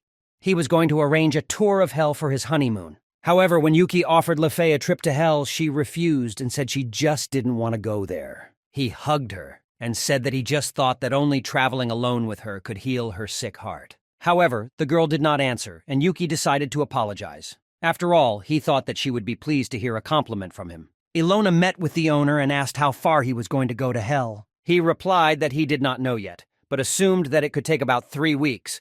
But if he doesn't like it there, he promised to return immediately. In any case, he has an emergency way to return to the dungeon. Layla believed that he would return sooner because she was sure that he would quickly find a common language with the king and agree on everything. Yuki asked them not to worry about protecting the dungeon, as Leffy promised to take care of everything. Although Yuki didn't want any of his girls, and especially Leffy, to fight with anyone. Most of all, he didn't want to protect Leffy. These words made Leffy shy in front of everyone. The next day, Yuki and Layla went to Hell. Leffy pointed out that if Yuki took Layla with him, it means that everything will be fine. Leffy thought that Yuki's power should not be too dangerous, but his words made her nervous. He said that he would rather travel than stay at home with a girl. Leff had no guarantees that he would be okay. After all, any pretty girl can attract him and use him for his own purposes. Leffy didn't understand why he was trying to help every girl. Ilona assumed that Leffy did not like the fact that he was looking not only at her. Leffy replied that it seems to her that the maid's job is to take care of the house, not to talk. All the more so while Layla was away. All the responsibilities were on Ilona. And finally, they arrived in the City of Demons. Yuki looked around with his mouth open because he was curious about everything.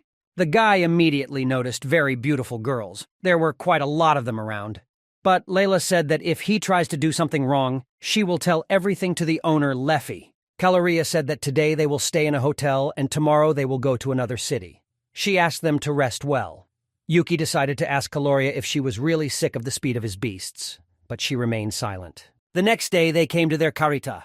Layla said that wagons are always used in the city, and various monsters are drawn to them. Yuki decided to ask Yana if she liked Layla's stories. Yana replied that Layla always tells interesting stories and it is very pleasant to listen to her. Layla was embarrassed and said that on the way, she would tell a lot of interesting things. Then Kaloria ran to them and apologized for making them wait. She asked them to climb into the wagon. Inside, the boy met the cat girl. She remembered this guy and said that he was constantly staring at her in the city. But Yuki tried to prove that he didn't even see her. She missed that this child with him was from Layla, and she is his lover, and together they are running away from their real wife. Yuki did not even begin to answer this assumption. The girl has only one question left. Is this really his child? Yana began to shake her head to show that she was not his child, although Yuki wasn't against becoming her father and asked why she didn't like the idea. But she replied that on the contrary, she would be very happy if it were true. Naya once again asked if they were actually related or not, but her friend pointed out that it is incorrect to ask such questions. Yuki was looking closely at Naya's friend, but she didn't understand why. Yuki replied that she simply has a very big staff. She said that this is their tool and they witches always go with it when they become adults. The girl said that it makes controlling magic much easier. But what surprised him the most was that this girl was already an adult. Although she looked like an ordinary child, her name was Mira, and she was very offended when she was called a child. Yuki leaned over to Layla and asked how old she was now. The girl replied that she is now 15 years old. Then the guy said that he thinks that she still has room to grow. Yuki also had with him notes of what he was not allowed to do on such trips. One of the points was that he cannot constantly look at the breasts of other women, especially little girls. Louise said that witches don't grow very big, but she sees it as an advantage. But Mira asked her not to interfere in their conversation. Yuki couldn't answer her. Yana immediately turned to the boy and closed his eyes so that he would not break his promise to Leffy. And after some time, Yuki said that it was time for the girls to go out. But suddenly, robbers began to approach the carriage and they did not know what to do. Naya immediately rushed to Yuki to be safe. She became very scared and therefore she decided to hug him. The boy tried to explain to Yana and Layla that it was not what they thought. He noted that the carriage was pushed, and this girl herself fell on him, and he, as a real gentleman, could not allow this girl to simply fall to the floor. Mira looked at them and said that there is no time for idle chatter. However, the boy did not understand their worries because they were simple robbers and weaklings. Yana asked the owner if she should turn into a sword. The guy replied that she should better protect Layla, and after that, Yuki went alone to the robbers. He used an earth dragon to destroy all the robbers, and he was very good at it. The boy wanted to hear some praise and asked Layla if he had demonstrated a strong enough spell. Layla answered that he was incredible and showed himself very well. The girls also joined in these compliments and noted that they had never seen such powerful magic. They continued to praise and say what a powerful wizard he was. They were really shocked that Yuki hadn't even read the spell to use such a large scale of magic. Each of them would like to learn this way. And Louise generally noted that she would not be against meeting such a strong sorcerer. However, Yana lashed out at her master and said that it was impossible. And Yuki noted that if there are robbers in this place, it means that hell is dangerous for the civilian population. Kaloria replied that they appeared relatively recently. Yuki said that he definitely couldn't leave things as they were if he really wanted to come to this place for a tour with Aruna and the rest of his friends. He set himself the task of making hell safer for living. And finally, the carriage arrived in the capital of hell. Yuki told Yana that thanks to these girls, they weren't bored on the road at all. Yuki asked Layla if she had ever been to the capital itself. She replied that she had visited the capital several times in order to conduct her research. He became interested in what she studied. The girl replied that these were completely different studies. Kaloria intervened in their conversation and pointed out that this girl covered most of the research and scientific works. It was even difficult for Yuka to imagine that Layla was an outstanding scientist. The girl replied that she was just very interested, and therefore she was constantly conducting new research. The boy became sad because he assumed that when she lost her research interest in them, she would leave them. But Layla decided to say only one thing, that she was with them not for the sake of interest. Yuka was very pleased to hear that. Thanks to constant conversations, they managed to get to the castle of the Lord of Hell very quickly and unnoticed. At some point, Kaloria said that they arrived at the place. When they entered the owner's room, he said that the caloric did a good job. It was a fairly young guy called Final, and he noted that he was very happy to meet you. The finale assumed that Yuki had already heard about their situation. He understood that the boy was already tired from the journey here and therefore suggested that he immediately get down to business. The Final noted that he was quite skilled in conspiracies and secret operations, but he is very weak physically, so there is no combat assistance from him. That was why he really wanted Yuki to become a symbol of their country's military might. Now everything became clear to Yuki. And the boy decided to clarify whether he correctly understands that the finale is now trying to make cannon fodder out of him. The Lord of Hell did not hide this and began to laugh, and immediately thought about going home, but decided to ask a few questions since he had already arrived. He wondered why the ending thought Yuki was really strong, and how did he know that? He was also interested in how he would benefit from this agreement. The Final answered the first question. A person with the skill of assessment that he sent came to him and said only one phrase that she could not see anything. And this meant that the difference in their levels was very significant. Besides, the new Dragon King died somewhere near his dungeon. Based on this, Final dared to assume that it was Yuki who killed him. Now the boy understood that the finale knew about that fool, and even assumed that perhaps he himself had sent him to him. The finale noted that if Yuki was able to defeat the Dragon King, it meant that he definitely had the power. Then he started answering the second question. His main reward for such a service will be information. As far as the ending was known, Yuki was born in a labyrinth, and this means that he does not have enough information about this world. Therefore, the Final offered to give him not only information, but also everything he wants within his capabilities. That is, the King of Hell allowed the boy to ask him for anything he wanted. The boy thought about it and said that he wanted gold, silver, and treasures. Final understood him very well and said that he would give him everything. Final also offered him to organize an excursion. After all, he also heard that Yuki recently got married, and therefore thought it would be a good idea to spend a honeymoon in this city. But the ending also stated that if he doesn't want it, he can just take any girl from his harem. But Yuki immediately refused. Final said that he didn't want to offend him because he just heard that Yuki uses the affection of girls, but now he understood that his wife is very strict. Yuki thought about it and assumed that the demons were hostile to him, but there was no point in acting on his own. Moreover, he was promised to pay handsomely. But Yuki didn't know if he could trust the King of Hell. After that, the boy decided to ask the last question. He asked if those demons who were active in the capital did not belong to his army. Final replied that he did not give such orders. Final said even if he had given such an order, Yuki would never have found out about his plans. Yuki decided to agree to cooperate, but if he does anything suspicious, he will immediately kill him. Yuki also asked to consult with his maid about all the nuances before starting cooperation. The final gave him such an opportunity, and he noted that he is very happy with such cooperation. After this conversation, Final immediately went to another room. The owners told him that he made them wait. Final apologized to his teammates and noted that the conversation was long. But it was also effective, and Yuki agreed to cooperate. There were very few demons like him. It was unclear why the Lord of Hell actually invited Yuki and offered him cooperation and a truce. One of the meeting participants was Duda.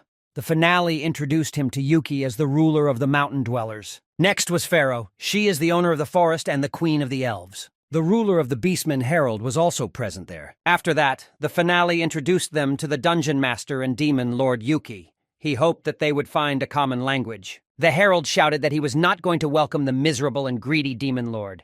Duda also refused to trust this guy. The final convinced them that there are exceptions everywhere, and this guy is special. Pharaoh said that the rulers are so angry only because they do not see the characteristics of this boy. She added that if the ending says that he can be trusted, then she is ready to follow his orders. The finale even forgot that Pharaoh has an assessment skill. Yuki was surprised to see that her evaluation level was 9th. Now the boy understood why she was so calm, because she saw absolutely all his characteristics. The Pharaoh asked if it was possible for a demon lord to leave the dungeon and come to hell so easily. Yuki thought about the fact that he would gladly come to hell and be simply forced, but he did not tell this to the elf queen. Yuki asked not to worry about it as he left his dungeon under the guidance of his wife. And now, this place can be called the safest in the world. After these words, everyone was shocked. After all, the title that Pharaoh saw turns out to be true. And Yuki married a higher dragon. After Pharaoh realized this, she turned to Yuki's master and stated that the elves would always be open to an alliance with him. After the Queen of the Elves, such words sounded from Duda. It was all because they had heard legends about the power of the supreme dragon. Yuki understood this and was proud that his wife was incredibly strong. Harold said that this guy looks far from his characteristics. If so, Final offered him to be friends with Yuki. But for Harold, friendship was something much more than for everyone present.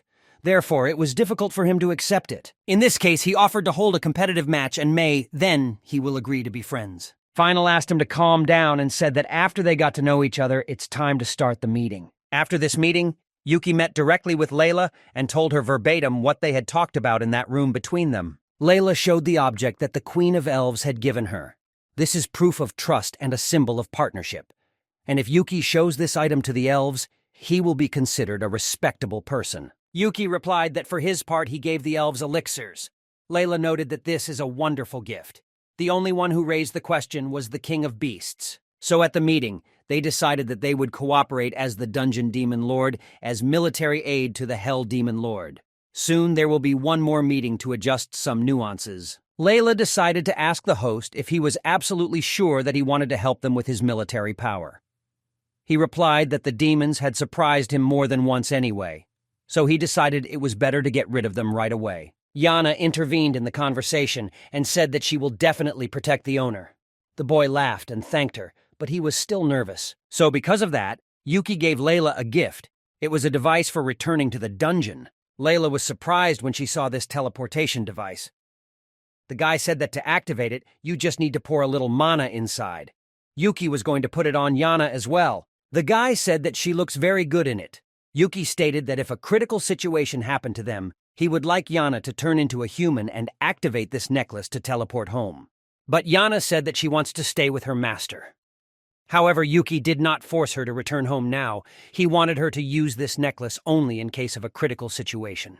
Yuki also offered to wear such a necklace to Layla so that she would be safe and he would not worry about it. Yuki complimented Layla and said that she likes this necklace very much. The girl thanked, but asked to keep such compliments from the owner Leffy a secret. Due to the agreement between the demon lords, they came to the conclusion that the demon lord Yuki ensures the maximum safety of the Hell Demon Lord. Demon Lord of Hell refers to Demon Lord Yuki as a mercenary. The Demon Lord of Hell pays the promised reward to Demon Lord Yuki regardless of whether the situation is resolved or not. Also, thanks to Layla, a lot of money was earned in negotiations.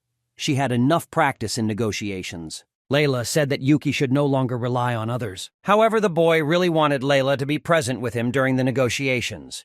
He asked her to help, but she had no right to refuse the Demon Master's order. Since Layla helped him a lot in many situations after he got into hell, he had no moral right to argue with her. While they were sitting and eating in the dining room, several girls in dark squares passed by their table. Yuki looked up and saw a familiar face. It seemed to him that Neil was standing in front of him. The girl turned to the boy and was shocked that Yuki was sitting at the table. It really turned out to be the hero Neil. When she approached him, the first thing Yuki noted was that her identity-disguising items weren't working very well. Neil didn't even think about it, because she was convinced of their qualities, because the church gave her these skills. Then they were approached by Romia. This is a girl who was in one company with Neil, and she asked how Neil knew this guy. While the girl was choosing words, Yuki answered that they had a common business in the capital. Neil said that her friend Rania was with her. This is how she met Yuki. Neil noticed that Rania is very bad at talking to people, so the girl asked Yuki not to take offense at her. Rania added that the fact is that people usually do not understand what she is talking about. Neil said that this is exactly what she warned Yuki about. However, Rania believed that the problem here is only people. This girl was stubborn enough. Neil also remarked that she was very happy to see Layla again. She also asked the name of the girl who was with them. Yuki replied that it was Yana, and she was his daughter. Neil was shocked, because the thought that this girl is the daughter of Yuki and Leafy immediately came to her head. Yuki replied that it was not quite so.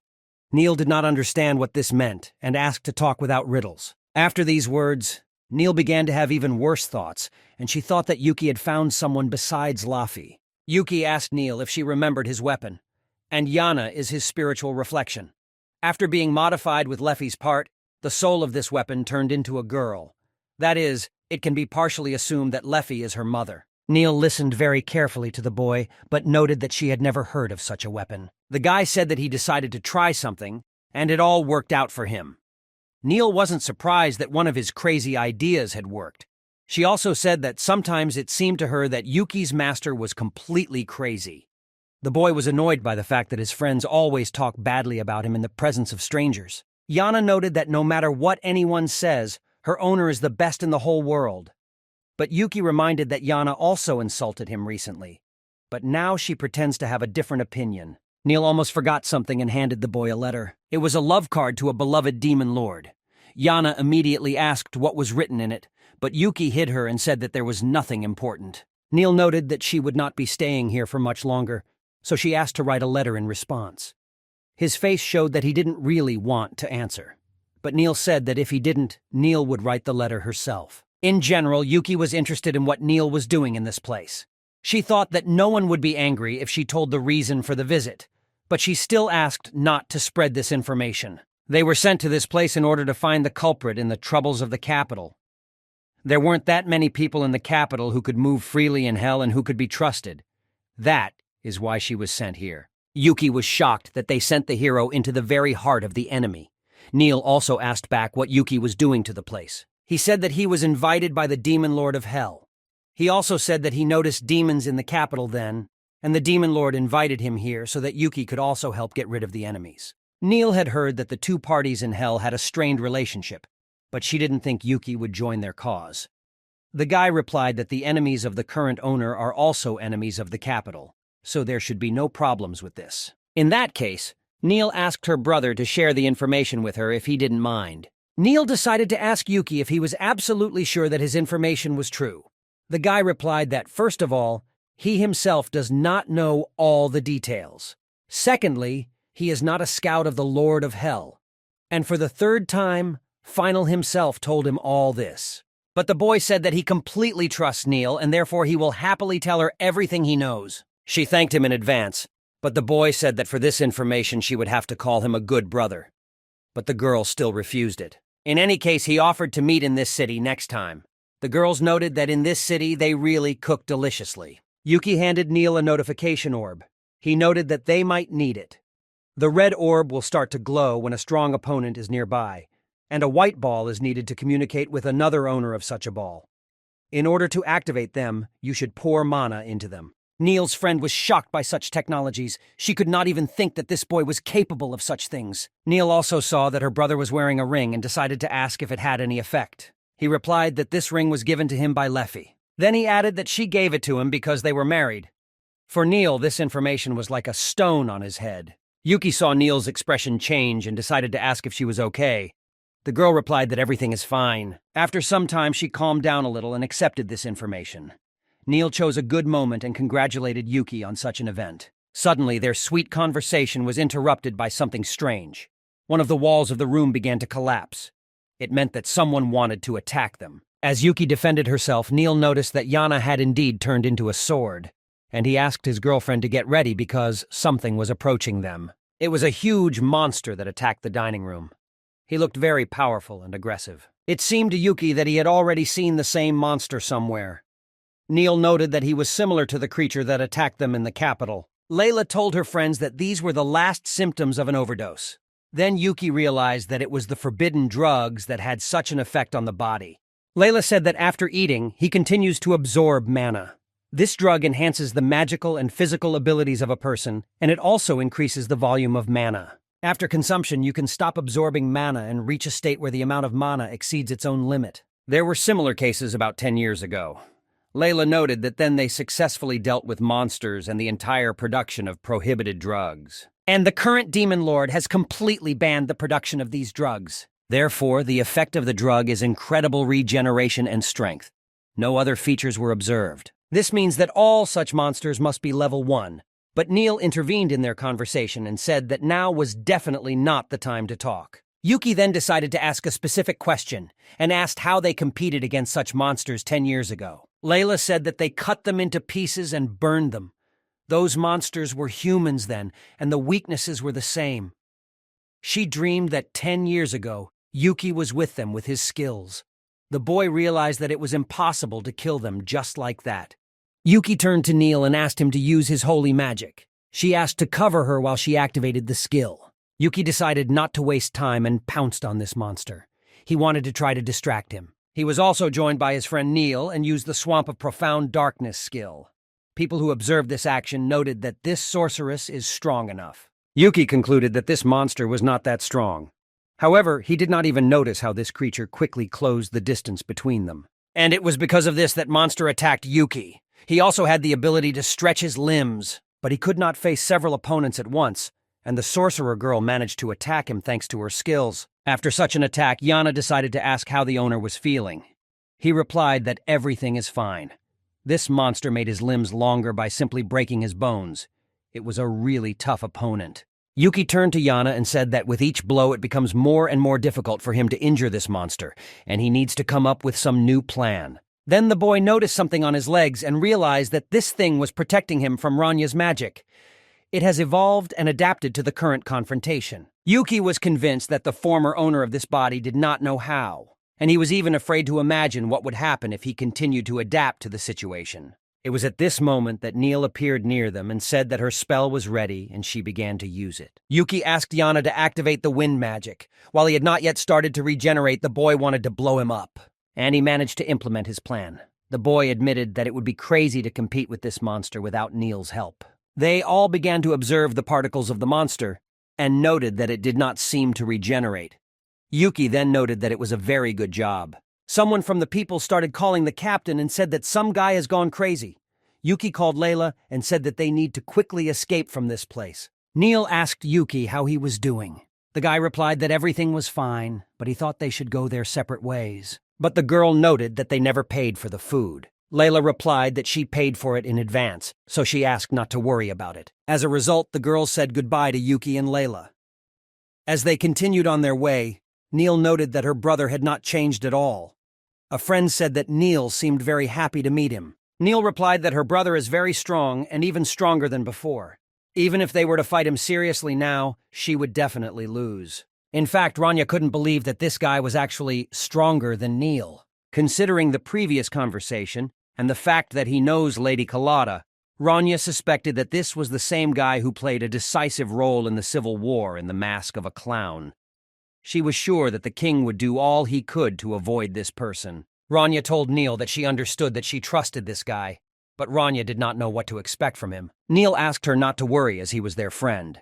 If you talk to him more, Noria will understand that he is definitely not their enemy. Neil was unknown, hiding behind Ranya's smile at night in the demon world. Meanwhile, Pharaoh came to Final and said that she did everything he asked. The girl wrote down everything she could see with her own eyes. As Final had promised, for this information he would pass on false information about the elven forest. This will help the queen for a while. He was reading information about Yuki. It was written there that he was a demon lord from another world and an enemy of all mankind. He had enough titles, but Pharaoh was most troubled by one of them. It is that he is the king of dragons.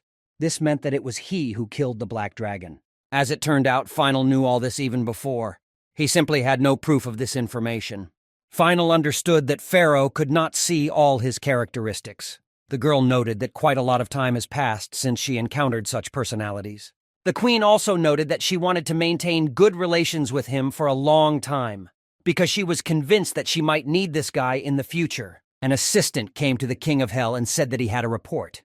Final asked to tell him everything and not to pay attention to the presence of the Elven Queen. He said that the demon Lord Yuki came into contact with the human hero. They met the artificial monster and defeated it. The Final suggested that this was the girl who had come to their land a few weeks ago. The assistant said that it was not like a special meeting. Most likely they met by chance. Final was surprised when he learned that they had defeated an artificial monster. He immediately thought about the fact that he would be able to use them both. And as for the hero's squad, he knew that they had come not to fight with them because they were interested in another faction. Therefore, he decided not to touch them. He was more interested in the fact that artificial monsters were preparing to attack them. He believed that it was necessary to place the guards correctly in order to detain them. And after that, he planned to send a special squad to different places, but the enemy should not know this. The assistant understood the order and was ready to carry it out. Pharaoh was surprised that the finale was able to find out so much only thanks to one report. The king did not see anything like that here, because he specialized in mental work. In that case, he decided to ask the Elven Queen if it was okay to just sit in defense and not move. She replied that it is very exhausting. Meanwhile, Leffy and Yuki were flying somewhere. The girl asked the boy how much longer they had to fly because she was very tired. He answered that it was not much. She thought that he was saying that because they got lost. But she didn't worry about it because it was just a walk, and she tried to enjoy the scenery as much as possible. Yuki unexpectedly called Leffy a goddess, and she was very happy. But then the boy said that he just thought and delved into his imagination. At that moment, Yuki said that they had finally arrived at the place.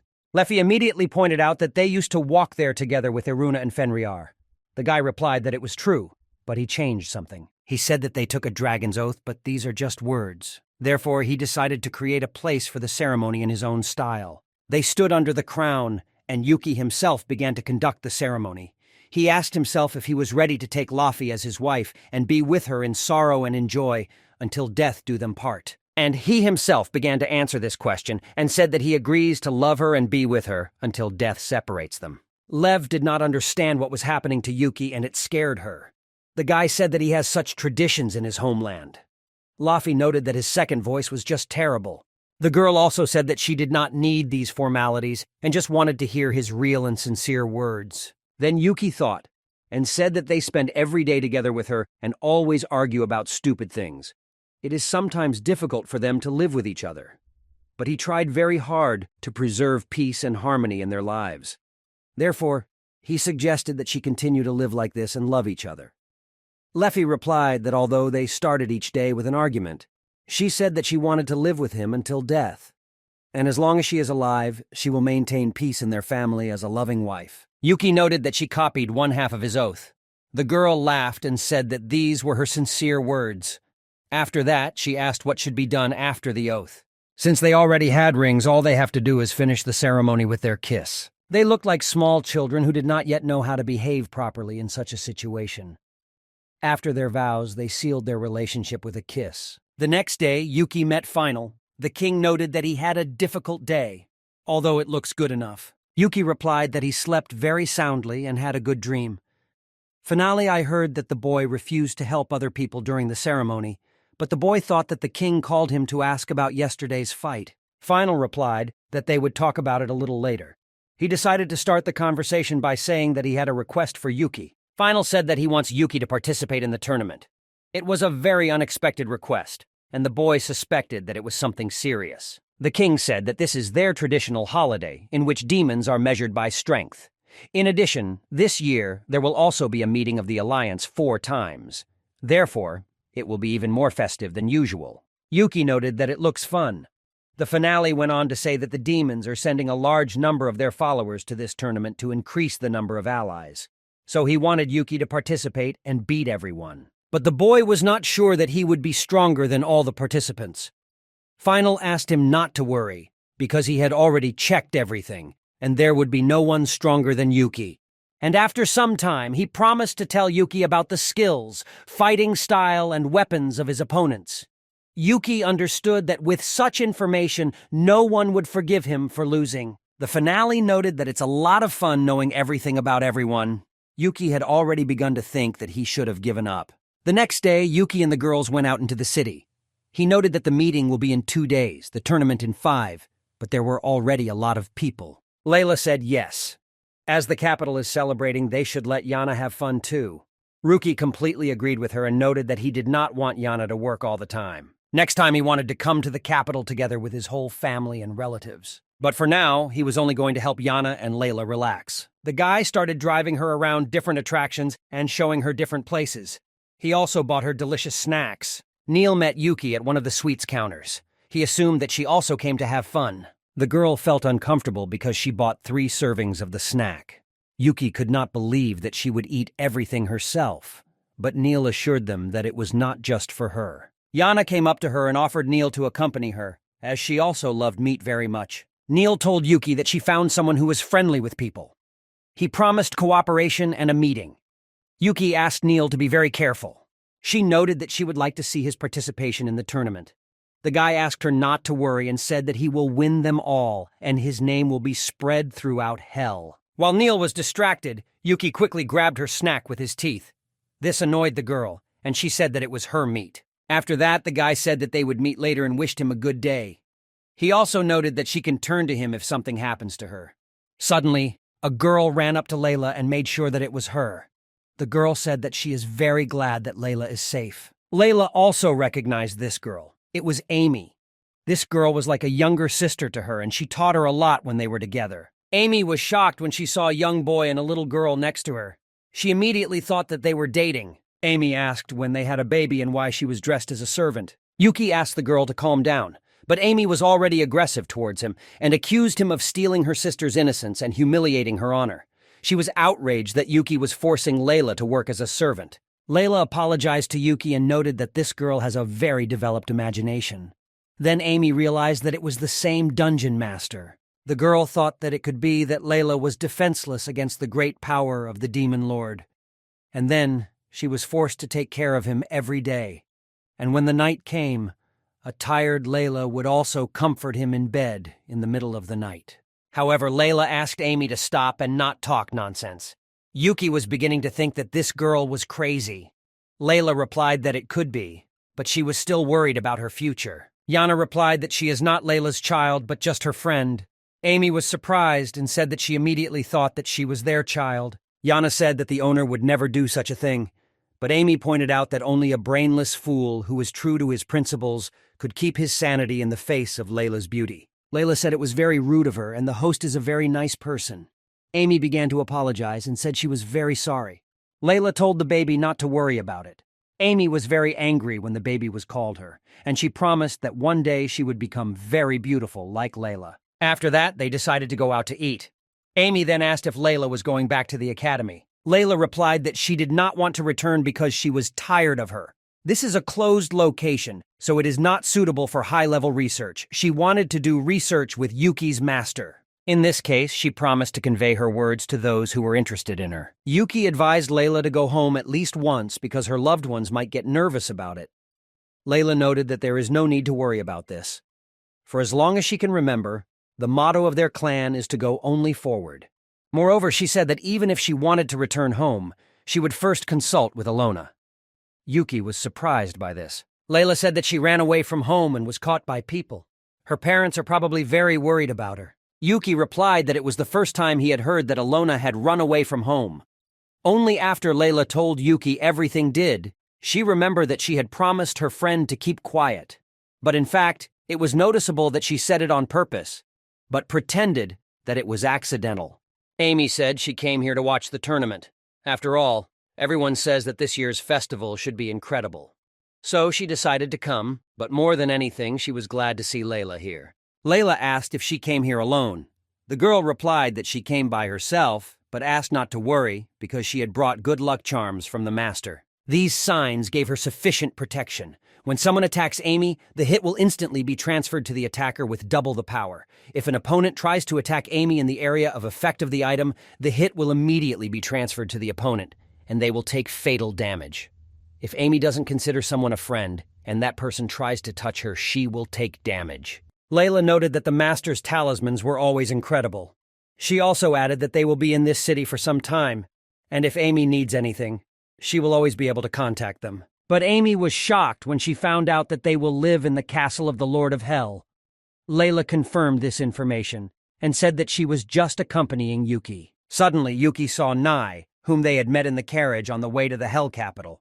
She immediately ran up to the boy to say hello. She saw that Yuki was at the festival together with two girls and still made sure that he was popular among the girls. Naya offered to go for a walk, just the two of us, and have fun. But the girls heard it, and Yana said that it was impossible. Also, Amy joined the conversation, and she mentioned that Yuki already has a girlfriend, and she is Layla. And Layla herself tried to explain to Amy that she is not Yuki's girlfriend. Naya laughed at this situation and noted that she likes such guys. Naya asked why he didn't want to go with her. The guy clearly answered that he was married, that's why he refused. Naya promised that his wife would not find out about anything, but the boy still refused. He said that his assistants are with him, and besides, his wife has a very good smell and she will find out about everything anyway. In this case, the girl was ready to first ask his wife's permission. She said goodbye and promised to meet soon. The boy did not even have time to understand what had happened. Layla turned to Yuki and said that she saw how much he enjoyed hanging out with Naya, but the guy replied that she was wrong. Meanwhile, a certain demon came to the Lord of the Forest to tell about his progress in training. The demon said that because of the Hell Lord, they couldn't clearly check the creatures, but in battle, their characteristics had increased dramatically. He believed that they had reached the maximum they wished for. The demon noted that he wanted to check on these monsters again, but it was likely that the Lord of Hell would ruin all of their plans again with an increase in sentries. Derives recalled that he was warned about the danger from Final. But Derives was definitely convinced that he was ready to invest everything in their plan. Although he wanted to conduct some more research in order to better test them in battle, this could not be done. So he put these monsters under the demon's control. He was sorry that he could not be sure of their completion, because he wanted to give the leader the best invention. Derives asked his assistant to hurry because time was not on their side. It was all for their common goal. Before entering the tournament, the finale gave Yuki a ring that could change the color of his eyes and hair once he put it on. He was worried that the opponents would be able to recognize him, so he asked to wear it immediately. In order to activate it, you just need to pour mana into it. Yuki decided to check if it worked, and his hair immediately turned white. He liked his new look, but it seems that Layla laughed because of the boy's new style. Yuki asked why she was laughing, and the girl replied that she just thought how now he looked similar to the mistress Leffy. But Yuki began to make excuses and said that he didn't do it on purpose. He just wanted some bright color. He said that he did not even think about her at that moment. On the first day, 24 demons were destroyed, and Yuki personally destroyed 12 artificial monsters. After that, the enemy entered the castle with 20 artificial dead. Their plan is to launch a full-scale attack on the castle and the Lord. But Final calculated everything ahead of time and ordered everyone to return to the castle. With the help of Yuki and the castle's powers, they destroyed all the monsters and captured many demons. All demons that remained alive began to run away and could not understand who this demon was who was destroying everything in its path. They had a new goal, to return alive to their comrades in order to rebel later with new forces. They needed to survive at any cost, because their goal is to control the army. But the demons said that they had not prepared adequate protection. The fleeing demon was caught. The sentinel said he heard from Final that someone must rule the dead from the shadows, and he decided to explore the surroundings, and it was the right decision. It was Final's assistant with the surname Taiki. He said that fear makes people so weak and stupid. He also noted that the guy in the mask really clearly knows his business. On that day, the 4 races of demons, elves, dwarves, and beastmen finally signed an alliance. The world changed with each decision. Final told that his plan was very simple. That's why he stayed in the castle. He was surprised that the enemy did not figure it out. Yuki noted that everyone else was engaged in battle while he was just sitting there. The king replied that he had warned that he specialized only in intellectual work. And besides, he considered it wrong to send the rulers to the front line. The king said he learned from the prisoners that the passages were already empty. Therefore, he thought that soon they would find them and destroy them. And here he would definitely need Yuki's help. But the boy asked to give him time to rest at least a little. Duda shouted that the finals need to build more muscles, and for this, you need to eat meat and train your body. He asked to look around and noted that all the demons were very strong, and he was the only one who was inferior to them. However, the king replied that he did not need it, but thanked him for his concern. Yana also advised him to eat because the food there was really very tasty. Yuki took the food from Yana's fork and added that she really does not cheat, and this food is really very tasty. Layla was convinced that Yana wanted to share food with her friends from the very beginning. The girl replied that in this way the food becomes tastier when shared with someone. Layla tried it and said that it was really delicious. At that moment, Harold approached Yuki and asked if the girl was his child. He added that the children are very good at it. Even just their presence nearby is very soothing and warms the soul. Then he asked the girl what her name was. She said that her name is the Flame of Sin. Harold was surprised when he heard this answer and asked if it was really called that, or if she invented this nickname herself to seem strong. He decided to ask her if she likes meat. Yana replied that she is happy when she eats it. Duda intervened in their conversation and noted that even the young lady understood everything. After all, meat is the basis of life because then it becomes muscles. Harold noted that you need to eat well, exercise, and rest. In this case, it will grow very strong. She agreed with the man with the bushy beard and replied that she would eat a lot and grow. Duda began to laugh at what the girl called him. Harold noted that she definitely has a great future ahead of her. Yuki agreed with him and noted that it was his merit. But then Pharaoh approached them and asked why this girl had a strong and courageous body. She asked to look at her and noted that this is the true ideal of a woman. Pharaoh urged Yana to strive for such. On that day, Yana realized that she needed to be both beautiful and strong. Finally, the first day of the tournament has arrived. Yuki asked Kaloria what he needed to do now. The girl replied that he will participate in the competition. He needs to enter the arena, and there the opponent will be chosen randomly. Preliminary competitions will be held in the format of a royal battle, where about 40 people fight at the same time. And after that, the top 3 members of each group will move on to the next match. Yuki noted that 40 people is quite a lot. Kaloria replied that there are many people who want to participate, so Yuki must pass the preliminary selection. Among their management staff, there are several who are in the middle. If he needs anything, all he has to do is ring the bell she gave him. Yuki turned to Layla and said if something went wrong, she would need to return to the dungeon immediately. He also asked Kaloria to take care of Layla. After that, Yuki walked over to the check-in counter. There he was asked to show his registration card. The manager saw that he was participating on the recommendation of the Demon Lord. She asked Yuki to touch the orb and pour mana into it to confirm her registration. After that, he was taken to the waiting room. He was allowed to take any place and wait for his release. A guy went into one of these rooms and there were a lot of people in it.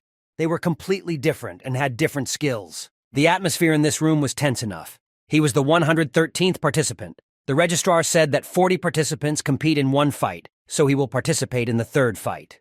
When all the participants were registered, the host announced the start of the 167th annual tournament. The girl noted that in the afternoon, the Lord Final himself and another king of another faction will come to this place. She asked to wait and support the participants. Yuki heard that 2 leaders from different factions should come. He hadn't heard from Final that this was his plan. And finally, the presenter announced the start of the first match. She asked the participants of the arena to leave. One match lasts 2 hours on average. So Yuki decided not to sit in the first place and go buy something to eat and watch the matches. Yuki noted that there were more of them than he expected, and they were very weak. Yana noted that her master is much stronger, but the boy was not going to lose his vigilance and underestimate some opponents. Yana noted that Leffy ordered her to watch over Yuki because he often loses his concentration. And finally, the presenter announced the start of the third match. She asked all the participants to go to the arena and get ready. All spectators were looking forward to an interesting confrontation. They wanted a real spectacle. And finally, the third match began, and the participants began to fight one-on-one for the right to be considered the strongest. However, Yuki decided not to prolong the duel and used the unique fear of the king skill.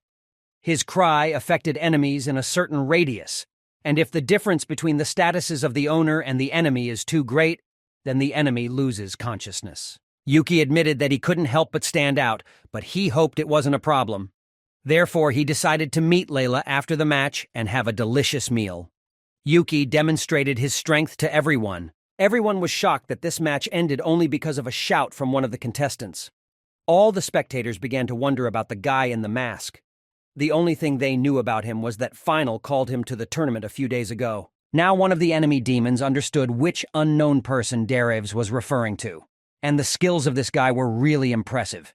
He assumed that this guy had come to destroy them or that Final had another plan for this guy. They had already put all the analysts to work and expected a report from them.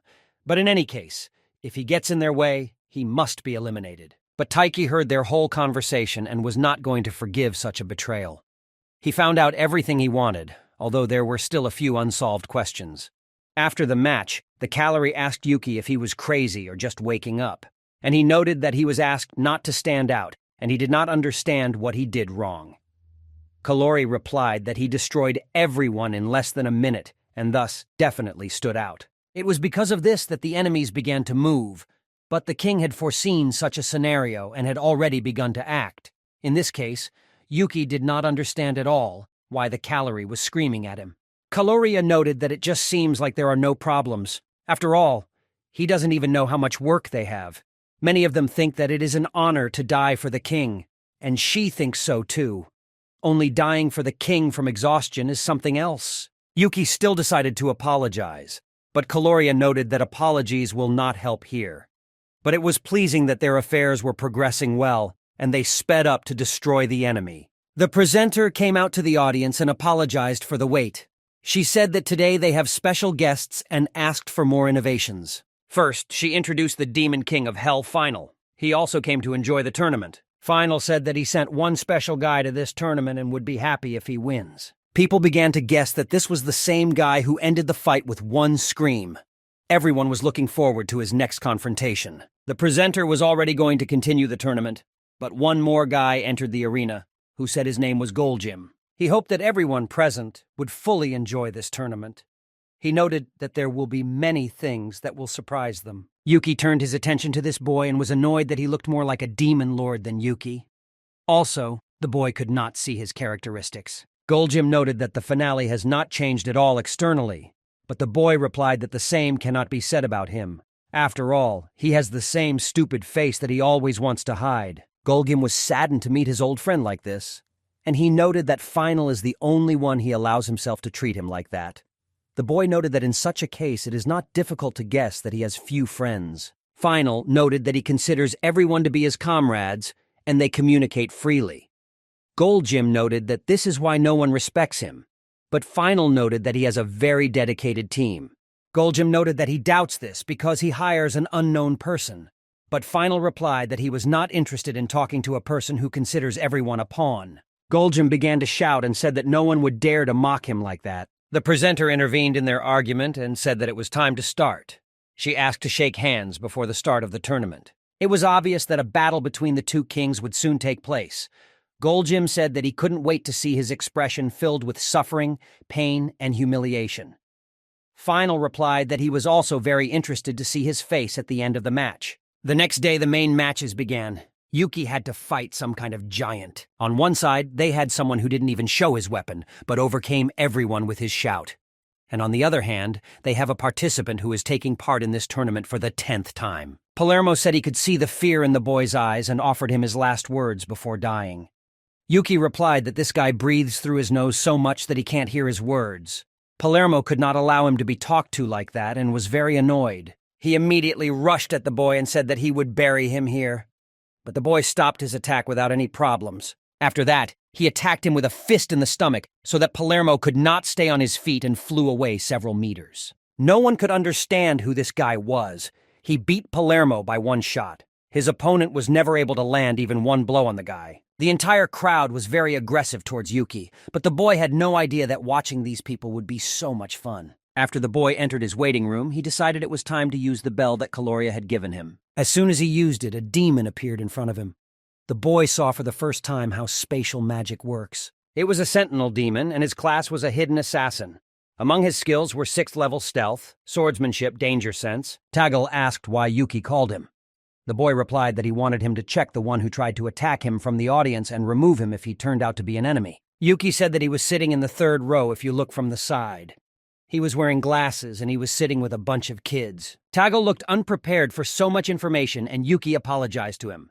But the demon replied that everything is fine and he remembered all the information and promised to take care of everything. After he listened to all the information, Tanel went to solve Yuki's problem. After Tagal left, Yuki noted that the finale has very strange subordinates. Meanwhile, Yuki continued to win again and again. The crowd shouted that he was finally dead, and everyone was rooting for his defeat. But there were also some fans who supported Yuki and said that they believed in him. But he didn't care. The most important thing was that the killer did his job perfectly and got rid of the enemy in the stands. After another match, Yuki went to the waiting room and asked Yana what she thought about the tournament. She replied that it was very noisy there. She said that she hates all those who laugh at the owner. But Yuki asked not to worry about it because he doesn't care about their opinion. He asked Yana to think that her master was just playing a role here, like in the movie. The girl advised him to be more serious because he is the king of demons. The boy completely agreed with her in this, but he still cannot reveal his true identity. One of the demons approached Yuki and asked him to enter the arena. He also asked to give him an autograph, but Yuki refused. Of course, Yana doubted that the Demon King should behave like this, but she couldn't do anything about it. The presenter announced the next match. On the one hand, they had someone who defeats opponents with one hit, and on the other hand, an assassin with incredible sword skills. His name is Ramiro. Yuki recognized him because it was Neil he knew. Ramiro, in turn, recognized the helper from the side of the demons that the hero Neil spoke about. Now, Yuki understood that this man knew everything. Ramiro noted that he had also heard of his living sword. Ramiro noted that it is a shame for him that Yuki is still standing, but he was grateful to fate for the opportunity to compete with such a strong opponent. Yuki stated that he has no reason to compete with Ramiro. The man said that this is a shame for him. The guy didn't really understand what he was talking about. Then he saw its characteristics and was shocked. Yuki thought that he definitely shouldn't compete with him in the middle of the tournament, because he is incredibly strong. His swordsmanship is at level 10, which is the maximum level. He also has many different titles. Yuki became curious about what this man does. Also, the guy assumed that this was some kind of distracting maneuver of his characteristics. It was a fake, or he really was the strongest person. In any case, the boy had no choice and he must defeat him. The entire crowd was shocked to see Yuki finally draw his sword. They realized that a very strong opponent had finally appeared before him. Yuki decided not to waste time and attack Ramiro.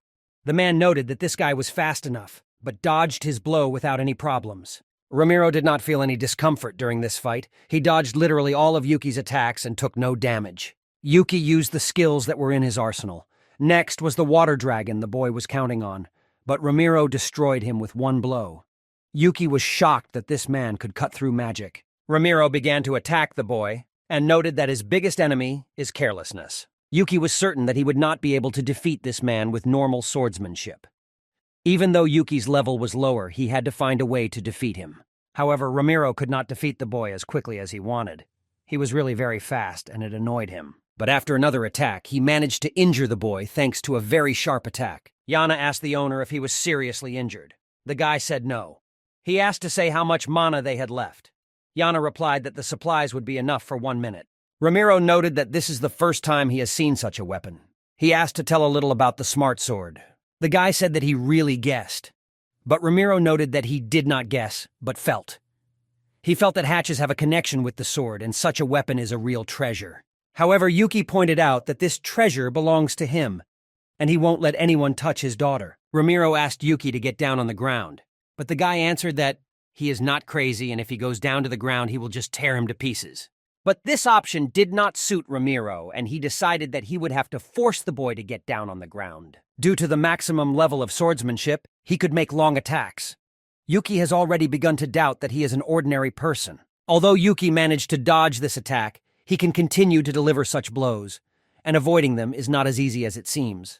Ramiro noticed that this guy could copy attacks only after seeing them at least once.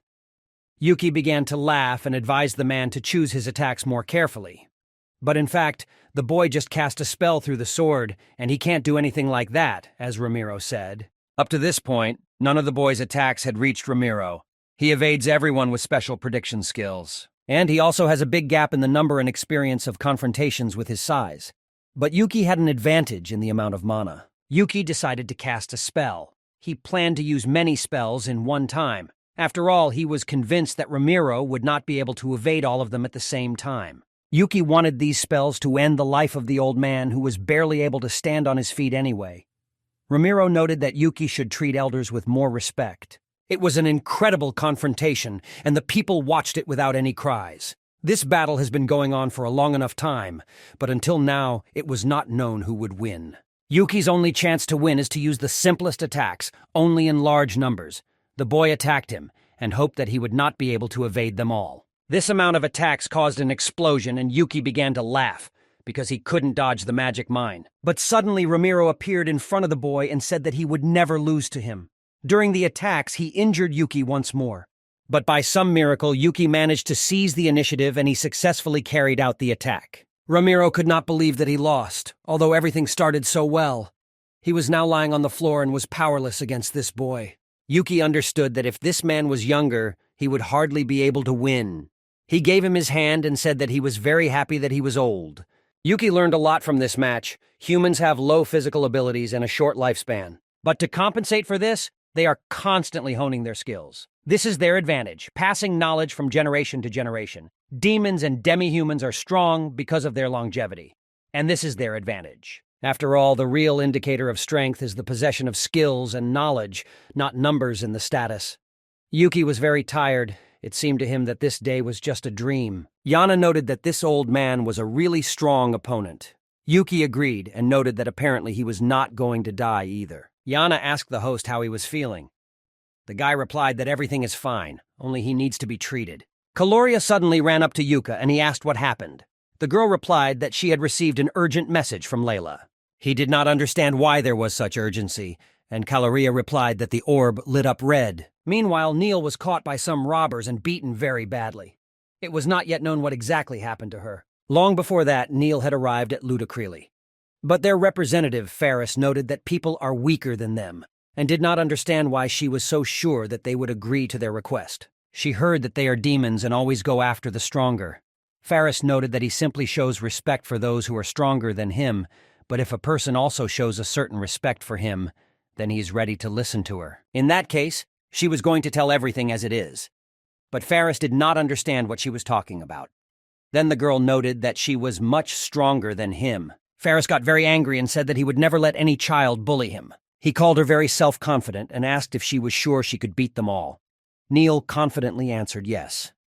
And if it comes to a fight, she will not feel sorry for herself or her opponents. Since she is stronger, the girl demanded that they agree to her proposal. She had heard that human wings were fond of dueling, and if she can't defeat them, then other people definitely won't be able to do it. Ferris tried to explain to the girl that she would not succeed in defeating him in a fair match one-on-one. The girl replied that she was ready to take risks, even if it would cost her her life. After all, this is what she came for. But in the event that she wins, the girl demanded that they remain neutral in this conflict. Ferris began to laugh and noted that he wished some of his men had the same bravery as this girl. Ferris appreciated the fact that she was not too afraid, and he agreed to neutrality without a fight. His aides showed displeasure, but Ferris told him to keep his mouth shut because it was his personal decision. He asked everyone to listen to him. He forbade them to lay a finger on this girl and her friends. From that moment, he called them his brothers and sisters. All the human wings were shocked. Ferris promised to allocate her a separate room, and he was going to arrange a small celebration in the evening. He also noted that she and her friends are the only ones he considers close to him. The girl fell on her bed and said that she was very tired. She tried very hard and the meeting was successful. She tried her best and was very nervous. Makina noted that now they can restrain the demon people at least a little. They're going to stay neutral, and it will reduce the scale of the war when the two factions go to war 1v1. Neil believes that they should still try very hard and not lose their vigilance. Neil's friend said she did a really good job. She understood very well that if it came to a duel, Neil would hardly survive. Mekvina couldn't believe that Ludacrel was really that strong. She noted that only Ramiro can defeat him. The girl noted that although he is old now, he used to be the #1 adventurer and had the Orihulk rank. She still has a long time to reach this level. Neil also wanted to be at least a little useful in battle. Noria noted that she is also a burden in confrontations with demons, but nothing can be done about it. Neil noted that they do what a girl cannot do, and for that she is very grateful to them. For this, she simply protects them all.